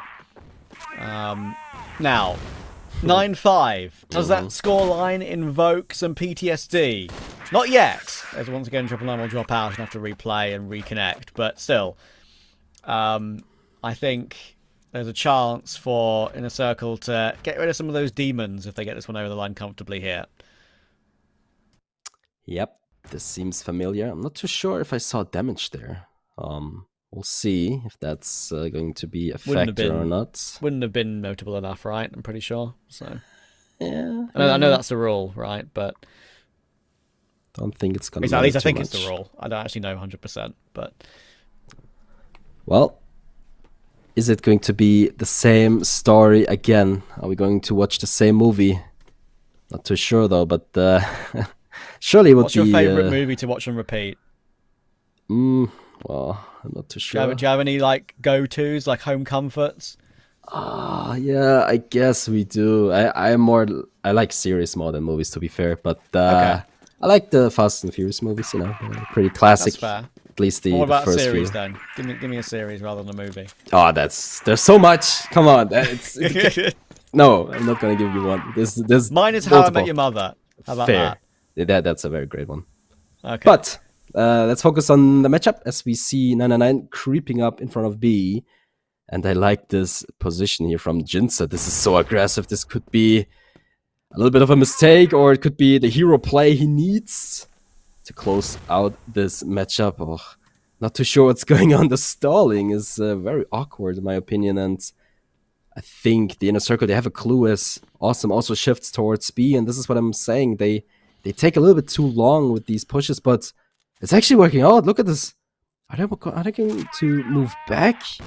Good grenade here, does a lot of damage. Jinza so clean with the taps with the HK. Fully blind by the lights, but the trades are good.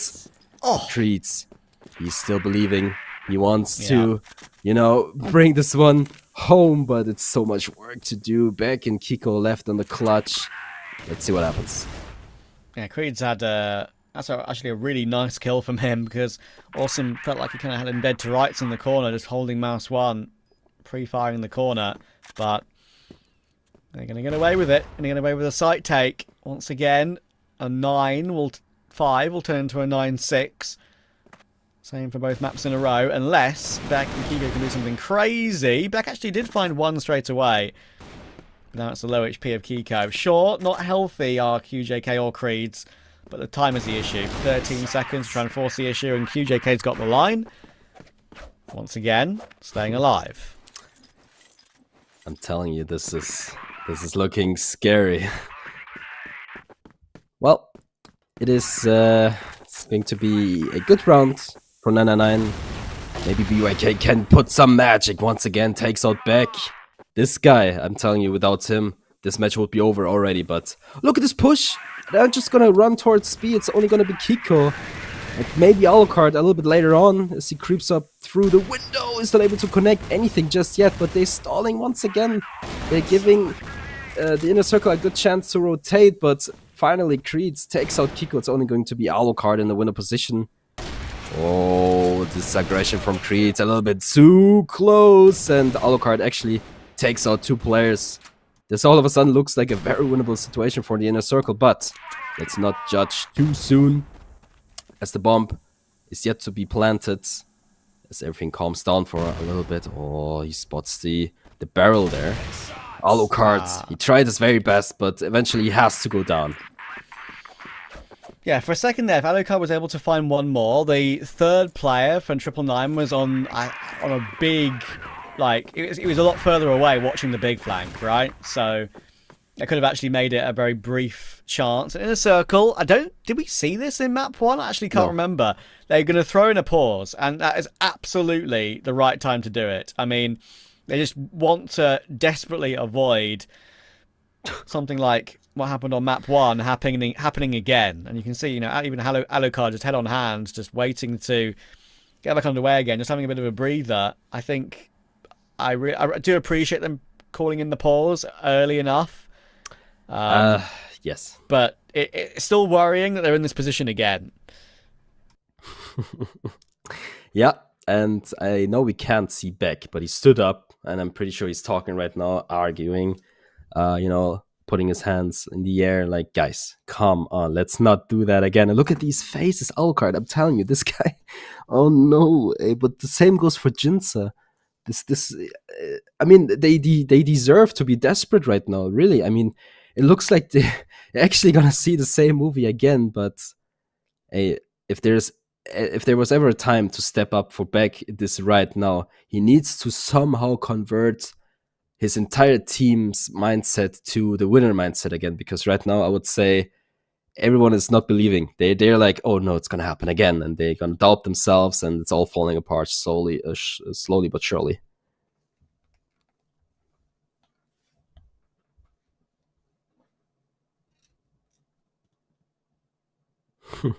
Look at this.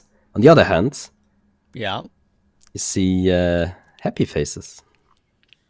Yeah, I mean, they know they've shown a great account of themselves today. A great account of themselves. They'll be very happy with how they performed. They're the underdogs going into the game. The meta, what may have evened things out. And, you know, Creed is using these different weapons and making them look brilliant. But, you know, I think considering where they're at as a team, obviously, as well, in the conversation, just being in the conversation at all is a plus, without a doubt.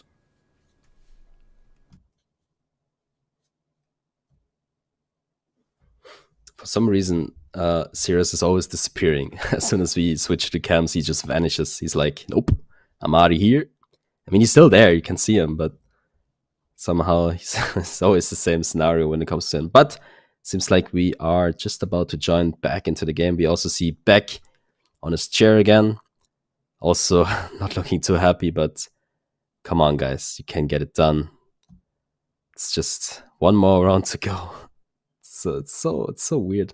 So, hey, like, no joke. What is happening? Like, this should be a 2-0, really. I mean, I'm being fully honest. On paper, and even on, like, the last few matches we saw last week, right? So Not sure what's going on here, but I love what I'm seeing. I love the underdog story. Let's jump back into the game and see what happens.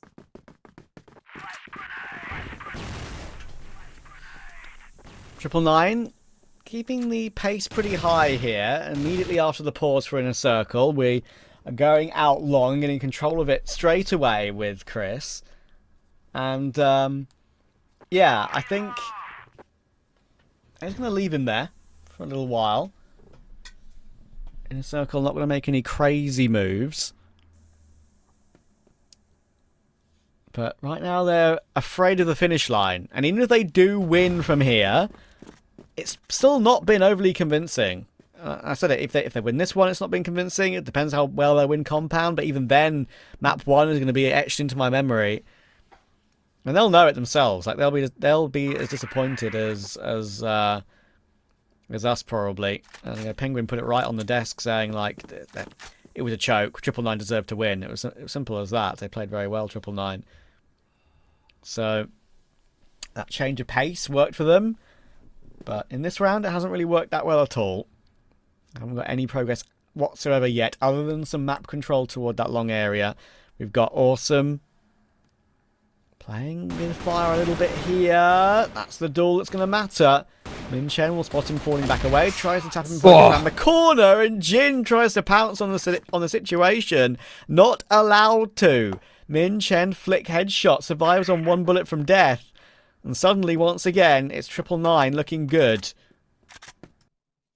I think Awesome is pretty lucky there to be, alive. I mean, you saw what happened to Jinzer, and eventually gets taken out. Look at the aggression. Oh no, it's all falling apart. B-side will be fully opened for 999, not even contested at all. Alucard, timing is off. CRS misses a crucial shot here. Gets taken out. But honestly, the damage has been done. Beck, what can you do? I mean, right now, the timing is off for him as well. BYK, again, this guy, I'm telling you, this guy is stepping it up so much for his team. Alucard, look at this, he's going for the knife. Come on, man. I mean, yeah, he's giving you the chance, but it's not gonna matter. Hey, hey, listen, Trev, it's one more round and we are there again. Oh, I can't believe it. No.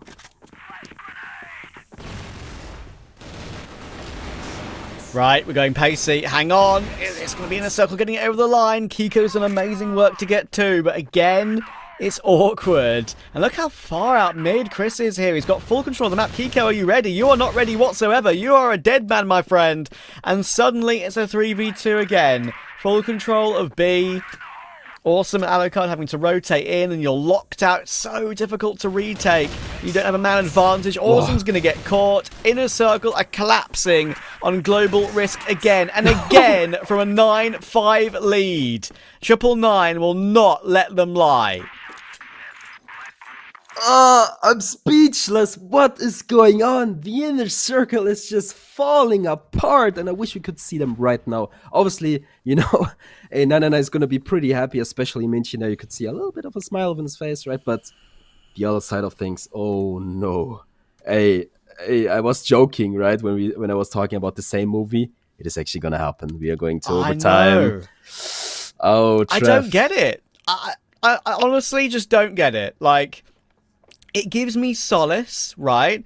As someone who doesn't have a huge amount of experience with Crossfire, only like maybe 2 years worth, that people who have got 10 years of experience in Crossfire, like Penguin, like others as well who I speak to, who I've worked with on the cast, they also have the same opinion. It's like, bro, like, how has this been allowed to happen? You are the better team. You have the better individuals. You've had a 9-5 lead twice. It's actually just plainly unacceptable. I'm not a big flamer. I'm a very kind guy. I'm a loving dude, but I know they'll feel the same. So I can feel like I can say it. Like, it's truly unacceptable to lose 2 9-5 leads. I can't put it into words any further to describe it. They'll be so disgusted with themselves. Oh yeah, absolutely. Look at this. I mean, yeah, I'm speechless as well. Honestly, this is crazy. This is unlike anything I ever expected out of this match. And honestly, hey, we had such a cool game when it comes to Anubis and Swamp, right? But this here, when it comes to these close match, like in the end, when it comes to overtime, I'm shaking. I'm literally shaking. Look at this. They take Barracks control, taking out Creeds is a step up, but München is there to trade things out. Oh no, they're so ready to go. And Beck, the idea was great to, get some more map control towards A. Didn't really work out though. But Beck being on the ground dead isn't necessarily the worst thing that could have happened, because now Beck has full control, right? He's the mastermind of this team. He has a great chance to control all of his players. He has every POV he needs to have. Let's see what he can do with it. Well, we're here again. It's another overtime to add to the list today.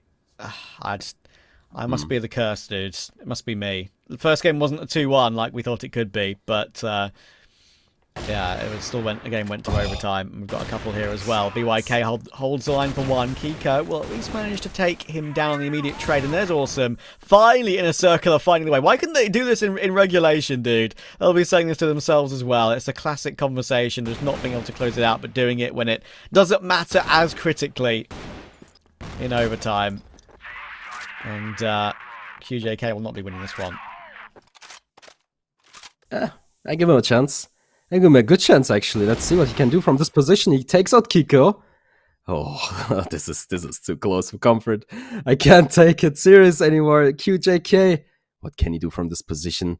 He knows where Awesome is. I'm pretty sure he spotted his feet, though, but he's still so worried about a long time is ticking. This is a great setup from the InnerCircle.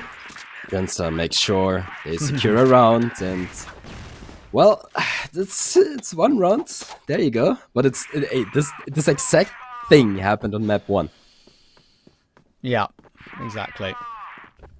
It's crazy how you joked about, it being another watching the same movie again. Well, quite literally, it feels like we are, just with a slightly different backdrop.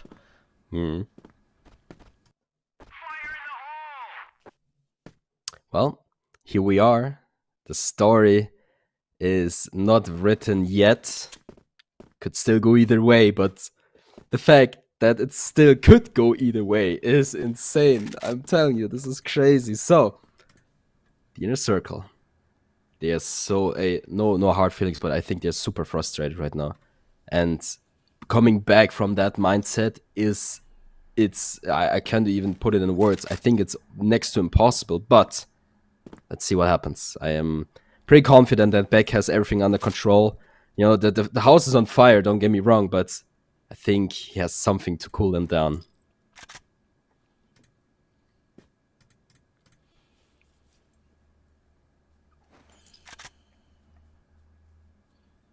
Creed's back on the AK. Messing around with any of those other weapons before, even though he was doing good work with them. Meta switching around. Maybe causing some of these games to get a bit closer.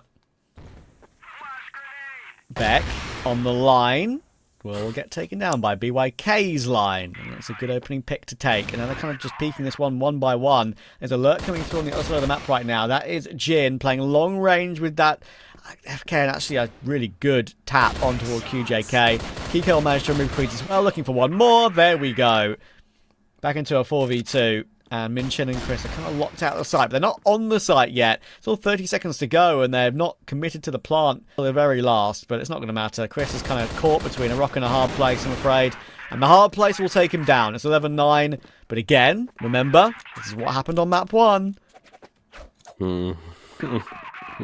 Okay.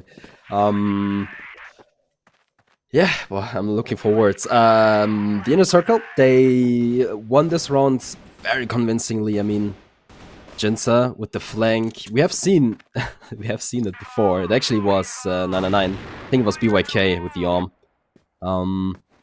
Yeah, I mean, 2 rounds in a row. Finally, a little bit of a, let's call it a relief. But I think what ultimately won them the round was them stalling, rushing into B. I mean, you could really tell 999, they were ready to go. They wanted to, frag out and trade, and that just didn't work because, the InnerCircle, they were just stalling it, and they were picking these fights one by one. It worked out beautifully, especially thanks to Jinsa, who, you know, put a great performance in that round. And yet again, CRS with a good opener.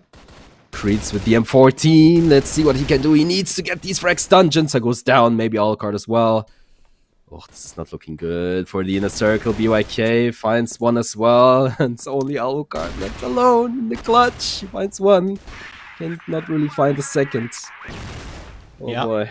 I'll keep Triple Nine in the conversation. Same pattern as map 1. I'm going to keep saying it as we keep going.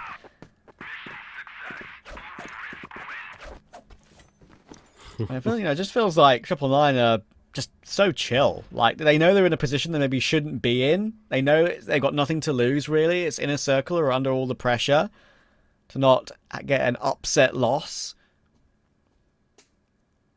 I still think, again, I mean, I preface it by saying, again, I said this on map 1, but InnerCircle should be in the favourable position here going into the second half of overtime.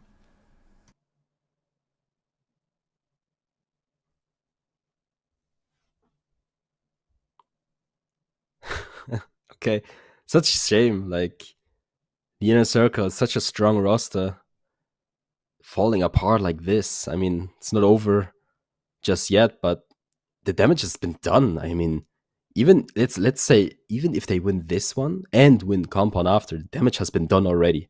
And yeah, the numbers in the end, they're in favor of the InnerCircle then, but still, I think 99 is enjoying themselves right now. I mean, everyone is, you know, chilling, waiting for the game to, you know, start again. And yeah, we see the same story over here. Stone faces, really. But I think, hey, no joke, they had 2 clean rounds in a row. Then they lost another one, but they keep it close, okay? It's not like they're getting stomped right here, let's be honest, right? So let's see if they're able to close things down as we maybe jump back in the server. I don't think we are in just yet. No, gonna take a little bit longer, guys. Don't worry about it. It's still anyone's game, so stay tuned.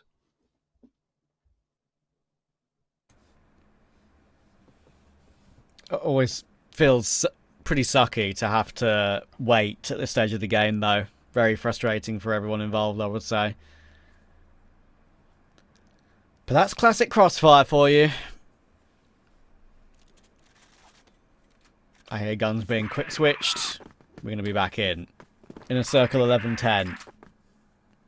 Chance to get it to a map 3. They need 2. And they need 1 to guarantee a golden round.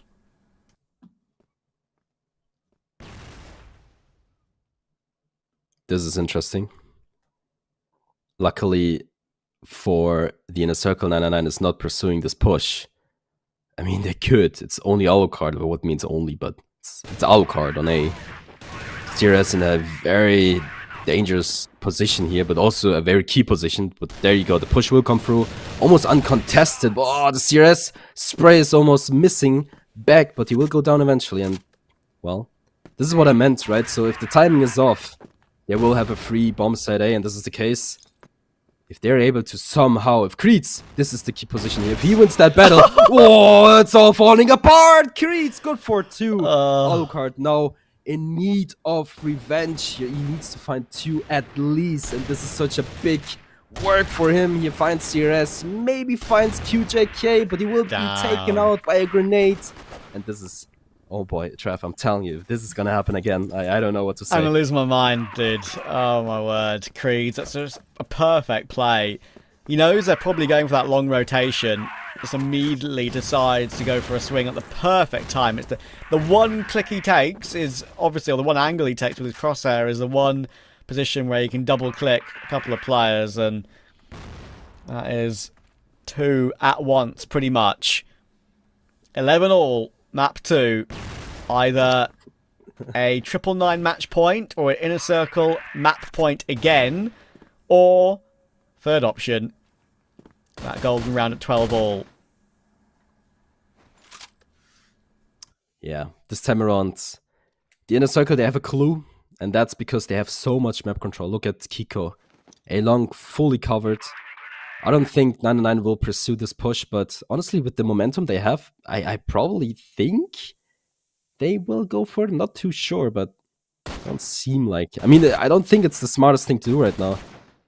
But obviously, you know, they don't know about it. They don't know about the stack here. And Kiko, oh, he's going for some more, but you don't want to risk it. He's shaking.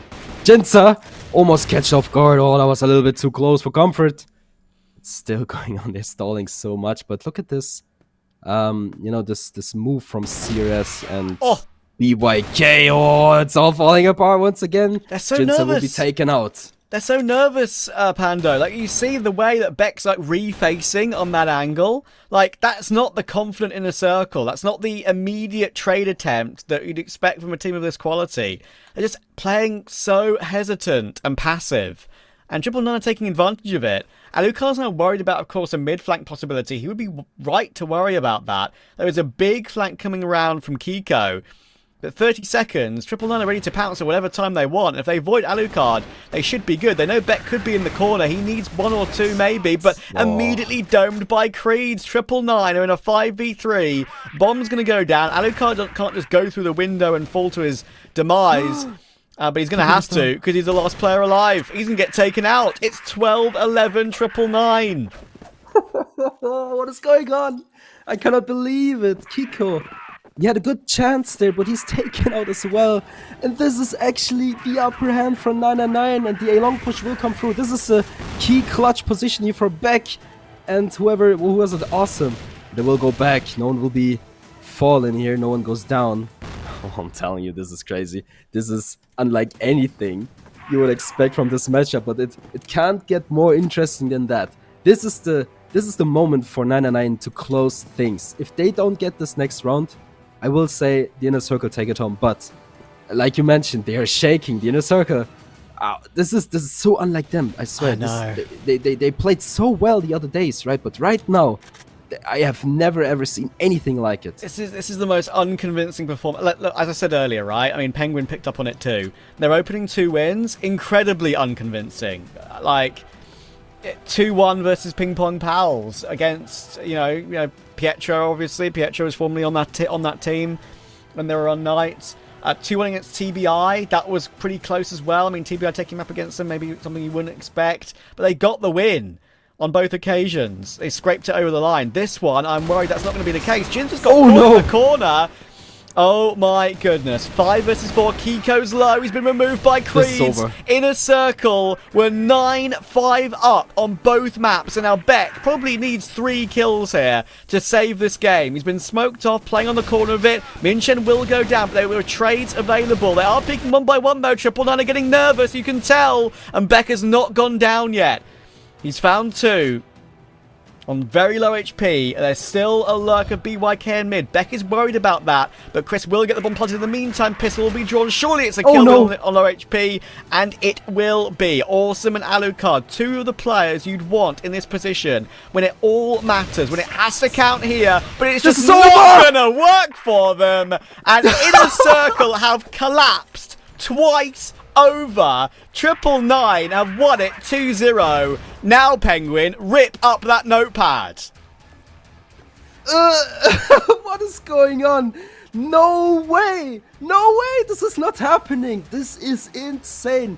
I'm telling you, this is so unlike anything I've ever experienced in the pro league of CrossFire. I'm just speechless. So 999 2-0 sweep. Both times they should have lost so much. I'm telling you, I'm speechless. I'm out of words right now. So, one thing, Penguin, you have so much to talk about, right, Penguin? Tell us about everything that just happened here, right? So, guys, we are done for. So, have fun with Penguin. Thank you guys so much. I'm just gonna say this and send it to Penguin. And this. Yeah. Rip it up. Travis, no more notes for today. No more notes for today, Trav. What do you think? Give me. I'm excited, man. That was crazy. InnerCircle, for the second time, just give away the easiest games they could have won in the league. Lucky From number 9 to 5. Lucky number 9. 9 to 5. And they both lost. Man, the highlights speak for itself. I mean, that was phenomenal. I don't know how InnerCircle. I would have gotten up and left my compute. Like, it's difficult. Imagine the mental fortitude you need to have to be playing as 999, where you're down 4 to 5 rounds and all of a sudden you get to golden round and you actually win the game twice, not once. I want 999 to start giving the teams some mental sessions. How to come back from 9 to 5, not once, but twice, and in the same series, in the same day, with the same exact way, but maybe the second time was a bit easier on the overtime. I mean, whatever beverages they're drinking, I want some when I'm playing Yes. video games, man. That was insane. I loved every second of it. And Pandoxon and Trav, you guys are absolutely right. This is a once-in-a-lifetime experience to see this unfold in such a smooth and elegant way. Like, it seemed like 999 was about to lose twice, but all of a sudden they managed to come back, and round after round, and even not all the rounds were the same pattern. Some rounds they rushed the site, some rounds they'd wait until the last 40 to 50 seconds to execute. The guys from 999, they are so warmed up for today. The aim fights they take, the aim duels, they are not afraid to take the fights. They rush in the side, they try to trade each other. Creeds is a monster, bro. In his pushes, in his entries, in his takes. This guy never misses a shot. And by the way, for me, Men is the best player on 999 today. This guy is outstanding today. They played perfectly good as a team and also individually. They all had very good clutches. They all had very good. I've never seen someone lurking with an ohm, and we've seen it in 999. BYK is lurking with ohm. He's lurking with ohm. I hardly did it with a rifle. He's lurking with an ohm or a TRG. Who do you think the MVP is? In my eyes, it's Min, but I guess it yeah. can be Creeds or BYK. Yes, maybe BYK. Yeah, BYK had so many early picks that just turned the round into a snowball. Yeah, definitely. And it's not that I'm speechless. I'm overwhelmed. Like, this is, and I'm glad to be witnessing this, and you guys as well, man. Because this takes so much effort. Even esports players couldn't execute this so perfectly. Yeah, even 999 themselves after winning, I'm not saying they couldn't believe that they won. No, they believe that they win. That's why they won. But how they won is what they didn't believe. It's a miracle. Because always they are down 9 to 5. One round, just one round for their loss, and they come back to 9-9, and then they lose again 2 rounds. And by the way, they are named 999 for a reason. Yeah. That's they why clutch at 9. they clutch at 9s. That's new their motto. lucky number. Yep, So it's the maybe that's logo. the name for a reason. 999 are coming back from 9 to 5 down I love in it. rounds, and they come back and win the full series. You have to give all the credits to 999, and hard luck also luck for InnerCircle. Yeah. Definitely they were playing better, to be honest, but the mental of 999, they couldn't break it at all. They maybe break them in terms of strategies or aim fights, but they never was able to break them in terms of mentality and also the teamwork together. Yeah, I think InnerCircle played absolutely fine. It's just for some reason 999 decided to go full throttle as if they're playing the final in order to get a set summary that looks as good as this, man. Yeah, definitely. As you can see, the KDs of the guys, they haven't had this phenomenal, as I said, individual gameplay, but together as a team. Positive ratios, yeah. Yeah, together as a team, they achieved it. That's what you want. BYK, as I said, this guy, for me, he's the MVP. On paper, he's the MVP. In my eyes, it's Min. Yeah. The guy got crazy shots. These shots you would never hit usually on your day life, but he still get it. The flicks, the taps, the spray downs, and everything. UGK, Yes, I told you, UGK. Also, he's using TRG now. Yeah. His TRG shots is crazy and insane. He's the main OP. Very precise. So, who to guess is the MVP of 999? The mentality is the MVP. I mean, if I was in InnerCircle's place, I would take this on the chin. I wouldn't think it's the end of the world. I would just be like, no, we the had guys a played tough, very good. tough Yeah, match. yeah. We They already were have too 2 wins unlucky. under our belts, and Yeah. we can perform and do much better in the next round. But for 999, chapeau, they played amazing. Yep. it almost slipped away from them twice. But nonetheless, this shows you that at a competitive level, anything is definitely possible when it comes to a big prize pool and the potential to reach the World Cup. Yeah, as you said, the guys, they're playing so good today. I've never seen them playing that good today. They had the composure, they had the teamwork, they had the mentality. Creed's changed a lot in this team, as you can see. Yes. The team is way better now. BYK played very good in terms of TRG and all, but for me, okay, QGK is the MVP. He still did so good I'm with loving his rifle this shots. roster. I'm Yes. loving this But roster. QGK is the guy who's so chilled in all the rounds. I watched these guys. Think He so? shows his face. He's so chilled. He smiles. It's 9-5. He's still smiling. He's still talking. He's still He's vibing. communicating. He's not showing taking any pressure on his eyes or emotions. Yeah. Yes, no emotions at all. The guy is so professional in this.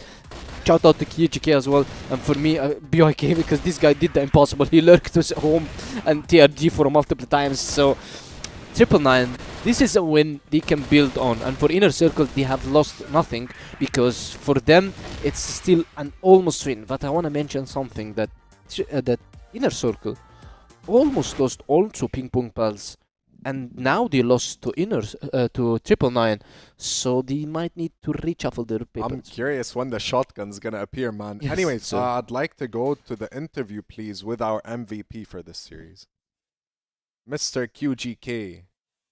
Explain to Hello, me my how you friend. feel, man. How do you feel? I feel good.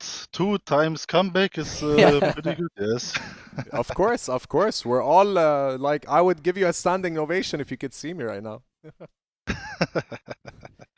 How did you guys keep your composure for 2 times? What was the communication between you guys when it's 9-5? You're only 1 round to lose in port especially, and you guys rushed 5 men along and you destroyed everybody defending this side. Thought it's maybe a lose, but we give our best. And it just happened. 9-5, 2 times. It Yes. just happened, you know. I Yeah. It respect shouldn't happen, but it happened. Yeah, I mean, it's competitive play. Anything can happen. Is there anything Yeah. you'd like to say to the fans on behalf of your organization, your new roster and everything? Creed's my boy, making good work. And as I said already in my interview, I'm the future N9, the young boy. I hope so. Now we'll see more of me. Yeah, we Is there would love to anything see you else as you'd him. like to say? What? Is there anything else you'd like to say? I would like to say for the haters especially, you can see that we can win. Yep. Yes, I mean, yes. haters And is win free in a energy, style. man. Yeah, haters is free energy. What about you, Yeah, Penguin? no, I have no questions for him. So. All right, perfect. Thank you so much, QJK, man. Much and best of luck in your future endeavors when it comes to this series, and good luck. Take care. Thanks. See you, man. Just give it your best. That's the words for the guys to come back from 9-5, from 5-9 twice. It's Just more or give your less- best. Yeah, it's more or less, don't think about just winning, but just play at the peak of what you can reach, the endless capacity that esports players have, and capitalize on it. Anyways, next series, please. PingPongPals versus Gaimin Gladiators. PingPongPals And I wins 2-0. Wait, I pray that Flex brings out the shotgun, man. Yeah, he's Honestly, definitely I gonna would do it. love He's to gonna see that. definitely use Bolt, because Bolt is the other version of the It's broken. sniper. It's one hit, mid One to tap, close range.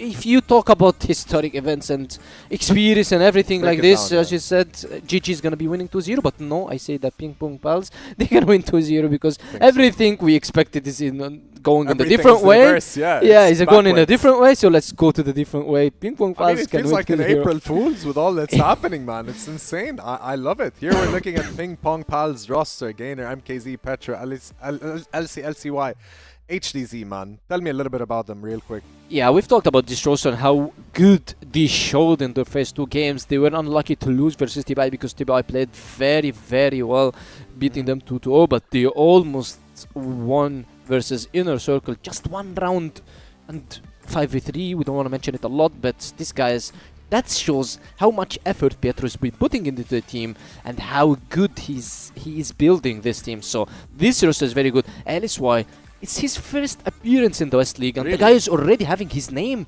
The guy's already putting his name On the in board, gold for everybody who's watching him, and all his Portuguese fans. He's very good, he's very precise, and he's hybrid player. That's what I like about him and Gaimin Gladiators with their historic roster, the Zane, Lion Claw, Flexus, Boxy, and Raffen.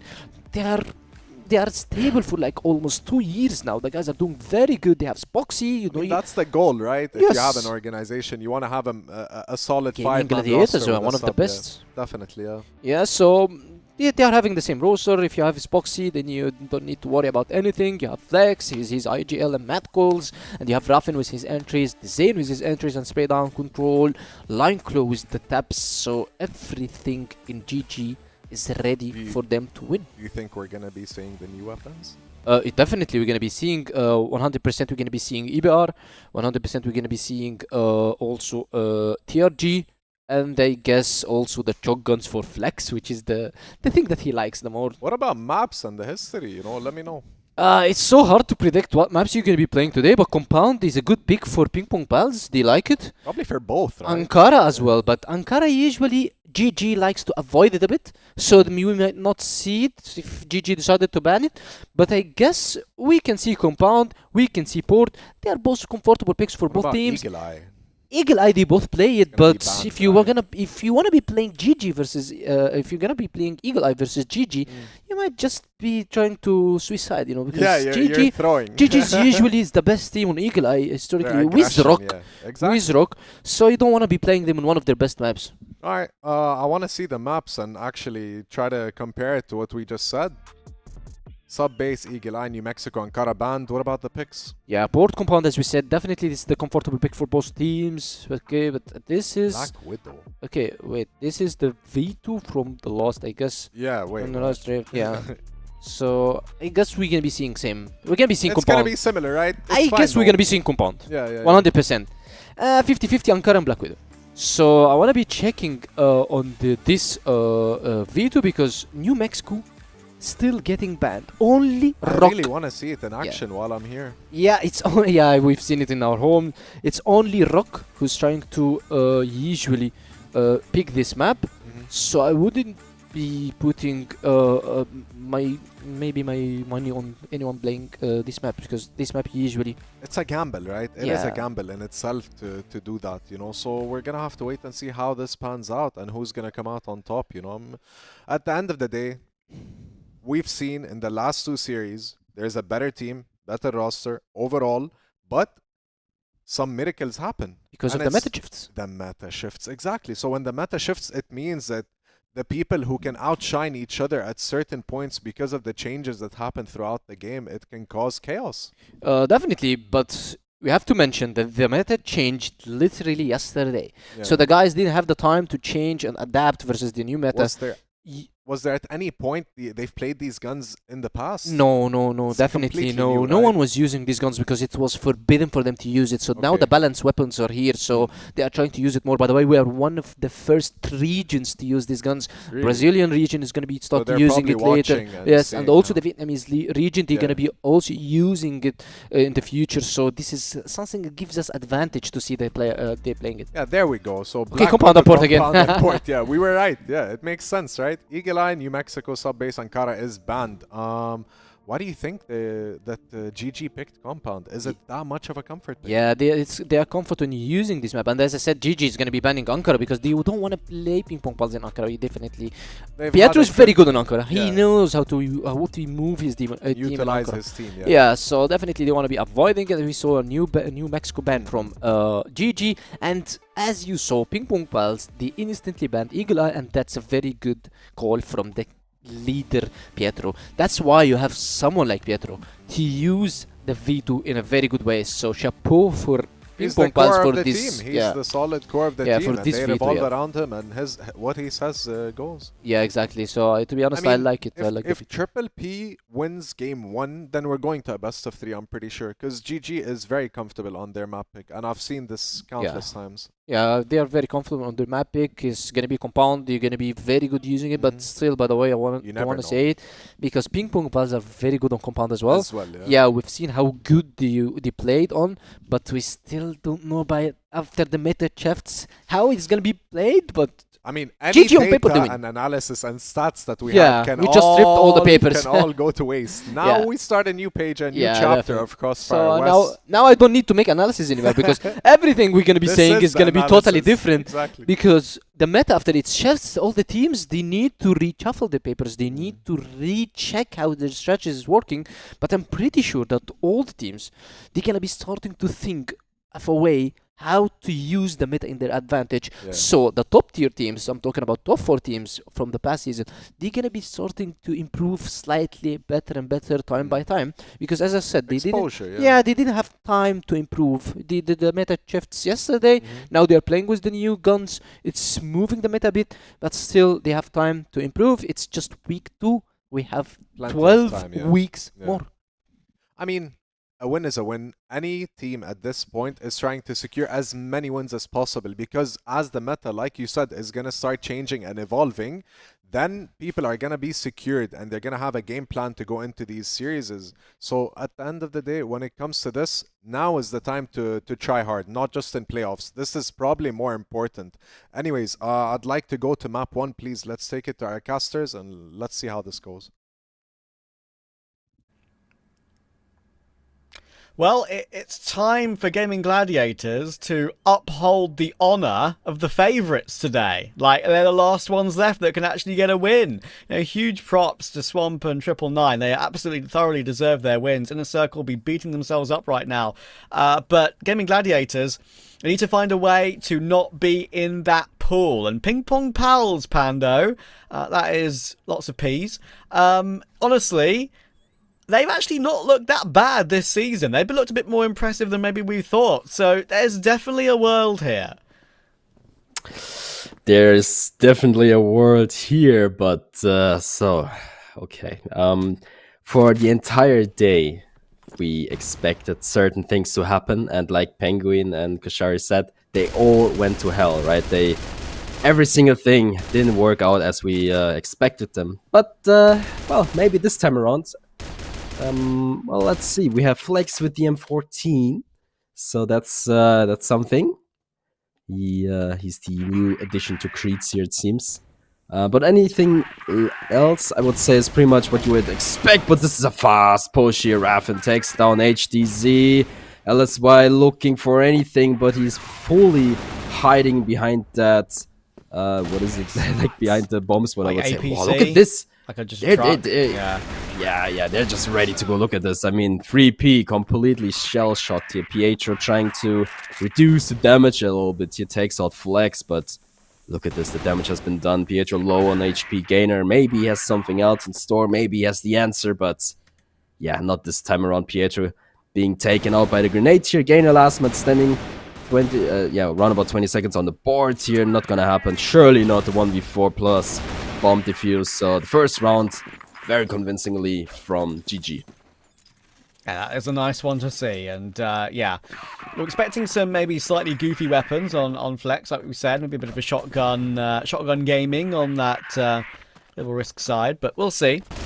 We shall see. So far getting that M14, as you say, up and running. M14 EBR CF Balance, to give it its full name. Every gun, of course, having a balance update.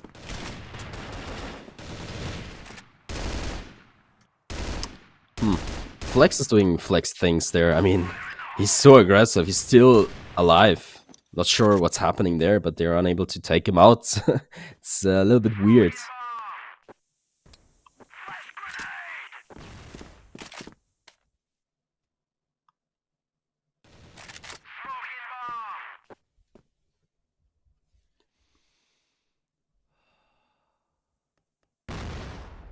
Push forwards for Pietro to have a little bit of a glance, and Gainer, who I've often called out, of course, as a player that can be the X factor in this league for teams he's been on in days gone by, and especially for PingPongPals this season, will get one, but he needs more where that came from. Pietro's doing a good job. He's managed to deal with Lion Claw, good work. In comes the rest of the cavalry, though. Should go down in the end. Will. And now it's tough for MKZ. Yeah, he's stuck on the angle. Zane's doing a great job right now. Lots of damage done to HDZ as well. That puts him on notice. And with a 3v2, with the bomb able to be planted soon, and now, especially with Gainer spotted out on the flank, there shouldn't be a risk anymore with HDZ on low HP. Gainer was that one factor that could have been an issue on that big flank round, but there shouldn't be a risk as the bomb will go down. Yeah, I would call this round done and dusted. This is a case here. Another very convincing round from GG. This is already looking so much better in comparison to what we saw earlier on. But yeah, I mean, this is this is what you would expect, right? And we are getting what we expect for now. But let's see what happens next. 3P, they had a little bit of a stack towards A going on, but they quickly fell back as they realized there's not much to be found. A little bit of a B stack actually. I think 3P they are actually very fast with these rotations, but maybe a little bit too quick though. I mean, if they are that easy to, you know, if it's actually that easy for them to, you know, rotate, I would say if GG plays it right, they could fake anything. The rotation comes through and then they just, you know, go to the other bomb side and it works out perfectly. But we'll see if that is the case. That's just what I'm assuming right now, at least. And we'll see Flex with the TRG double sniper setup. So already we can tell they play very different, right? So we had Flex with the M14, then he switches back to the sniper here. So you gotta love the hybrids player here. Yeah, that is a factor which makes Gaimin Gladiators so sort of maneuverable and versatile. Just got excellent players on the team. And I think, actually, it's a good point to mention, they're obviously very much expecting to finish in the top 4 this season. Even though maybe their form isn't perfect as well. But, you know, they've seen the 2 favourites lose today, and they'll probably be thinking to themselves, okay, we've actually got a chance to create a gap on them now. In that sort of top 2, top 3. So they're going to want to find a way to do that. Now they know there's an opportunity there for the taking. But it is PingPongPals to get their first round on the board. Fair play. That was a pretty good hold in that middle area in particular. So back into the action in round 4 now. Bit of early damage out toward long, but no more than that for now as we go back towards spawn. Yeah, great response here from 3P. They secure themselves their first round very convincingly too. Now we are waiting for a response from the Gaimin Gladiators. I already like what I'm seeing. The stack towards B slowly but surely grouping up. But knowing GG, don't think they will execute it just yet. It will stall a bit of time. But seems like actually not going to wait too long. It's going to be Gainer with the HK in hand, the key player to get things done. There's the smoke, there's the flash. The util is good. He's fully blind. And look at this util. It is not working out. Oh, that took a little bit too long for LSY, but eventually they take him out. HTZ good for 2 before being taken out as well. Pietro and MKZ in the clutch. Bomb hasn't been planted yet, so there's a little bit of time to play around with. And look at this. MKZ not wasting any time, but surely Spoxy's aware, right? I mean, there's no way. He misses the shot, though. He gets a second chance. Oh, I like this movement here. I actually decide to go back down. Actually, he stalls a lot of time there. Not sure what's going on. He's trying to get away, but Spoxy takes him out anyway. MKZ goes down. Pietro left in the clutch, 1v3. Surely not. The timing might be good. I think he got spotted already. He will take out... He doesn't even take out Flex. Zane will get the better of him. Well done, Gaimin Gladiators. That was very solid. Spoxy, that duel did kind of like, around did kind of rest on that particular position with Spoxy dueling for a good period of time, and it went his way. Flex will respond toward Gainer straight away after he gets the opening. Now Pietro in box room with a bit of support with him. A bait and switch setup, maybe. Flex will spot out HTZ as well. That's a great pick up to remove him from the round. The repositioning works perfectly.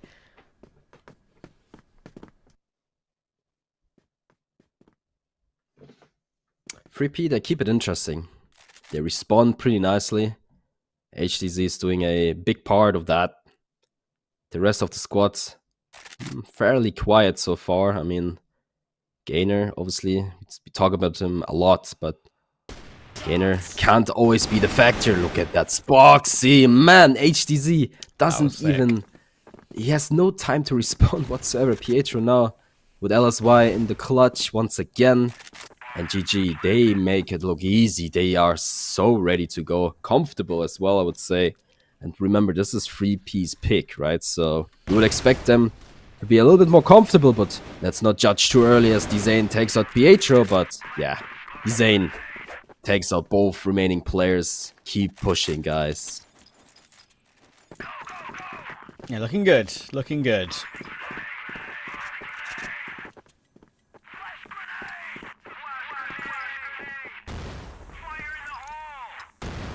Lots of utility exchange toward mid early round. Gainer will fall back after chucking his. Now Flex is already going to take a duel. They're actually already out mid for Gaimin Gladiators here. They're putting a lot of pressure on MKZ and he can't hold on. That's a bit of a surprise there for him, and HTZ may be able to get one. Pietro responds too. They're actually doing a great job at getting this one back. Either had lost control very early. They maybe dawdle a little bit there in mid, they're Gaimin Gladiators, and Spox will even get caught as well. So, great recovery considering the ground they'd lost early round. Yeah, I mean, lovely read from GG, but the response from 3P was even nicer. They got it done. It was didn't even look too close, to be fair. I mean, the damage was done so early on, so it was an easy task for them to finish the job. And Flex takes out Pietro, the leader of 3P. Oh, he's not even done yet. Look at this aggression. Man!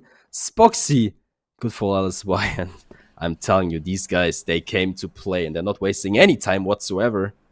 LSY, the hero. To be fair, I gave him so much credit the other week. So far, 1-5. Very quiet. It's not working out for him just yet, but give him a little bit more time, a little bit more experience maybe. But Gainer already there for the response, takes out Raffin, and this round looks very doable for either side. And Spoxy with a very nice scope onto MKZ. HTZ and Gainer now left in the clutch. And look at this rotation from GG. They are so mobile. Look at them.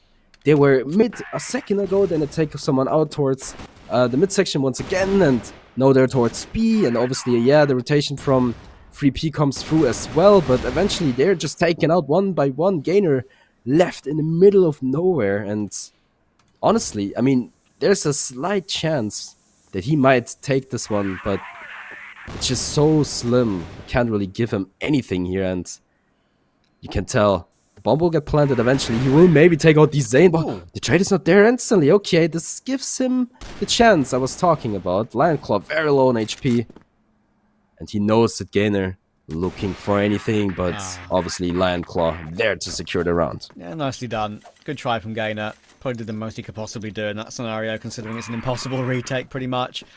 But it's Gaimin Gladiators to get up to 5-2 the lead. PingPongPals looking pretty, I would say, expected so far. Gaimin Gladiators are holding on to the comfortable scoreline. Good pick from LSY. If PingPongPals are to have a good game here, they need him to perform excellently alongside Gainer. And Gainer's got 3 in this round, by the way. That's insane work from him. It's fallen apart very quickly for GG in this one. Spoxy needs to hit some crazy shots, but won't be allowed to. And a quick sip of the drink for LSY. The Benfica mug there, I could tell. Clearly a fan of one of his home teams, I assume. It's yeah, he's looking like he wants to improve his form in today's match thus far. Only 2-6.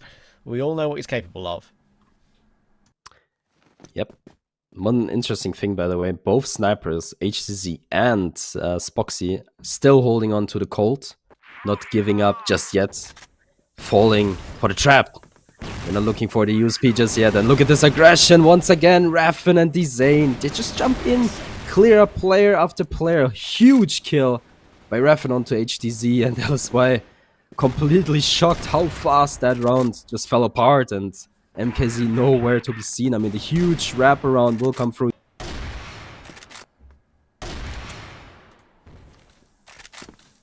Yeah.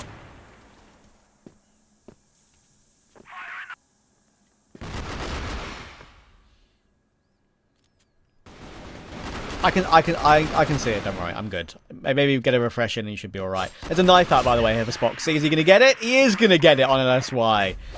Oh my goodness. That is a little bit of BM perhaps there. Spoxy with a little wry smile, a little cheeky grin on his face after that one. Damn. Wanting to show what they're made of. Wanting to prove why they're the better team. 6-3 the lead at half for Gaimin Gladiators as they switch sides.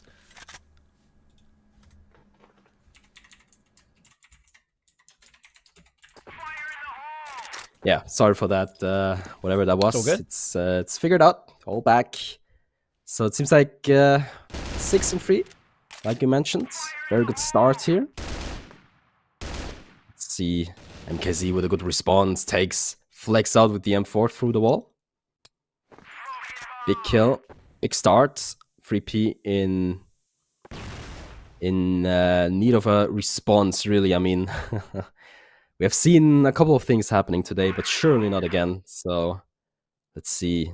Slowly but surely, they're creeping up towards mid here, but the bomb is still in the spawn.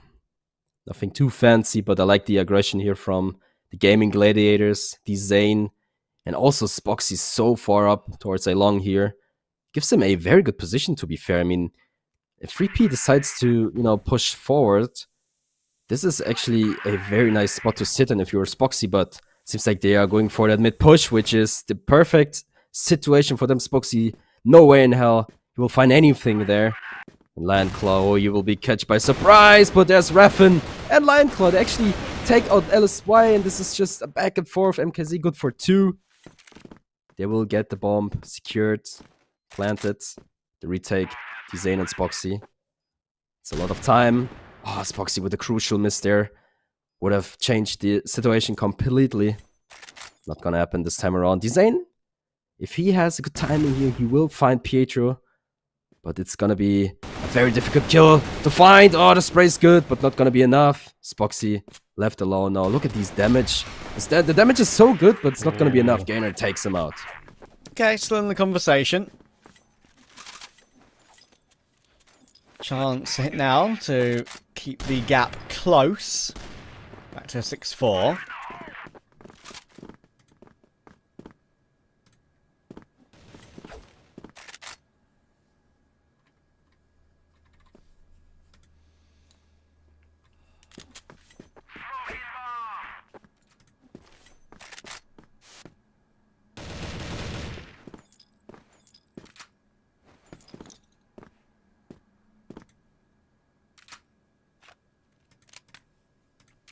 Flex will get the opening pick. Very handy. Only 3 and 9 so far in this game, so he's going to want to try and change that. Bit of form to show. Hopping forward now. PingPongPals trying to get some progress up toward A. Going towards short, holding the angle. And Dzane, but he'll fall back down after getting some of that information. Gaimin Gladiators with a 5v4, but don't count PingPongPals out of this round. So they go toward B, maybe entry, Lionclaw. We'll put Raffin in a bit of an issue, being the closest rotator. Yeah. So far, 3P, they got a little bit of a response, but there's still so much work left to do, especially in this round. I mean, they are split all over the map. Nothing to be seen for now. I mean, they're just looking for anything, an opener, a little bit of damage. And they got it done on Flex. A little bit makes things maybe a little bit easier, but eventually they have to group together. It's 35 seconds on the board. Gainer will pick up the bomb and group with his friends towards B. But it's going to be Raffen and, of course, Lion Claw. They have the key position here. They have to get it done. Pietro, good for one. Raffen already spotted out. Oh, it's going to be awkward for him too. He's taken out as well. And this is just one by one by one. And where's this dominance from GG? All of a sudden, it disappeared. And 3P, this is a most likely one round already for them. I mean, HTZ takes out Spoxy. Now Dzane left alone. I mean, this guy has been so good. But surely not the 1v4. There's no way. 20 seconds on the board, already been spotted now.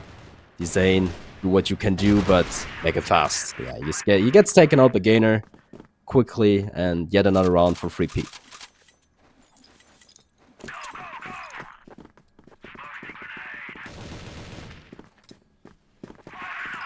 Yeah, gap is now 1.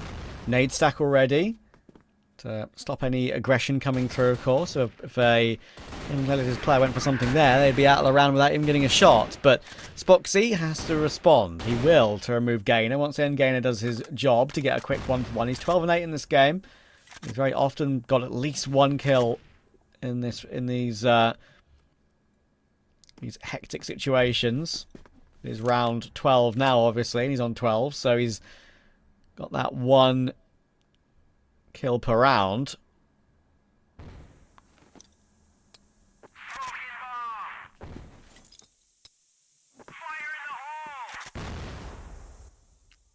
You know, when it comes to 3P, I'm actually not too sure what to expect.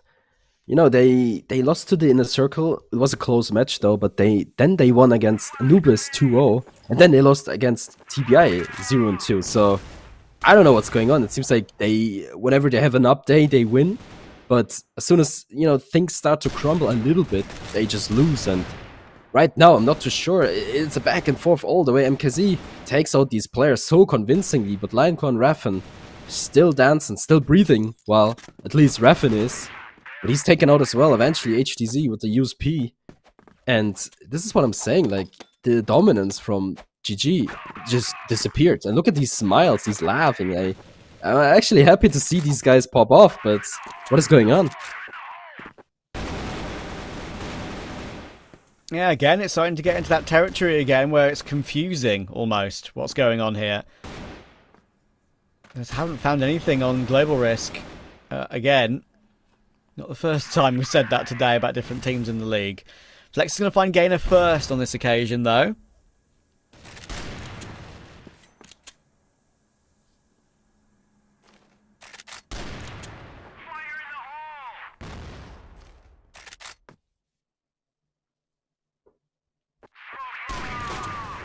Ooh, okay. Flex missed the shot, and MKZ actually takes him out through the door with a little jump maneuver. Again, recovers the round. It's getting interesting again. Again, and again, and again, and again. Oh boy, let's see this cat push coming through. Dzane with the key position once again. Can't quite connect on these 3P players. I mean, Spoxy 15-6. This guy has been clutch. His backpack is as heavy as it can get, but Flex, he started off so good in the midsection there with the M14, just spraying through the doors, being unable to kill. I'm not sure what happened there, but now more quiet. 4-12. Not very ideal, but again, now he is the one leading these players, right? He has every POV he needs. He can, you know, push them to their very limits. And so I give him that chance to hit that shot on Spoxy, but of course, it's going to be very difficult to hit. And that's a big upset. HTZ gets taken out. The damage has been done. 25 seconds on the timer. And Dzane is not even done yet. He's still creeping around, but the timing is off. And this might bite them. As Lionclaw falls in mid. Now MKZ confuses the remaining GG players. And there's a trade. Still not done yet. LSY and MKZ looking for an answer. Flash is good. Look at the timer. 5, 4, 3. And the timer doesn't matter now as the bomb gets planted. MKZ somehow 3P made it winnable. Yeah. I love this position. Look at this. Oh, it's a little bit awkward. The timing again is off. What is happening? These timings are so bad. But now LSY in a very difficult position here. He gets taken. Oh, it's actually MKZ that gets taken out. Now Raffen with a wraparound. He gets it done. Raffen was always going to get that kill. That was the freest of free trades. Good try from PingPongPals. Actually managed to get onto the site. Got the bomb planted. Actually got okay after plant positions. Timing was awkward, as you said, for Gaimin Gladiators. It was a bit squeaky there for a second. But they'll creep back into the lead again. Spox is up to 16-7, incidentally. Raffen, that's only his 4th kill of the game, but it's an important 1v1 win, obviously. Doesn't matter if you're having a low number of frags, as long as you get the important ones that matter to actually turn around single-handedly. But Spoxy will start it off again. Now 17-7, LSY will drop, and he's also struggled a little bit in this one. That's always a tough matchup going up against Spoxy. We all know that.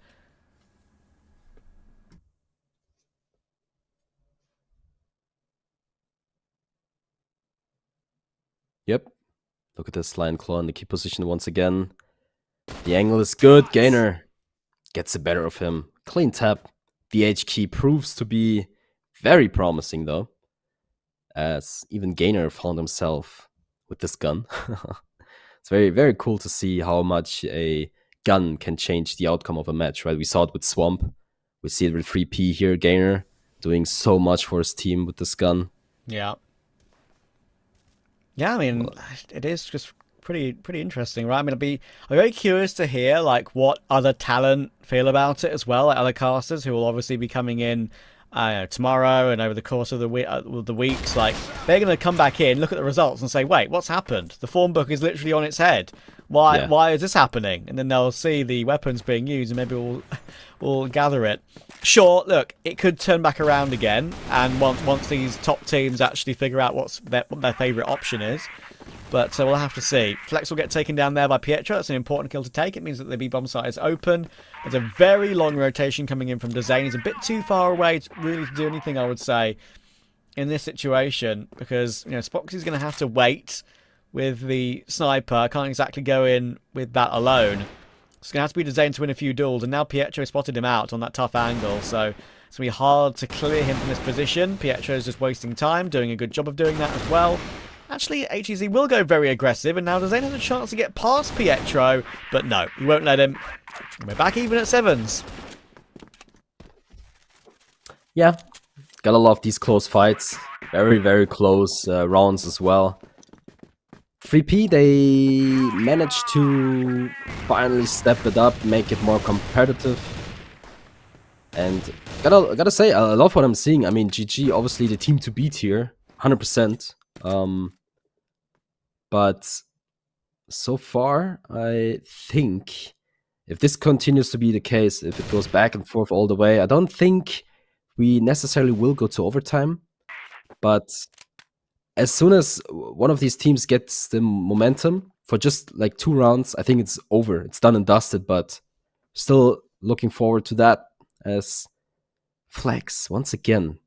Flex is the only player in GG right now that hasn't been the greatest so far. I mean, obviously we don't know what he's talking, how he's leading his team right now. I think that has a huge impact as well, but 4 frags on the board, compare that with Spoxy. I mean, this guy. And of course, Dezane as well. Ready to go. Huge clutch factor. But obviously on the other side as well, every single 3P member, maybe LSY is the only one that doesn't step up huge, but everyone is really doing their part. So this is the only reason why we are still here, why it is so close. So let's see if they're able to clear up Dezane. Dezane has a very good position though, but oh, I like this. He actually takes his time, doesn't reveal himself. Yeah. Look at this. Oh, this is huge. I can't believe Gainer gets that. I'm very aware of that possibility. Gainer will go down, but in the end, Spoxy will get not 1, but 2. It's really well played. That retains the man advantage. Pietro will get the bomb planted, though, and in a 2v3 after plant, it's very doable, of course. Very doable. This positioning here from MKZ is clutch. He will get some damage done, but he's actually unable to get anything done from his position. But Pietro is given 2 kills, and Spoxy's so hungry for him, but Pietro plays it to perfection, and timer's ticking. Spoxy knows he has to push Pietro. Pietro's such a smart player. He gets it done. Some claps given from LSY. Happy with that clutch, and hey, all of a sudden, I think it's time for a break. And if this isn't what is happening right now, I'm actually confused. I'm not sure, but if there's ever a timeout or a chance for a timeout, it should be given now, right now. Yeah, like they need it, I think. I'm not sure if that's what's going on here, but, you know, Pietro's won that clutch, and you can see the mood in the camp is very high. He's giggling away with Gainer and LSY. It's a great sign. Of course, we saw them in Twitch chat earlier, just, you know, joking around with some people and fellow pros. So, you know, the mood's high, and that's what matters. Just to keep giving Gaimin Gladiators problems, and listen, I mentioned earlier that Gaimin Gladiators were incredibly motivated to take advantage of the other upsets that came through today, to create like a gap between them and the others. But no, PingPongPals will be just as motivated to say, look, hello, let's get that one as well. Let's make it 3 out of 3 for us. So, yeah, I mean, as I mentioned before we even got underway, PingPongPals have actually just looked solid this season. Incredibly solid. So, we shall see. We see Design hyping his boys up with some more claps. I think we are just about to jump back into the game, so everyone prepares themselves. Yeah, just a matter of seconds. Wow, Gainer, that was he was happy for, like, very happy for a moment there. Wow. I mean, you gotta love it. You know, it's a huge difference. I mean, compare that to the InnerCircle, right? I mean, these guys, they were upset, rightly so, right? So I would say this is, you know, I like the momentum change here, because it is just, everyone is kind of smiling. Obviously, you know, GG wants to bring this one home, and they do their very best right now with taking out MKZ and Pietro very early on in this round. But 3P, I think it's hard to break their mental. I think they're just such a funny team, and they just love each other so much. Oh, we'll see what happens next. But look at this fight, Raffen not able to connect on Gainer just yet, but it's such an important kill. Gainer, he needs to find Raffen as soon as possible. There it is. Now things might get interesting. It's only Lion Claw in a very difficult position, but look at Flex. Oh, the confidence boost is there. Can't really find anything, but LSY gets taken out with the USP. The trade is there. HTZ gets Flex done, but it's a 1v3. Surely not. The rest of the squad will join as soon as possible. HTZ not able to connect anything on Lion Claw just yet, but eventually he's taken out, and Flex, oh boy, he's so clutch. Had a bit of a slow game that I was mentioning right before our little pause, but he's got 3 kills in this round. He's been an absolute G, honestly. Like, just even these jumping kills here, leaping his way into the USP, jumping for the window peak, just being an absolute nuisance.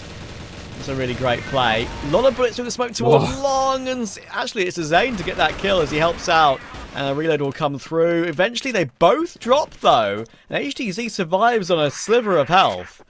That is disappointing for Gaimin Gladiators. It looked like they had the drop on their opponents there, but look, they're just not able to string 2 rounds together really on this Global Risk side. Yeah. Right now it's do or die for either of these, you know, 2 teams. You want to be the one that reaches 9 rounds first to be more secure, obviously. I'm not even sure if it was worth it for GG. In the end, I mean, HTZ is super low on HP, but he has the arm in hand, or more the tier G, I guess. We'll see if that is a factor later on. Raffen, very aggressive towards mid here. Not able to find anything just yet, but I'm pretty sure GG, they know the damage has been done. MKZ and HTZ both pretty low. So they know one good pick, take out 1 or 2 players, will be the game changer here. Look at this. I love what I'm seeing right now. He's been spotted though. Not the end of the world, as he gets a little bit more of the HP of MKZ.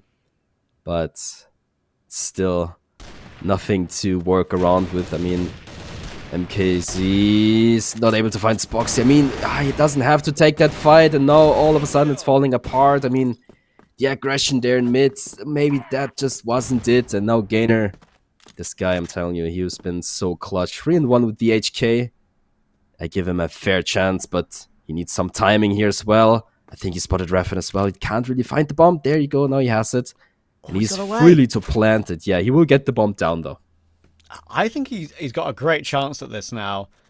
They've decided to not split up. That's the right way of going about it. Lionclaw and Raffin are sticking together. And now they'll swing as soon as he gets the bomb planted. Immediate peek, and yeah, Gainers didn't have a chance there. That's the way to go about it. That's good teamwork. That is how you do it for Gaimin Gladiators. And an important round as well to get the first map point of this series.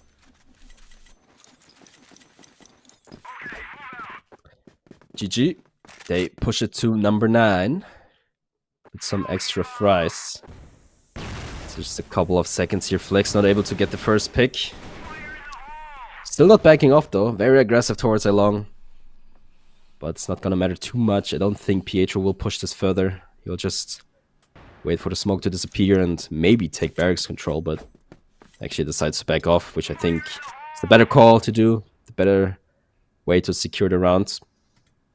So far so good. I would say 3P. They keep it very close. They make these rounds so interesting, but they just haven't found the right answer to close these rounds in the end. I mean, again, picking up the bomb and Cat, going for the plant. He didn't even go for it instantly. I mean, he was waiting a little bit, but obviously GG, they were just ready. And they got this round done and dusted. And now Flex. Oh, I don't think he spotted him, Pietro. Oh, look, they're basically sitting next to each other. Now Flex will give him an idea. He takes out Pietro. A little bit of the HP of LSY as well. Now the push will come through, but I stalled a little bit. Not sure what their ultimate plan is here. Raffin takes out MKZ, and again, they just stall too much. And Raffin, he's not wasting any time, misses a lot of bullets there, but in the end, GG. They take this one in fashion. They will win the first set here, which was obviously 3-piece picks. So moving on to compounds, what can we expect, Trav? Honestly, fair play, Gaimin Gladiators. That was not an easy win, and that is the first time a supposed favourite going into today has actually found a win as well. You know, hugely tight matchup. Gainer was finding really important frags. They were kind of just exchanging rounds back and forth. I thought for sure that, you know, the pattern would continue. We might see another overtime. But yeah, they did really well. And that final round was just a great example of good teamwork. They all got together there, didn't peek one by one. So much damage was done, and Flex did, in the end, actually ended the map and ended the series. Ended the map really well, and I'm looking to end the series really well too, of course, because we have Compound to come. But first, the desk. Thank you, Trav. Thank you, Pandoxon. I mean, yeah, I think PingPongPals gave GG one hell of a show and a fight as well. Yeah, finally, as Trav said, the favorite team now is winning, but what costs? It was very tough win for them because they were already down 8-7, and we've seen they took the tactical pose. Maybe it's a bit late, but they took it and it paid off for them. They got the 3 rounds they needed, and Raffin, the man, the savior, the clutcher, he clutched the last round, and he saved GG from going into an overtime and potentially losing the map. That would have been a 3 overtime in 3 series. That would have been unique to say the least. Yes. But I'm excited to see how map 2 is gonna play out, because map 1, it wasn't a big gap. It was like a couple of rounds. They were neck to neck at some point. Yeah, as you said, look, okay, PingPongPals, they were very close of winning this map. It was 8-7 for them. Yeah. And then GG flipped the series. Table, yeah. So for them, the mental is not going to be the best for PingPongPals, because they know, they did the best. They tried their best to win the map, and everything was going very well for them. But suddenly, GG's experience and individual skills closed the map. So maybe they're going to be falling, maybe in very short time in the next map. But still, what I say that PingPongPals, we always saw a very slow start for them in the best of 3 series. They always lose their first map. By the way, in the all 3 games they played, they lost their first map. 1 time they won, 2 times they lost. Or 1 time they lost, and this is the 2nd time. Yeah, and I think this is an isolated scenario where GG, around the 8-7 mark of the rounds, they just upped the tempo at some point after the pause that, like you said, and they managed to secure game 1. Yeah, definitely. And as I said, PingPongPals usually plays very good. They are very good in teamwork, they have some structure, they have pushes, which we saw the first round in the blacklist from the POV of 3P, how the guys pushed mid to B, how they split it, the trades, the calls, everything is working fine for them. What they are lacking is maybe a bit of more teamwork coming into the competitive scene, a bit experience gaps between Especially on GG, GR because side. because GG has a very high experience gap between them. They've played together for a lot of time, and the set summary speaks for itself. Even though Rafa has like a 0.64, but I'm pretty sure him and Flex played a very crucial part in getting Dezane, Lineclaw, and Spoxy those kills. Yeah, definitely. And as I said, Drafen did a very good last round for his teammate. As I said, he clutched it for his teammates when he needs it the most. He got the triple kill in the box room and secured the last round for GG. But looking at Spoxy is 2.10. That's what you need from your That's MVP material yes, right there. Yeah. that's what you need from your sniper in Black Widow, because Black Widow you need to have a decent sniper, and here he is.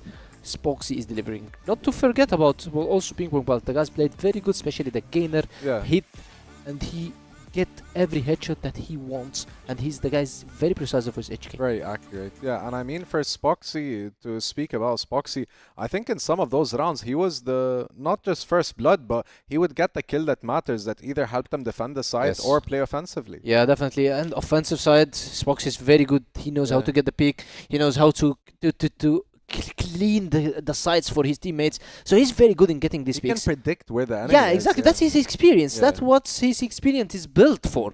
And that's how his Flex is moving him. For me, Spoxy, that's a basic game for him. He's a very good player, and he's the guy that you rely on such maps like Black Widow. Yeah, and I'm kind of curious how the next map is going to pan out, because I remember your first prediction was a 2-0 for GG, no? Yeah, now my prediction is going way more into 2-0, not because PingPongPals are playing bad or not. Not at all, no, But I'm not because discrediting GG them. is still, they are the team that They're performing just like Season 1 and slightly even better. Yeah, That's and how I see it. yeah, and especially that this still, when they fall, they know the way of comeback.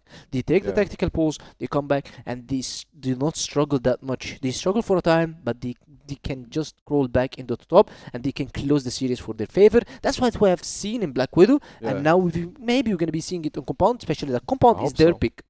I mean, when it comes to GG, they're very well coordinated. Like, Yes, to be honest, there's no scenario where they're at a disadvantage. It's usually either equal numbers, like 3-on-3, or even 4-on-3. But then they look to capitalize off of PingPongPals' mistakes and to equal the category out. Yeah, definitely. And as we said, Flex always, the way he plays, he gives you no chance for you to react. He's the type of the team that they play very fast. By the way, former LCK team, when they used to start at the very first start of them, they were very slow team, and they were not the best at this time.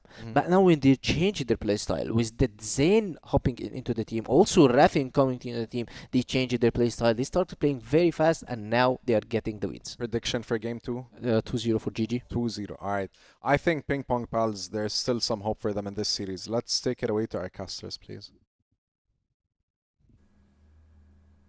Yeah, thank you, Kashari. Thank you, Penguin, for the chip talk there. So we are going to the second map, which is Compound. It's GG's pick. What to expect? I'm not too sure, to be fair. I mean, Penguin said it already. This should be a 2-0, not because 3P is playing bad or whatsoever, but it's just GG being so good. Really, I mean, they are really showing who's boss so far. They are, and that's what we expected of them. But again, PingPongPals just kept it respectable, and that's why I think there's still a world this one could be pretty close. Considering the pattern we've had today of every single game being so close, I refuse to believe that this one's going to be a walkover or an easy one for Gaimin Gladiators. I think PingPongPals will have something to say. We shall see. Gainer. We need a bit of Spoxy under a bit of pressure. Was incredible on map 1, of course, Spoxy, as we expect from him. Line cause nade is hoping will do big damage to LSY, but only a little bit of chip damage. With, of course, PingPongPals starting on defense. Can they lock down the fort and get a good start in the map and put Gaimin Gladiators under pressure? It's going to be a little bit awkward here for Pietro, but he's actually able to find both players, Dezane and Rafin. That is a quick kill and a big change up from this round here, but Flex looking for an answer, and he's still walking. I'm not sure what's going on here. I mean, no one's really hitting their shots, and Flex, he should just back off and survive a little bit longer, but don't think he wants to. He wants the response. He needs the response. Lion Claw, good for one. LSY goes down, and it's like I said, LSY today has a little bit of an off game. Not because he's, not playing too well. I think it's just GG putting it up, like they put the bar up so high that, LSY can't really reach it right now. But 3P this round, I mean, I'm telling you, they are playing so well right now. It's only Spoxy in the clutch with the Colt, not the USP, but it's not going to be enough as 3P take the first round here, and pretty convincingly too, I would say. Yeah, impressive start. Pietro holding the line brilliantly with his 2 kills to start off the round. We really sort of continued as they began. Will they continue as they mean to go on?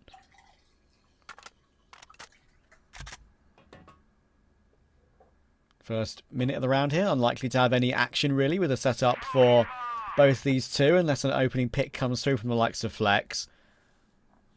As you can tell, it's going to be a defensive setup. They're a little bit further forward toward A, our PingPongPals, but it's nothing special. Utility come flying through now, though, and that'll put MKZ under pressure, doing some damage to the corner of the box. Actually, Spoxy tagged down pretty low off the back of that. More damage than maybe I would have expected, but they'll be happy with the start, keeping them at bay for now.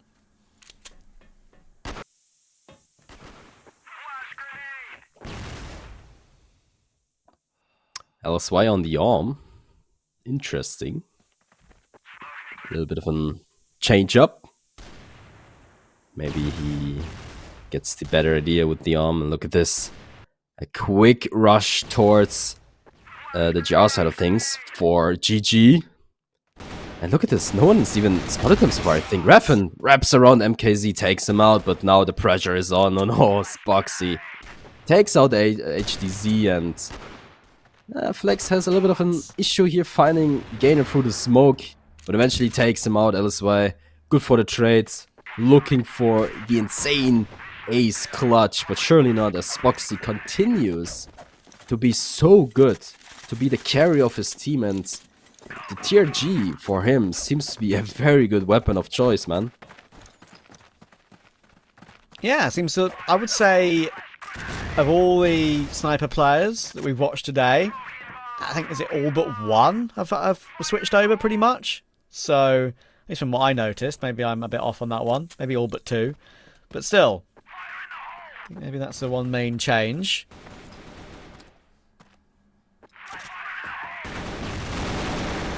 Oh, Dezane. LSY down, and now Gain's in a tough position. Should surely drop 2, and there we go. HTZ will get run down by Lion Claw. That is accurate. Now only 2 left. MKZ trying to hold on. Spoxy on the other angle. Moving forward to try and go for a peek on a unpredictable timing. And it actually does catch Spoxy off guard, but it's not like they were fully committing over toward that B site. All 3 players are back in mid with a minute 30 to go, and they don't need to rush it, obviously. No, Dezane takes out Pietro, and look at this rotation from 3P. I love to see it. Obviously, it might still not be good enough, but they read this one perfectly, and yeah, Dezane takes out MKZ. Nice tap onto his head, and yeah, I mean, the aggression onto Spoxy was perfectly. I mean, through the smoke, takes him out. Not even a challenge, and well, GG, they still win the round. And it shows how good they are on compound. I mean, it looks very clean so far. Obviously, yeah, they lost the ground, but that was thanks to Pietro. Quick double kill on a long. And look at this Gainer. Oh, quick kill onto Lion Claw. Ooh, I think he spotted his arm, maybe? Flex? Are you ready? And it's not the case. LSY finally stepping it up for his team. And I'm telling you, as soon as LSY steps it up, things might get a little bit more difficult for the Gaimin Gladiators. MKZ will give one back to Spoxy, though. You never count Gaimin Gladiators out of these rounds. There's a great position, of course, though, for Gainer. He's all the way behind enemy lines. Are they going to even check their right? I think they will. I think they've got a slight inkling that's a possibility. But actually, I'll tell a lie. They're not going to check it at all. It's a great push from Gainer. Great positioning. He's even going to find another one as well. 3-3-3-3. Great number. Half devil. Nice. Well, it's going to be Spoxy on the clutch. 1 versus 4. It's most likely, not going to work out in his favor. 3P. Take this one. They take this round very convincingly. I mean, it's not over yet, yes, but let's be real. It's not going to happen. I think at this time, Flex is going to take this little bit of a timeout here and talk to his team like, yo, guys, listen, gotta do this and that to, convince ourselves to win these rounds a little bit better.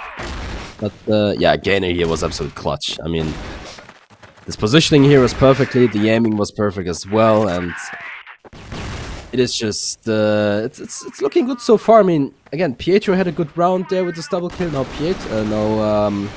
Gainer had a very good round, and he gets another one. Look at this, he's so ready to go good for 3, maybe a 4th. Oh, this would be a dream. His highlight reel, and he gets it done. 4K for Gainer. What a goat, man. This guy is so good. I swear to God, he's just always the main man whenever he's on the server in CFWL. Just always putting in a good performance for his team, and that is a stunning round from him. Great work. Once again, delivering an incredible level and showing what he can really do, and maybe proving that he should be picked up by a better team one day. Yeah, I mean, it's always important to put yourself on the map, regardless of the the result in the end. I think this might be a timeout called from Flex. Not quite sure, but either way, they take this time to go through things. As you can tell, Flex is talking right now. Everyone else just listening. It's always important, you have one guy talking, the rest just listens. You don't want everyone to talk. Maybe just to, agree or maybe, give some ideas as well. But ultimately, the leader talks, the rest listens. Then, you gotta improve after this little bit of a break. And honestly, 3P right now, they look pretty good. I would give him, a fair chance, especially when, Gainer steps up like that. And obviously, LSY as well. He's no longer a quiet guy. He now steps it up for his team. And I think Gainer's also using this little bit of a timeout here to talk a little bit to his team and MKZ right now.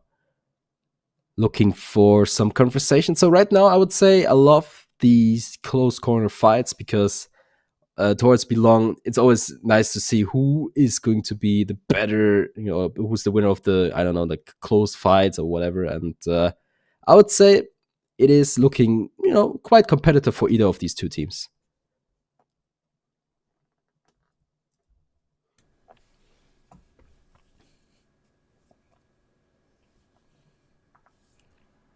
Hopefully not a tech that lasts too long.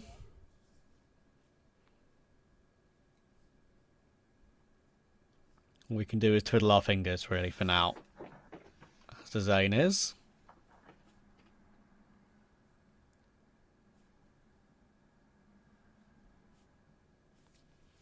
It's first of another 3-day streak of CrossFire. Tomorrow we've got PingPongPals versus 999, InnerCircle versus SG, and Anubis versus ROC. That should be pretty fun, that one. Then on June 8th, TBI GG, 3P, SG, and InnerCircle ROC.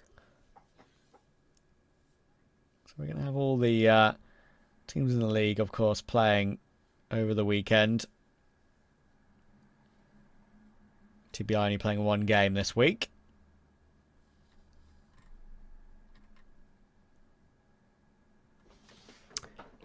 Spoxy is hot. Very hot. See that? Yeah. That's fair. He's all fired up. waiting for the game to start up again. And it seems like this tech issues is going to be a little bit longer than we expected. I think it's Lionclaw, to be fair, because he's very blue/green when we saw him. So he's probably on the desktop trying to restart the game. Yeah. But it's just a matter of time before we jump back into the game, guys. So stay tuned. Don't go anywhere. There you go. See, there's a better caller. So it's probably just about to join back into the room and we get things started. But, Trev, so far so good. What do you think? I think this is acceptable at the moment. Gaimin Gladiators looking to try and finish off the day here.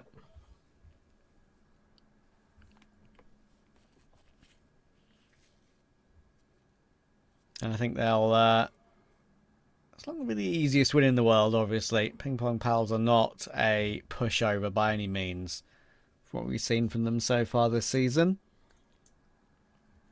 But, yeah, it's not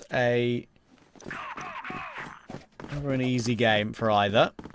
Slight lead coming in here, of course, but back underway now. Cross toward B main. Immediate pressure here. Gainer trying to fight him again. Maybe that could be ill-advised going to where Gainer is playing from. Up to 7 kills before I think we switched obviously to the tech pause. Once going to be HDZ to start off the round. Yeah, Flex was looking for that gap. He found it, but I guess HDZ was looking that, giving him a good chance to get anything done from his position. And 3P, they start with a good advantage. Flex down, Landclaw and Reffen tagged up, pretty much. A good scenario, and look at this AAA stack. They call it in, they have an idea. It's all thanks to the mastermind Pietro, but Pietro gets taken out by Spoxy here. HZ looking for the trade, but it's going to be such a tough shot to hit. Surely not. Spoxy gets leg shot though. That's so unfortunate for HDZ. He hit him, but wasn't good enough. And now things start to look a little bit more favored for GG. But again, the damage is done. LSY, oh, this could be huge. He finds Lionclaw, backs off. Very smart decision here from him. No Gainer in the key position. Takes out Spoxy as well. And GG, they look for these 1v1s. They find them, but they can't convert them in their favor. And Gainer, oh, in a difficult position. Finally taken out. Now it's just a matter of time before the final clash will collide. This is a good setup here from 3P. The crossfire looks perfect by Playbook.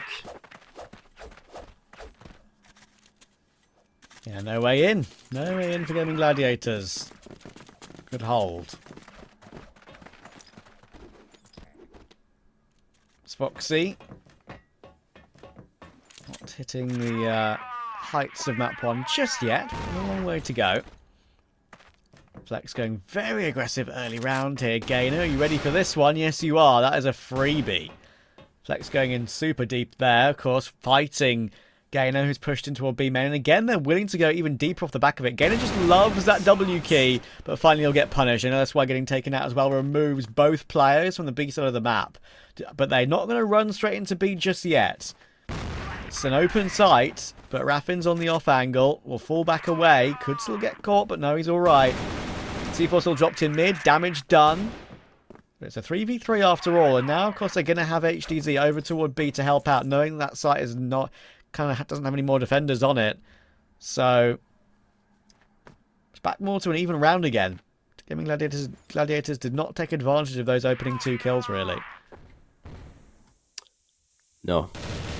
What I actually like, and I want to mention Flex, he's always going for these crazy plays, and yeah, it doesn't really work out that many times, but when it works, it's almost a safe, secure round. And look at this. Oh, they take this one-man fashion. But MKZ, he finds the Zane, and he knows where Raffen is. So he's just going in, and yep, thank you very much. Lionclaw picks up the bomb. Will eventually get it down as well. I still favor Lion Claw in this situation, not gonna lie. I think, look at these HP. Not gonna look too good. They go in instantly, and oh, MKZ. What a crucial shot takes this one. I'm telling you, this one was way too close. I mean, yeah, they got it done in the end, but still, I would say it could have been either way in the end there. But doesn't matter. 3P, yet another round, and they look so much better in comparison from what we've seen on port. And yeah, Lion Claw didn't even have a chance there. Bit of a difference there in the following round. Raffin and Lion Claw put the hammer down, and that might not be a way back into this one, unfortunately. MKZ probably needs 3 kills here. Maybe even 4, which is just so unlikely. Once in the blue moon, if that. Good opening pick onto Spoxy, though. Playing with the angle. Trying to get away, but now he knows he's going to be pinched, and there's no way out from that. Pietro may get his one, but of course he's a long way away and been taken down so low.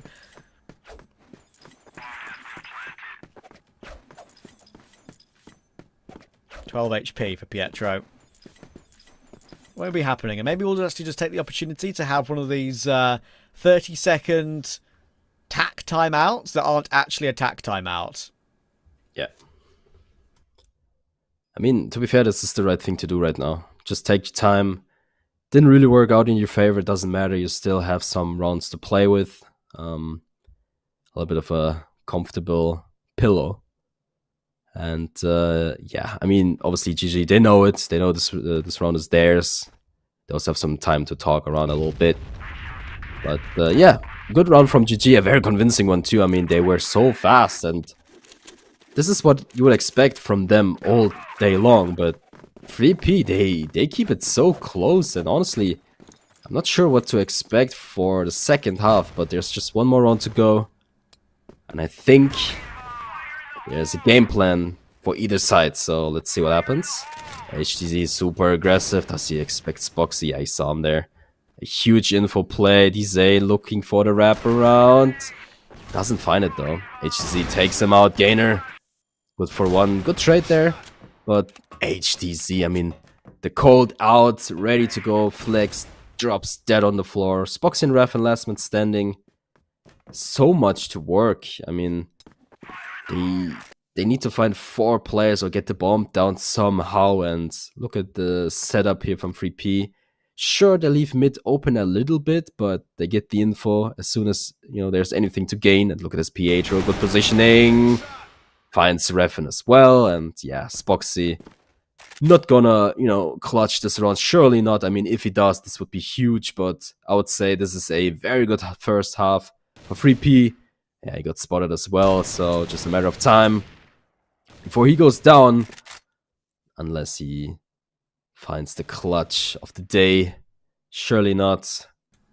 He has a lot of time to play with. I mean, yeah, there's the first frag. Pietro goes down. MKZ stalling a little bit of time for the rest of the squad to join. Crucial miss here. If only, you know, he could have gotten there, the collateral kill there, maybe, but yeah, surely not. 3P, they take this round, and we are pushing some more numbers.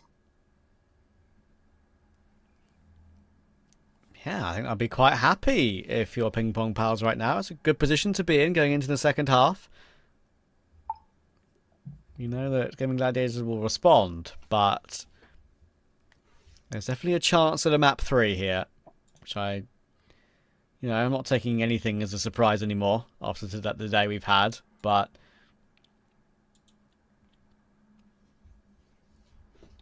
it would be a minor surprise.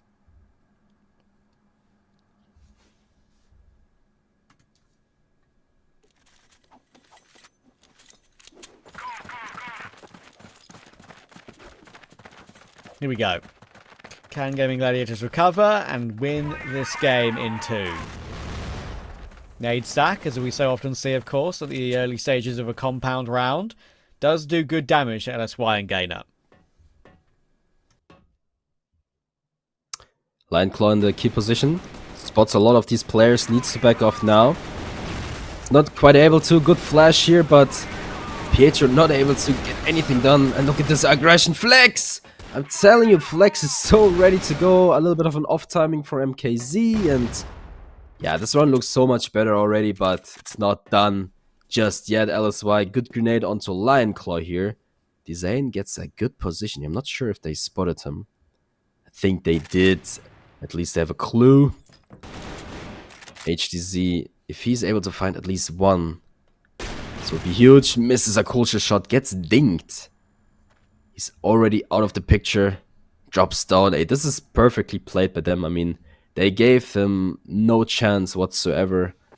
No room for error. Smoke comes out. I mean, they don't even need to push him. Like, why would they? They want to play it safe. They want to secure the first round of the second half here, HTZ. Still a winnable position. Not too sure. He goes for a big wraparound. Obviously, they don't know that the bomb has been dropped, but it is going to be Refn with the lurk towards mid, looking for anything that he can find. But HTZ, look at him. He's going for the huge wraparound. He's not going to find anyone just yet. 40 seconds on the board. He has to recover the bomb and has to find some of these players to make this a winnable situation. And this is what I love to see. So Refn now backs off to his teammates. So, you know, it's either A or B. They gamble a little bit here, and I think they might have a good idea. Oh, 20 seconds. HTZ is going for a long walk here. I'm not too sure if this is the good call here. I mean, he will get the bomb down, don't get me wrong, but this is very risky from him. I mean, they could also be on A right now. He's gone for it very late, right? Which means he's kind of confident that he's got a free side. It's the only way it gives him any chance of the round. Oh, he's kind of whiffed his maneuvering though around the boxes, around that heaven area, around the window, and yeah, it's it could have been 2 if he got that quick scope and then fell down and got the one with the sidearm, but the end just wasn't ready for them to be there so quickly. So the round is figured out in the end. And the Gaimin Gladiators do get their 4th. Start off the second half well. That could be a lot of damage over to Gainer. Nope, he manages to just avoid it. Goes a bit deeper.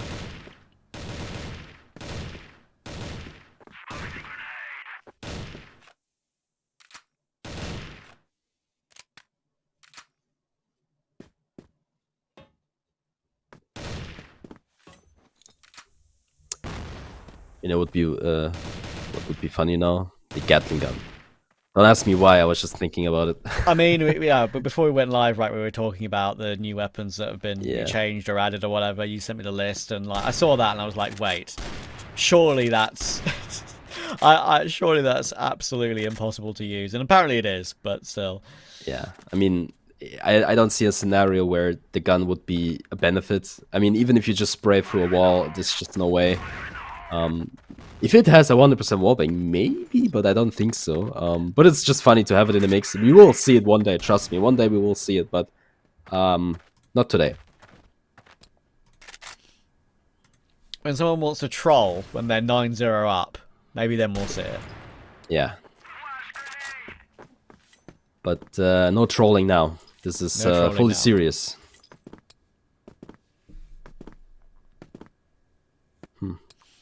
Look at this. I mean, Flex with the jump spot there.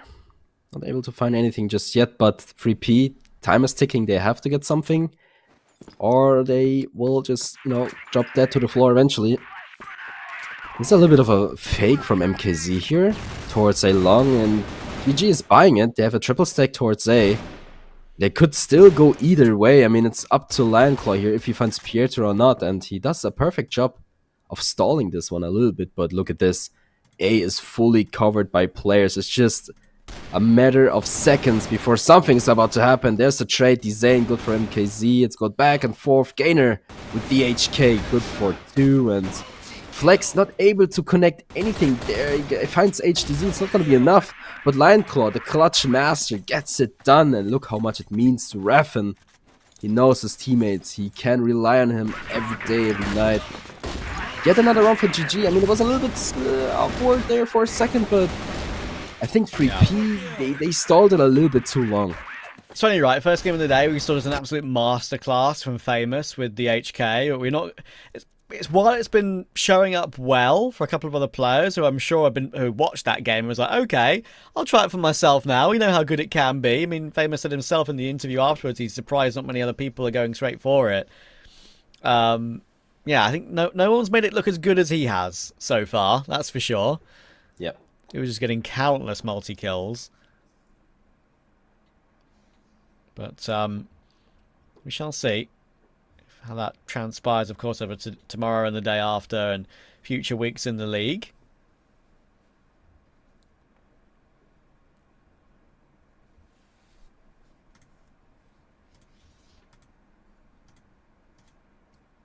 Yeah, Famous is just a different animal. Not gonna lie, this guy, he's crazy. He's just...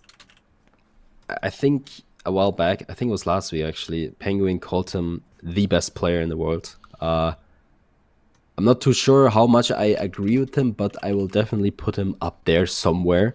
Very close to, you know, top Gs, but yeah, I mean, this guy, we have seen it today. He's been such a big factor over and over again. And obviously VHK coming into the play, even for a gainer here, is such a relevant change. No? It's like... I think who was it? I think it was Penguin as well. Maybe it was Koshari as well.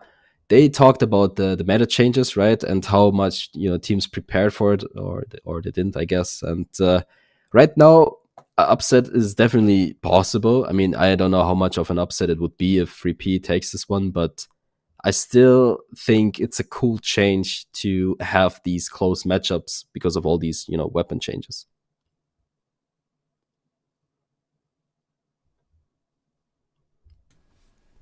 Yeah, it's made today really fun. It really has.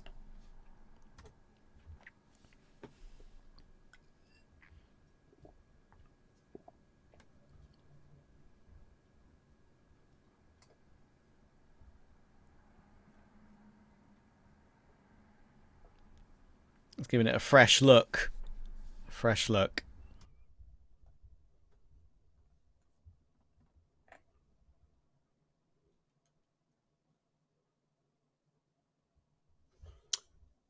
Well, it seems like we have a little bit of a break here. Not sure what's going on, but we will resolve that issue eventually.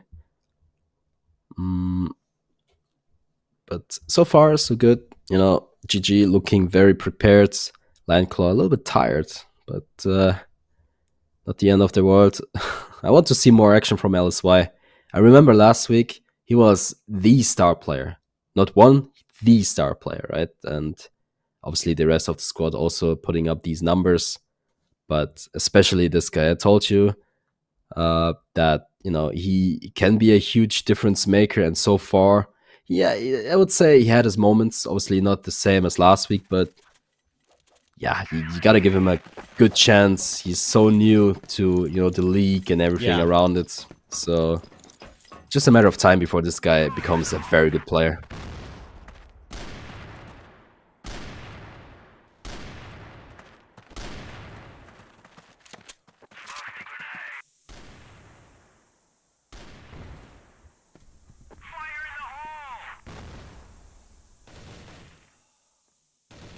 Smoke up toward top mid.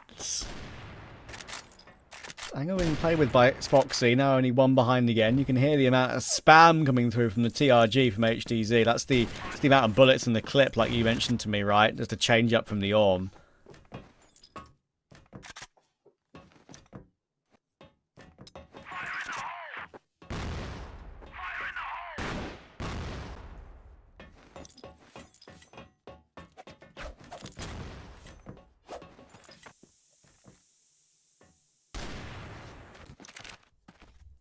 And he continues to spam it, I guess. Yeah, more bullets in the mag surely is pretty convenient.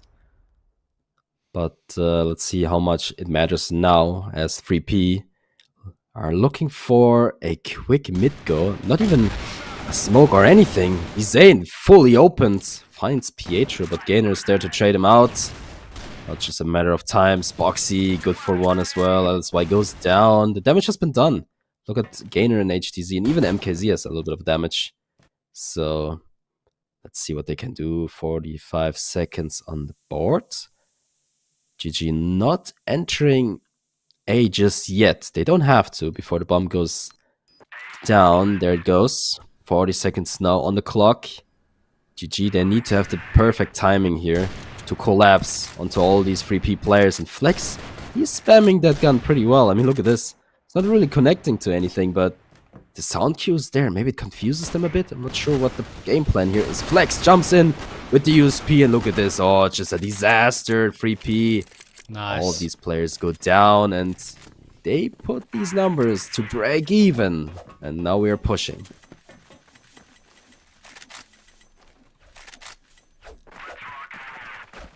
Straight back into the next round as well. All 3 rounds of the second half for Gaimin Gladiators so far. PingPongPals falling off a little bit.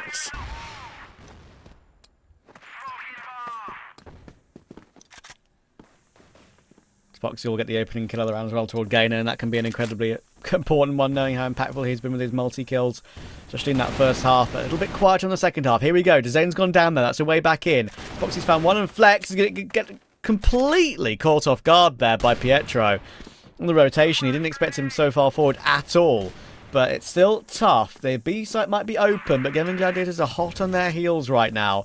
Fortunately for Lionclaw, he's already down. They're not going to give them any time at all. Raffin forcing his way through that utility. He's able to find one, but unfortunately, it's only one. And Spoxy now has to clutch 1v2. If there's anyone who could do it, I reckon it could be him. He's got the ability for it. 4 bullets in the TRG. Got the sidearm.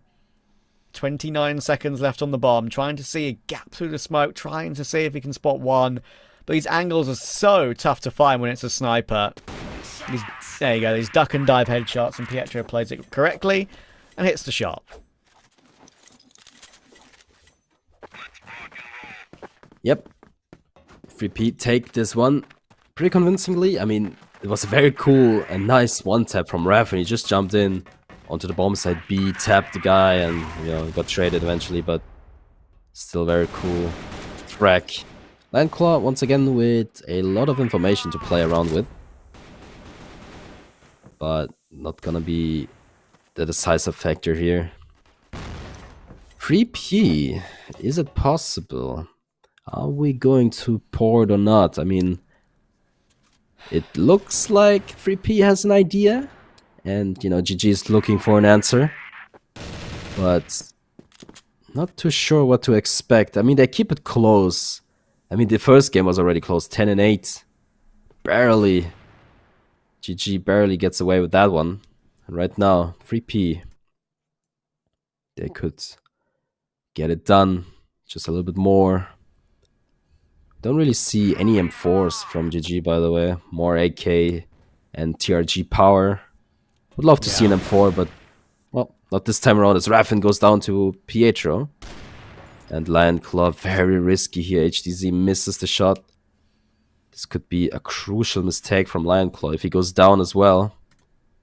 But not gonna happen anytime soon, it seems like. That's why. Does really well to find Flex. Dezane, Lionclaw, and Spoxy in a 3v5. I don't think it's possible unless we see a big hold here from Lionclaw. He's going to be the only man over toward the B side of the map. Dezane does find one on the lurk, which is a big kill to take, but Lionclaw only goes 1 for 1. That's going to make it very hard for Dezane and Spoxy. This is awkward. LSY will finally take Dezane out, and now it's alright. Now it's impossible for Spoxy, and now we can really have a conversation about this one going all 3. I don't know how, again, we're going all 3. This should not be the case, but Spoxy will get taken down. It's PingPongPals up to 8. 2 away from port.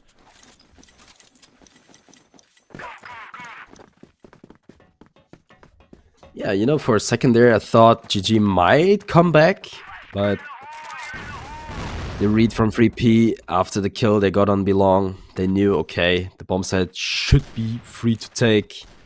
This was the case. Now the question is, can GG hold on to the game plan here? Because they might eventually, you know, fall to the pressure here. I mean, there's so much pressure on their shoulders right now. Obviously, they have the advantage, you know, they already won one set, but They obviously don't want to play 3 maps. I'm not too sure how much of a competitive game we will have on port, but pretty sure Penguin also called 3P a very strong team. I mean, they're still fresh, like you mentioned, but wouldn't expect them to bring down the giant GG here. But we have seen it a couple of times today. Why not this one as well?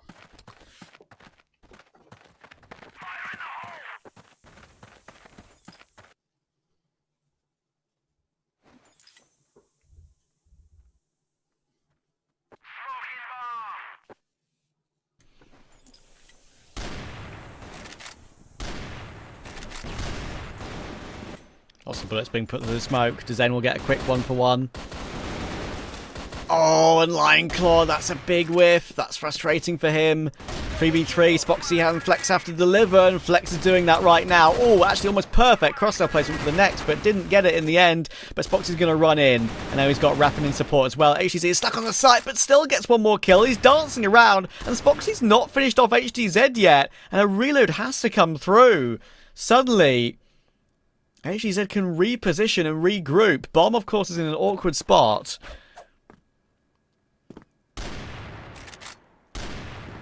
Thinks maybe he could be behind the box. But now 19 seconds to pick that up and complete it. Spoxy's gone for a full rotation round. And that could be the play that wins him this one comfortably. There we go. HTZ doesn't expect it entirely, but he's whiffed it! Way. Spoxy, how have you messed that one up? No way, did everything right with the first duel, sure, but then went for the rotation, got behind them, had a freebie, had a free 1v1. Oh boy, that one hurts. Not a little bit, a lot. And, well, it was a very fair attempt, but 3P, they were basically given that round, to be fair, but, well, happens. They should just, continue through. So, I am going to mention it because it's a thing. We have 9 on the board, Trav. Can you explain what that means? That means that Gaimin Gladiators are winning this round. Sure, yeah, maybe they will. I mean, they started off strong. HTZ barely standing. Gainer also tagged up. So, the Trev curse, as we like to call it now, might be a thing. We'll see if that, becomes true or not. But for now, seems very likable to happen. Pietro looking for Lion Claw. Unable to find him just yet. The flash is good. He's fully covered by the flash. And this aggression, I love to see it. Oh, the whiff! Nice. Ooh, a little bit too close for comfort, but he gets it done. Yeah, Gaimin Gladiators are winning this round, and I didn't even have to watch it. I just see that PingPongPals are on 9. Don't care what score Gaimin Gladiators are on. If they're less than 9, they're winning the round. That's just the rule. Good flash, good counter, pushes MKZ back away. I do joke about this, and I don't want to, make it too much of a thing, because I think it's, weirdly, ego-y to name a law after yourself. I think it's a bit cringe in a way, but it's a bit of confirmation bias, but I do swear it happens 75 to 80% of the time. Look, it could just fall apart here. They made a good choice on this site take. They've got a lot of damage done to Raffin. He'll go down, but Flex is there in support. So I don't think there's going to be too much of a risk. There we go. Spoxy and Flex finish it off. So it's happened again. Another game won't be finished off straight away. Nope. Nope. 2 more rounds to go for GG to push this one to overtime. Sure, why not? I mean, we have seen it a couple of times today. Might as well be happening here as well. A little bit of a fight towards Belong. A little bit awkward, but Spoxy misses a crucial shot onto Pietro. A difficult one to hit as well. Don't get me wrong. HTZ looking for a trade. So it seems like, I think it's the first time now, but people like to spam the TRG as well because it has so many bullets and you can actually shoot really fast with it, it seems like. Haven't seen that before, but maybe that becomes a factor. I'll see. SLSY approaches towards a long here with the rest of the squad. Raffin in the key position to bring things to an end. HTZ takes him out, and this is the advantage given to 3P. And now GG, they need a response. They need something to work with. Something would be good. But 3P is doing a fantastic job not to give away anything just yet. Just a matter of time. PHO looking for some information, but he will pick up the bomb, and I think it will be a mid-execution ultimately, but they're taking their time, you know. They're not too eager to go anywhere. Yeah. A main will be smoked though, and now we'll see what they plan to do.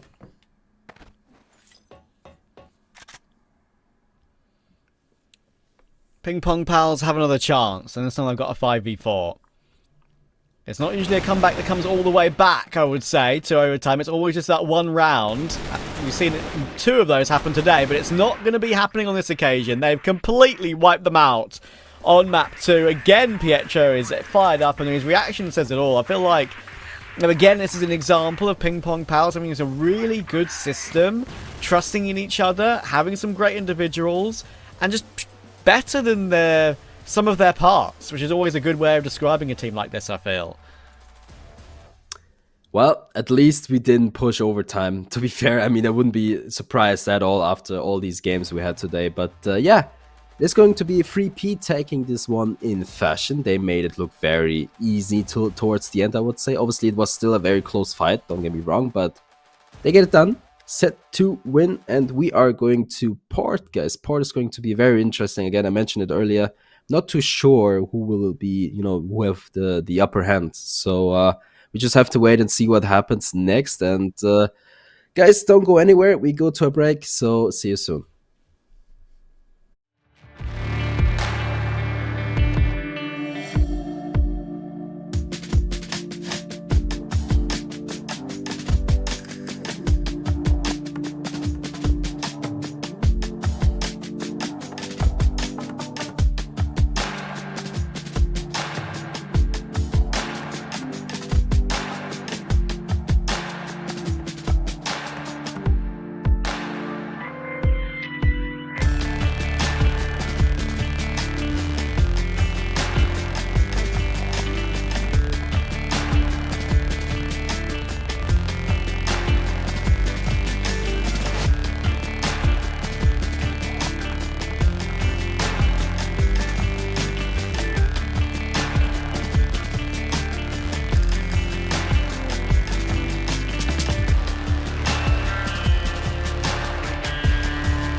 welcome back everybody, man.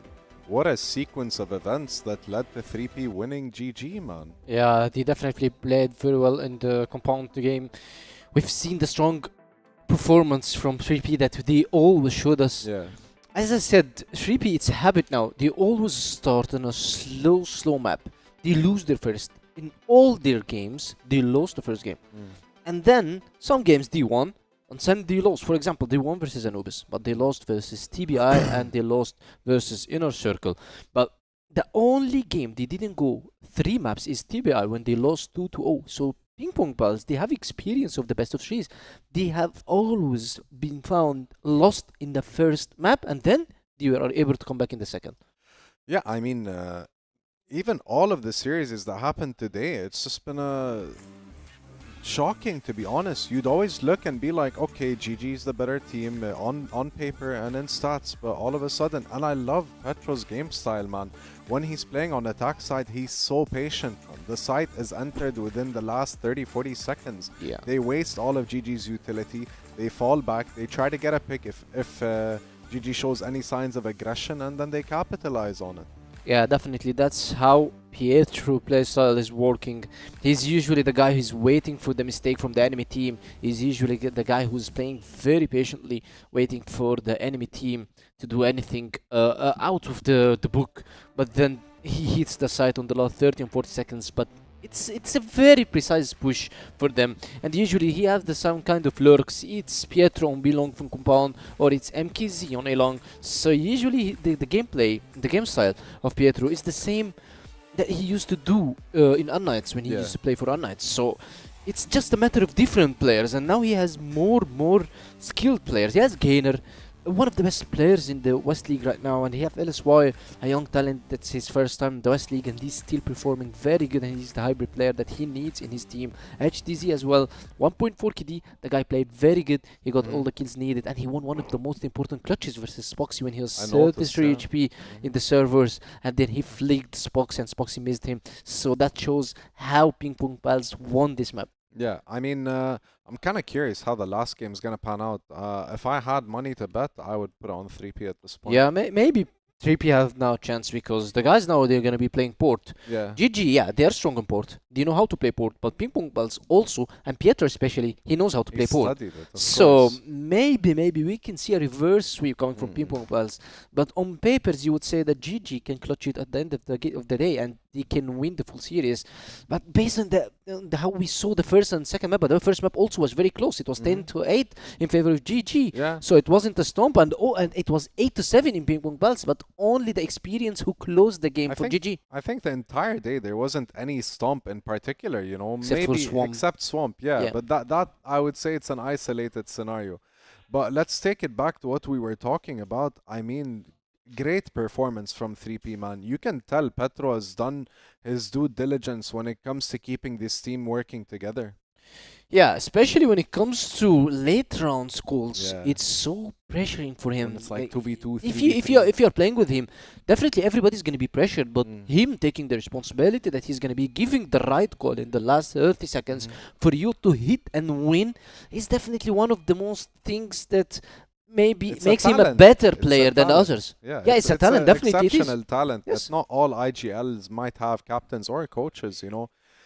Yeah, and I think the coaches have done their due diligence in this break that we took. So I'd like to take it back to our casters and see what happens in the final game of this evening. One more game tonight before I can get my reward of a meal, a proper meal, before I go to bed. And I'm sure, you know, this will be the same for the players too. It's going to be a tough one. I think Gaimin Gladiators have shown that they're not too far ahead of PingPongPals today. It's 1-1. First map wasn't easy. It was quite a close run thing. I'm quite excited, honestly. I think this is going to be really fascinating, because Gaimin Gladiators will need to find this win here. They need to show that the favourite can actually win today. But, you know, PingPongPals will have the same motivation to join the likes of a Swamp, of course, who we saw earlier in 999, get their wins against the likes of Anubis and InnerCircle. So, yeah, I think it's really, I would say, impossible to call, because this Pietro-led team, of course, on PingPongPals seems to have something about them. Well, let's see if Koshari is going to lose his money or not. Because he said he wants to bet all of his money on 3P. Not too sure about that, to be fair. More like slightly favoring, the Gaimin Gladiators here because, they know how to play port, like Penguin mentioned. But of course, Pietro, very experienced on this map as well. But we'll see how good of a leader he can be when it comes to, giving his ideas to his teammates. But let's see, Flex, very aggressive idea here, and I think HTZ might have a clue as well, but the timing, if it's off, it might bite them. Look at this. Oh, he almost waited a little bit, but then he had to take the shot. MKZ goes down. And 3P, they don't have an idea, really. I mean, they have a clue, but Flex could have done a little bit more than that. But this is what I meant earlier on, right? When I said Flex does Flex things here and there. I mean, he does things you can't really predict. I mean, obviously, yeah, it's kind of common for people to boost into AC and then later on, take a peek towards mid. I mean, so let's see how this one pans out. 3P boosting themselves towards B. Let's see what happens. Oh, the flank from Lion Claw and Zane teaming up together. That is an absolute wipeout. And as you can see, they're hyped and wanting to start as they mean to go on, and they will do exactly that. There's a great pinch from Gaimin Gladiators straight off the bat.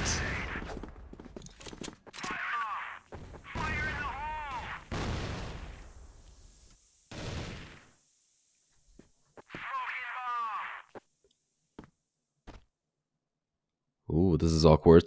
Raffen is a good position here. Fully blinded by the flash. Can't really get anything done from his position. Gets taken out by LSY eventually with the M14, by the way. Interesting choice of weapon. Yeah. Lion Claw with the M4 is also a different approach than we saw on the first map. So, good for free. And this is huge by him. And gets it done. Flex, no, in the back. HZ last man standing. Surely not. This looks so much more convincing all of a sudden. A very quick start, and sometimes when it's a quick start like this, it can be just extra convincing, right? I mean, that was a little bit of a... probably one of the worst rounds, actually, PingPongPals have shown today, because they were just, on that push at the end, they were just very disconnected, didn't go as a group. Teamwork has been kind of their hallmark in terms of, like, as I mentioned at the end of map 2, they are better than the sum of their parts. And that's one of the things that carries them through. That one was a little bit individual, a little bit one by one, and not really together. So, let's see. Flex, he's getting more of that one by one nature, unfortunately, for PingPongPals. It's 2 for him. Eventually he'll get found by Pietro, but damage might already have been done because Gainer is also low off the back of that.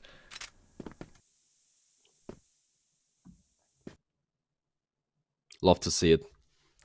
Love to see Flex just do Flex things. I'm just gonna leave it at that. Spoxy now in a good position.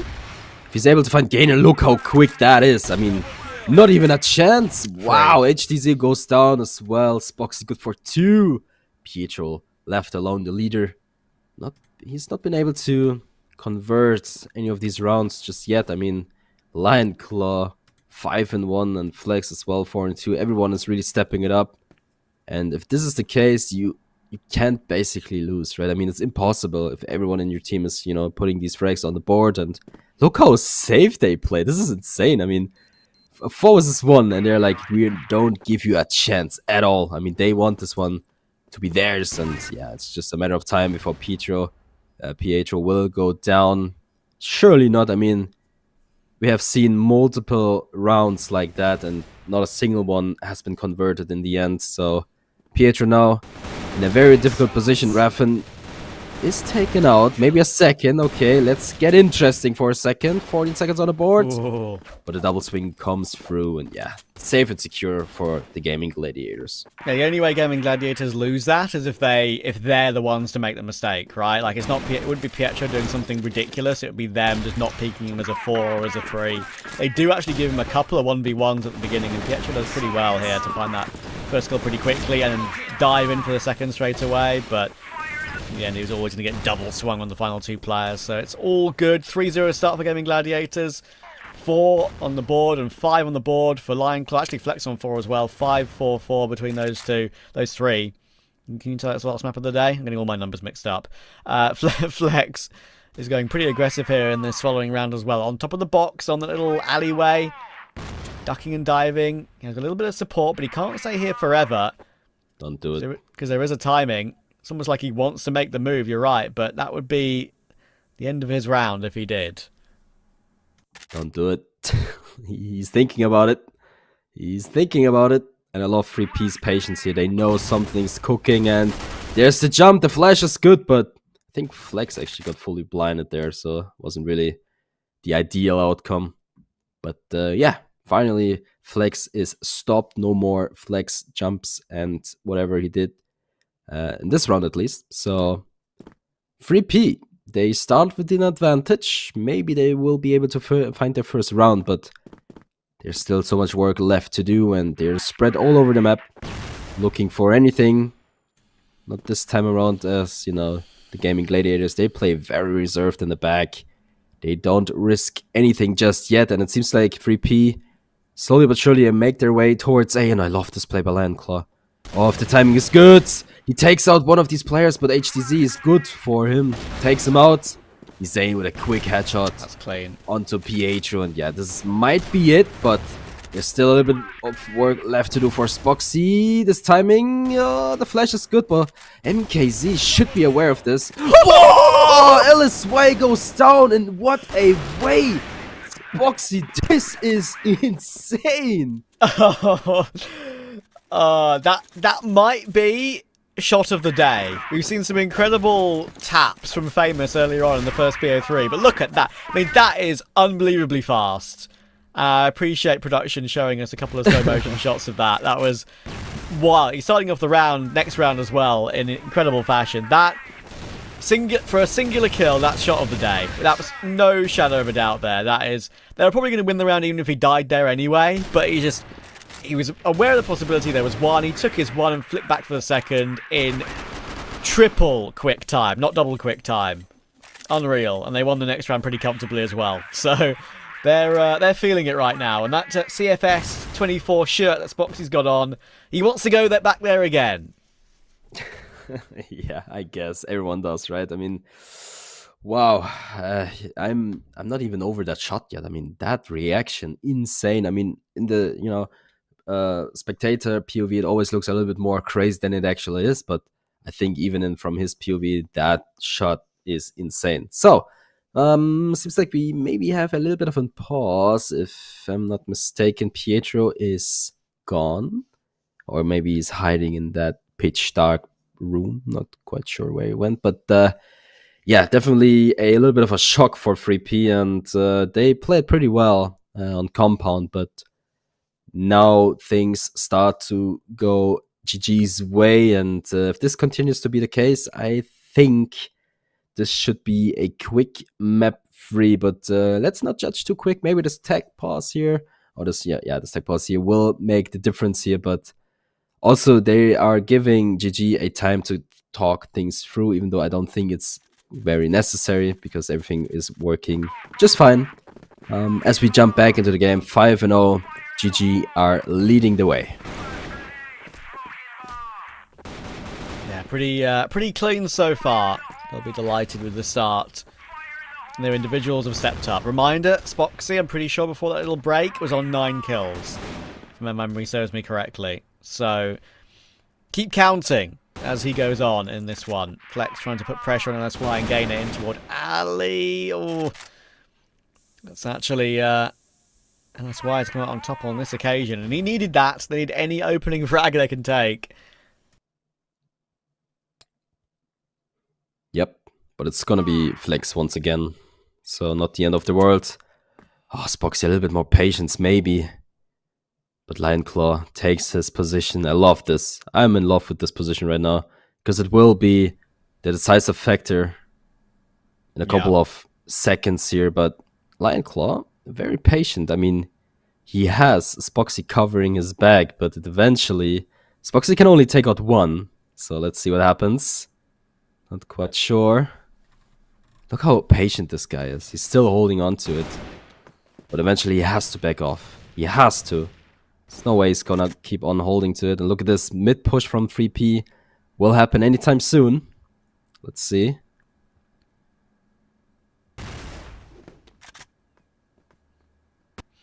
Zane, oh, he's behind LSY. It's a great pick, and he's managed to find Pietro as well. That's huge to find 2 from that position. That recovers around somewhat. Back into a 2v2 after all that. Raffin did find HTZ in the end, and one will go down on the B side of the map, obviously. Spoxy and Raffin on the retake. MKZ is walking wounded, very low HP. But on A, of course, not on B. Tell a lie. And now on 21 HP, can MKZ find one? Raffin's going to tap the bomb to begin with. But Gainer's coming in on the flank. MKZ will go down, but it's all down to Gainer. They haven't heard him, and he's running them down. Reload has to come through, and Spoxy has to run him down. He will, though. And he's got enough time to jump up back to the site and get the defuse. Oh, nice try, Gainer. Tried to make himself as maneuverable and as hard to hit as possible there. But still didn't get it over the line, unfortunately. This spray right there was so unfortunate for Gainer. He could have had it, done and dusted, but didn't really work out in his favor. Yet another round for GG, 6-0. Very convincing. Insanely convincing, actually, if I consider the first 2 maps so close. And right now they just roll over them. And Flex is there every single round, guys. Come on. You have to figure it out eventually. There you go. MKZ takes him out, but he's damaged in the process. And yeah, so far so good. I mean, I love what I'm seeing. A very convincing start. This is what you would expect from, yeah, the team that obviously has the upper hand. So 3P, they haven't even responded a single time just yet. Thankful. I mean, GG should be thankful to Spoxy for that one flick. I mean, this round could have gone either way, and even the last round, really. So far, it is such a close matchup, but GG, they still get the, they close the rounds, is basically what I'm trying to say here. And Dzane, if he would know, he would just give it a good peek, and I think he maybe got a little bit of a sound cue. I'm not sure, though. Just like he is aware, yeah. We spotted him for a split second. Raffin on the B side of the map with Spoxy over toward A as usual, but they're going to work their way through mid now. Oh, everything's just going the way of Gaimin Gladiators, man. Nothing is going the PingPongPals route, I'm afraid. And Lion Claw find HTZ as well. Collateral for Spoxy. That's up to 12 now, I believe. If my maths is accurate from the little break we had. And Gainer is going to get taken down on the side by Lion Claw.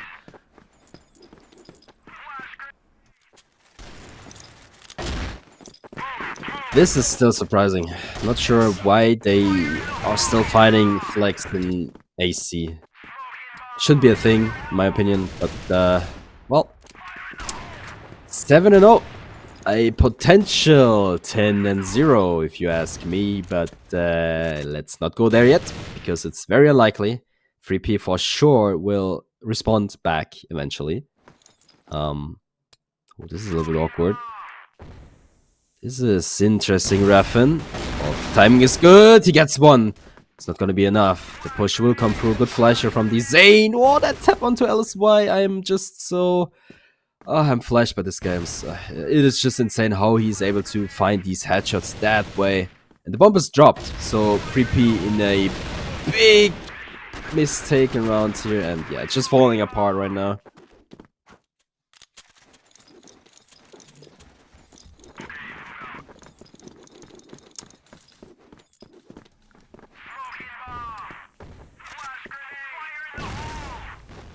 Looking like a walk in the park. This is more the form we've expected from Gaimin Gladiators. Looks like it might not be a 9-0 half, though.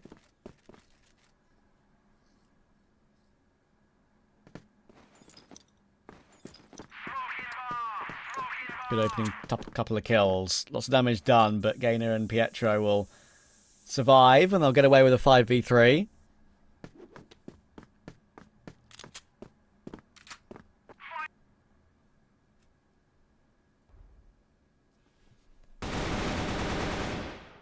Oh, what? Okay. I didn't expect that, but Flex will go down, and finally, there's no way 3P doesn't get this round done, right? I mean, yeah, Lion Claw goes down as well. Spoxy 4-1? Maybe, but let's say it's not gonna happen. So no 10-0, guys. I'm very sorry, not this time around. We had one last week. Don't get it today. So, a little bit of a relief. I mean, obviously, Pietro not happy with the results. You can't really blame him for that. But yeah, hey, GG, they convincingly convert these rounds one by one. Sure, this last round was a little bit weird, but it was just an over aggression from GG here in the end. So yeah, that's pretty much what you would expect. But so far so good. 3P, they got the first round, and let's see what they can do. Yeah, it's a shame that the day has kind of fizzled out, actually. I mean, the first two games were very entertaining because of just the upset results. I mean, the first one was just a famous, masterclass with his bread and butter weapon that he's loved for so many years. Even on the North American, or even on the EU server, just farming people. And yeah, map obviously BO3 number 2, the incredible result for 999. InnerCircle choking a 9-5 lead on 2 separate maps. Pretty unreal. But yeah, I think I'm pretty impressed with PingPongPals over the course of this series, but it is a shame that it looks like it's going to be fizzling out. Spoxy's going to make a move here. He'll actually manage to find one, even though he was peeking into a pretty much a pinch. Look at the gun. And there we go. Flex has pulled out something naughty. He's already found a kill with it as well. Oh, that's crazy. I told you, didn't I? 9081. I bet someone pulls it out. This is the Chris Super V, a very, very, well, unfair weapon if you ask me, but Okay. Let's see. I mean, so what makes this gun so unfair is you are super fast with it. There's a lot of bullets in a very short amount of time. What else? The reload is quite fast. It's basically just a run and gun action weapon, so pretty cool to see it here at least once. It's more a troll than an actual, attempt by him. But you gotta respect it.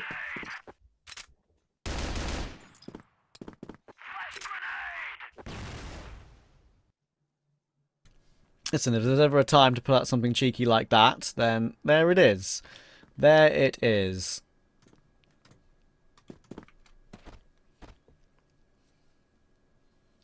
Zane has a chance at this. I will not be ruling him out at all.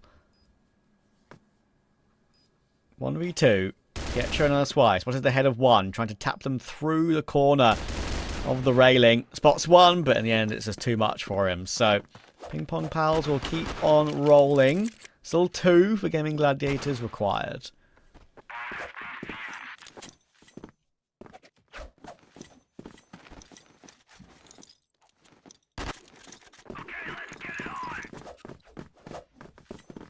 Still alive. Even if it's barely, but they're still alive. Flex holding on to the V, Super V, Chris Super V, I'm not even sure. But something like that. The SMG, or I'm not even sure if it's a rifle or not, but it's let's just call it an unfair weapon that does a lot of damage in a very short amount of time. Spoxy will find the better of HDZ, which is a crucial opener, because 3P almost has no room for error whatsoever, but they're still alive. Not dead yet. It seems like GG will go for a quick B push. Look at this flex. Good wraparound. And here you go. The weapon of choice. Takes Gainer out. Doesn't even leave him a good chance. And MKZ missing so many crucial shots. He gets Zane low on HP. And Flex can't even finish the job here, interestingly. And now it's all falling apart slowly but surely. LSY with the arm in hands. It's not done until it's over. LSY. Let's see. Yeah, Zane takes out MKZ, and just a matter of time. LSY, huge clutch, maybe. Zane takes the fight. He doesn't even have to, but he does it anyway. It's well, Yeah. I think GG is pretty much done. I'm not too sure, but I think they just want to go home. That's why, just for a split second there, actually picked up the, what is it, Quiz Super V, did you call it? Is that, Yes. is that the one? Yeah, and then just realised, oh yeah, I don't want that, I'm sorry. No thank you. Doesn't like it. There you go. Honestly, it looks quite goofy. It is. I guess we're so used to seeing like normal AKs, M4s, ORMs, whatever, like it's for so long in Crossfire, and then just to see this sort of stuff is like as I mentioned throughout the day's broadcast, it is refreshing. Yep. I appreciate trying it out when you're 9-2 up. Like it's clearly not a bad weapon. It's not like it's a massive handicap in any way. So yeah, let's see what he can get done with it here. He's pushing quite deep in. Got some info, but MKZ will stop him at the first point of call this time. So, early 5v4 for 3P.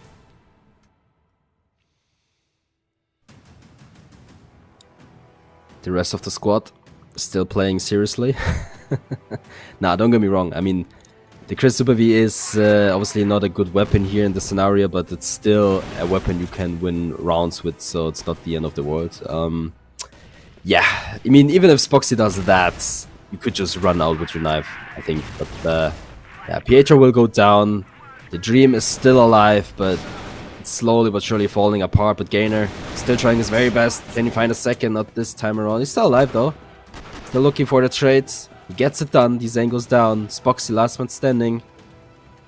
They give him a good chance, but it needs a lot of work. He's fully blinded, but the light's still alive though.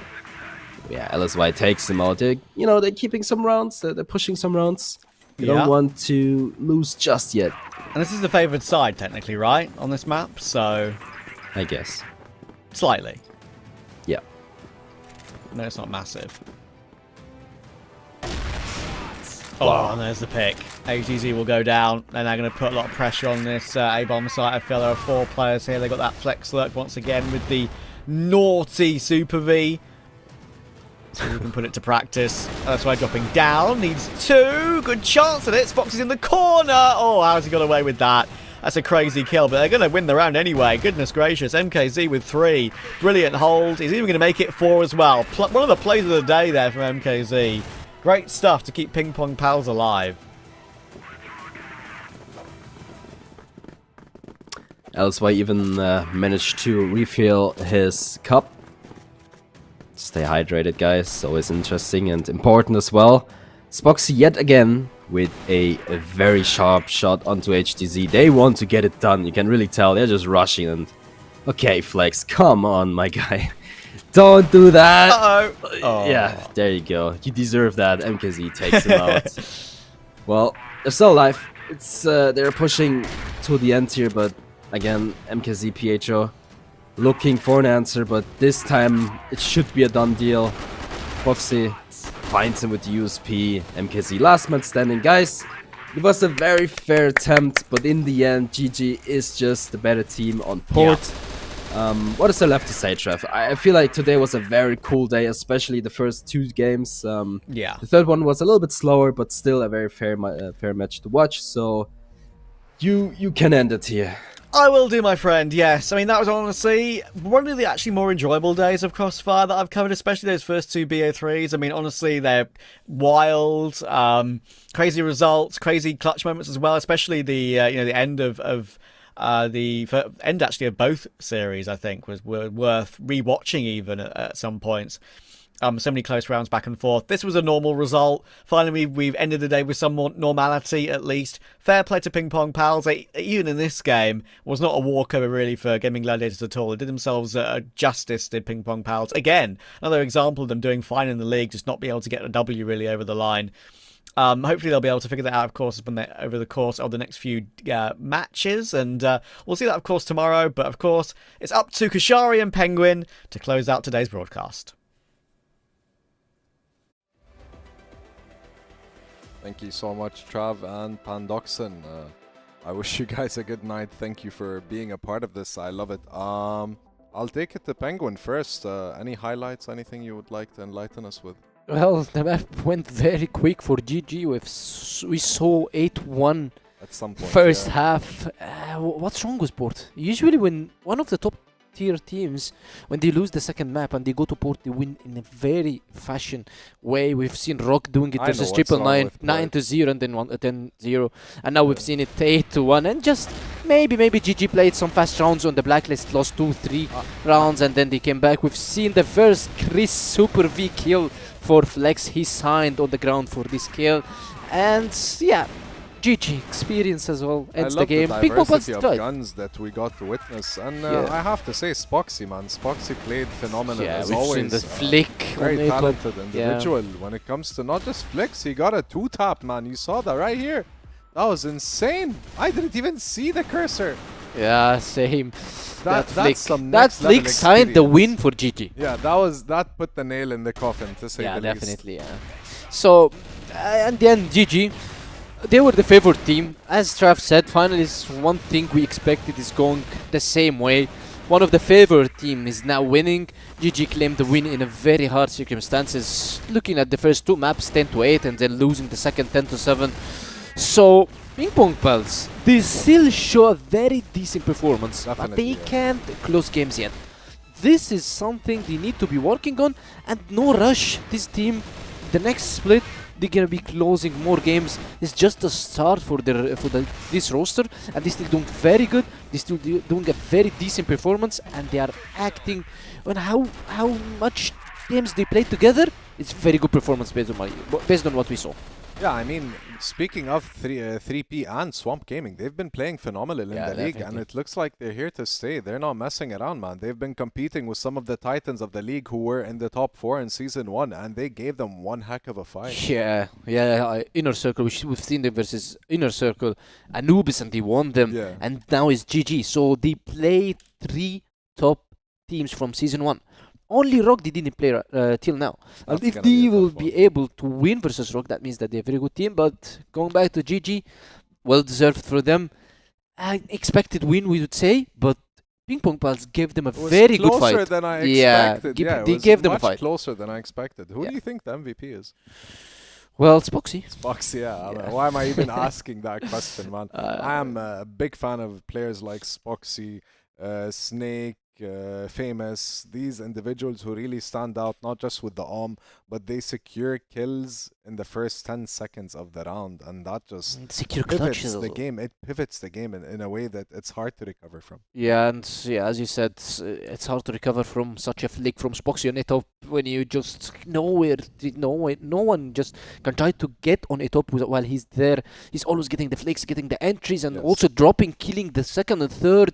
He's just doing his best. And we saw his collateral kill in mid when he came to swing mid. He killed 2 players. Yeah. Wherever he goes, he gets 1 or 2 kills. He secures the area and, Yes, definitely. and gives space for his teammates to actually plant or secure a site. Yes, definitely. So he's one of the best players right now, one of the best in the series, and he's definitely the MVP in my point In of my view. heart, yeah.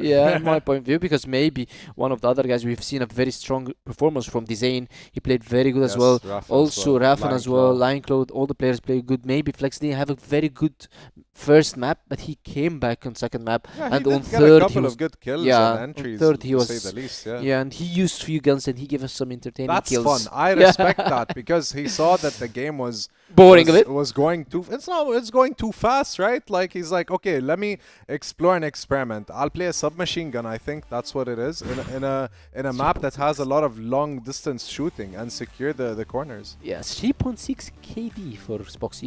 You said that it's your first It time was seeing 3.25. 3.25 Yeah. on Kai's, I remember. We're breaking records today. Yeah, so now you have Spoxy 3.6, but Kai's was better in terms of KD because the map was longer. It was, Yeah. I guess, 10-7 It map. was more rounds. Yeah, here it's 10-4. Spoxy It's only secured a 14 lot. rounds. Yeah, Spoxy secured a lot of kills. Our man 2.0 Spox, KD. the MVP. Spoxy is the MVP of our series, as we expected. You can So- tell how hyped they were on the camera, right? In the first couple of rounds, they're like, we're murdering this map, you know. Yeah. And they did, to be honest. They played exceptional, all of them, no jokes aside. And that doesn't mean I'm discrediting 3P, not at all. They played really well and they gave them a fighting chance. And it's just that tiny little gap that we usually see of teams unable to close matches and win them. Yeah, definitely. And GG today, they showed us a very strong port game. Maybe their compound was not the best, but talking about compound, PingPongPals, they were better on compound. And Black Widow was a fair map for both. Everybody had it on his hands, but PingPongPals fold shortly. They fall shortly after maybe the tactical pose that GG took it, and this is where the experience comes for. Yeah, and this the is guidance. this is how the guidance that comes from Flex, from the players, and how he moved his team from they were down From a 7 losing to 8, condition. and then Yeah. it's 10 to 8 win for GG. Without further ado, it is my honor to be here and having an interview with our man Spoxy. It's my second time, or third time actually, speaking with him. Hello, sir. How are you? Hello? Hello, hello. Can you hear us? Yeah. I think I can't hear you. Oh, he can't hear us. Oh, we can fix that in a second. Okay, yes, I can. This thing. Yes, I can hear you now. Hi, Spoxy. Congratulations, man. What a performance. Thanks. Penguin has some questions for you. I'll let him start if that's okay. The last map was almost a stomp for GG. What was the difference between port and compound for you guys? Yeah, after compound, we did reset our mentality, you know. We drink water. And before match, we focused full. We talked before match, everything. And that's it. Nothing special. Yeah, it's another day in the office. You know what I mean? Doing what you Yeah, love, yeah, right? yeah. All right. Yes. How do you guys see the change of the meta with the new weapons? Do you guys like it, and do you guys accept it, or you guys still are trying to adapt to the meta? I mean, TRG is much better than normal AVP. I liked a lot. USP I didn't even try because we had no, breaks because yesterday they gave us. So this week we will try everything like Chris, HK. But I think HK is not that good. Famous. I'm not talking about you, brother. For you, it's good, but I don't know. Yeah. I think Famous can make any gun good. Let's Yeah. be honest. You know? It's only Famous. Yeah. Yeah, only Famous. Anyways, I don't want to hold you back. I know it's late, so is there anything else you'd like to say to the audience and your fans? Thanks for everything. Thanks for supporting us. Keep supporting us. Yeah, that's it. Good night. Good night. Thank you so much. Congratulations. Foxy. Have a great night. Thank you. Thank you. Man. Take care. What a guy, man. He did mention that HK is not that good, by the way. You think so? Yeah. I mean, he has the analysis. He's done his homework. For the games I saw and how the HK has been played, I still think that the HK is not that competitive. That's why I asked Famous, were you willing to use this gun, or is just you wanted to try it and go back to AK? He said, I was trying.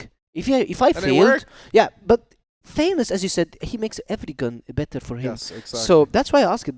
For me, in the competitive scene, HK is very, very hard for you because you can't spray with it. Yeah. And there are some certain You have situations. to be precise. Yes, there are some certain situations you need your spray in close angles, in a smoke. So, Spoxy words, I appreciate it. I guess he highlighted. Yeah, I'm on his side, but still, on Same. Famous, it's different situation. I mean, yeah, with respect to Famous, like we said, he can make any gun good, but at the end of the day, it's not, I don't think it's a meta gun. I think there are better, easier alternatives for the user. Okay, let's look now at the standings. GG after the precise and dominant win on Port. Now they are in first place with 18 round difference. Yeah, ROC has another match to play, and then they're gonna be equal games played with GG and Swamp Gaming. It's kind of interesting how the points are laid out, to be honest, because at this point I don't think we can see yet who's gonna be top 4, but in the coming days and weeks it's definitely the gap's just gonna keep getting bigger if the other teams are not performing as they should. Yeah, as you can see, Swamp Gaming, they have 2 wins, and this is something very good for them to move on with. We are in week 2, and they have 2 wins. Usually, we've seen them in a very slow start, based on based on the past performance. But now they change, and then now they are on top 4. Maybe for now, but I'm pretty sure that this roster can do things very good. Thank you so much, Penguin, man, for all your insight that you've given us here today, man. What a day it's been, and thank you all for tuning in. I know it's been a long but a very exciting day. Again, thank you, Travis and Pandoxin. If there's anything you'd like to add, Penguin, before we close this evening out? Thank you, famous word HK. Thank you, and Eid Mubarak. Have a good night, everyone.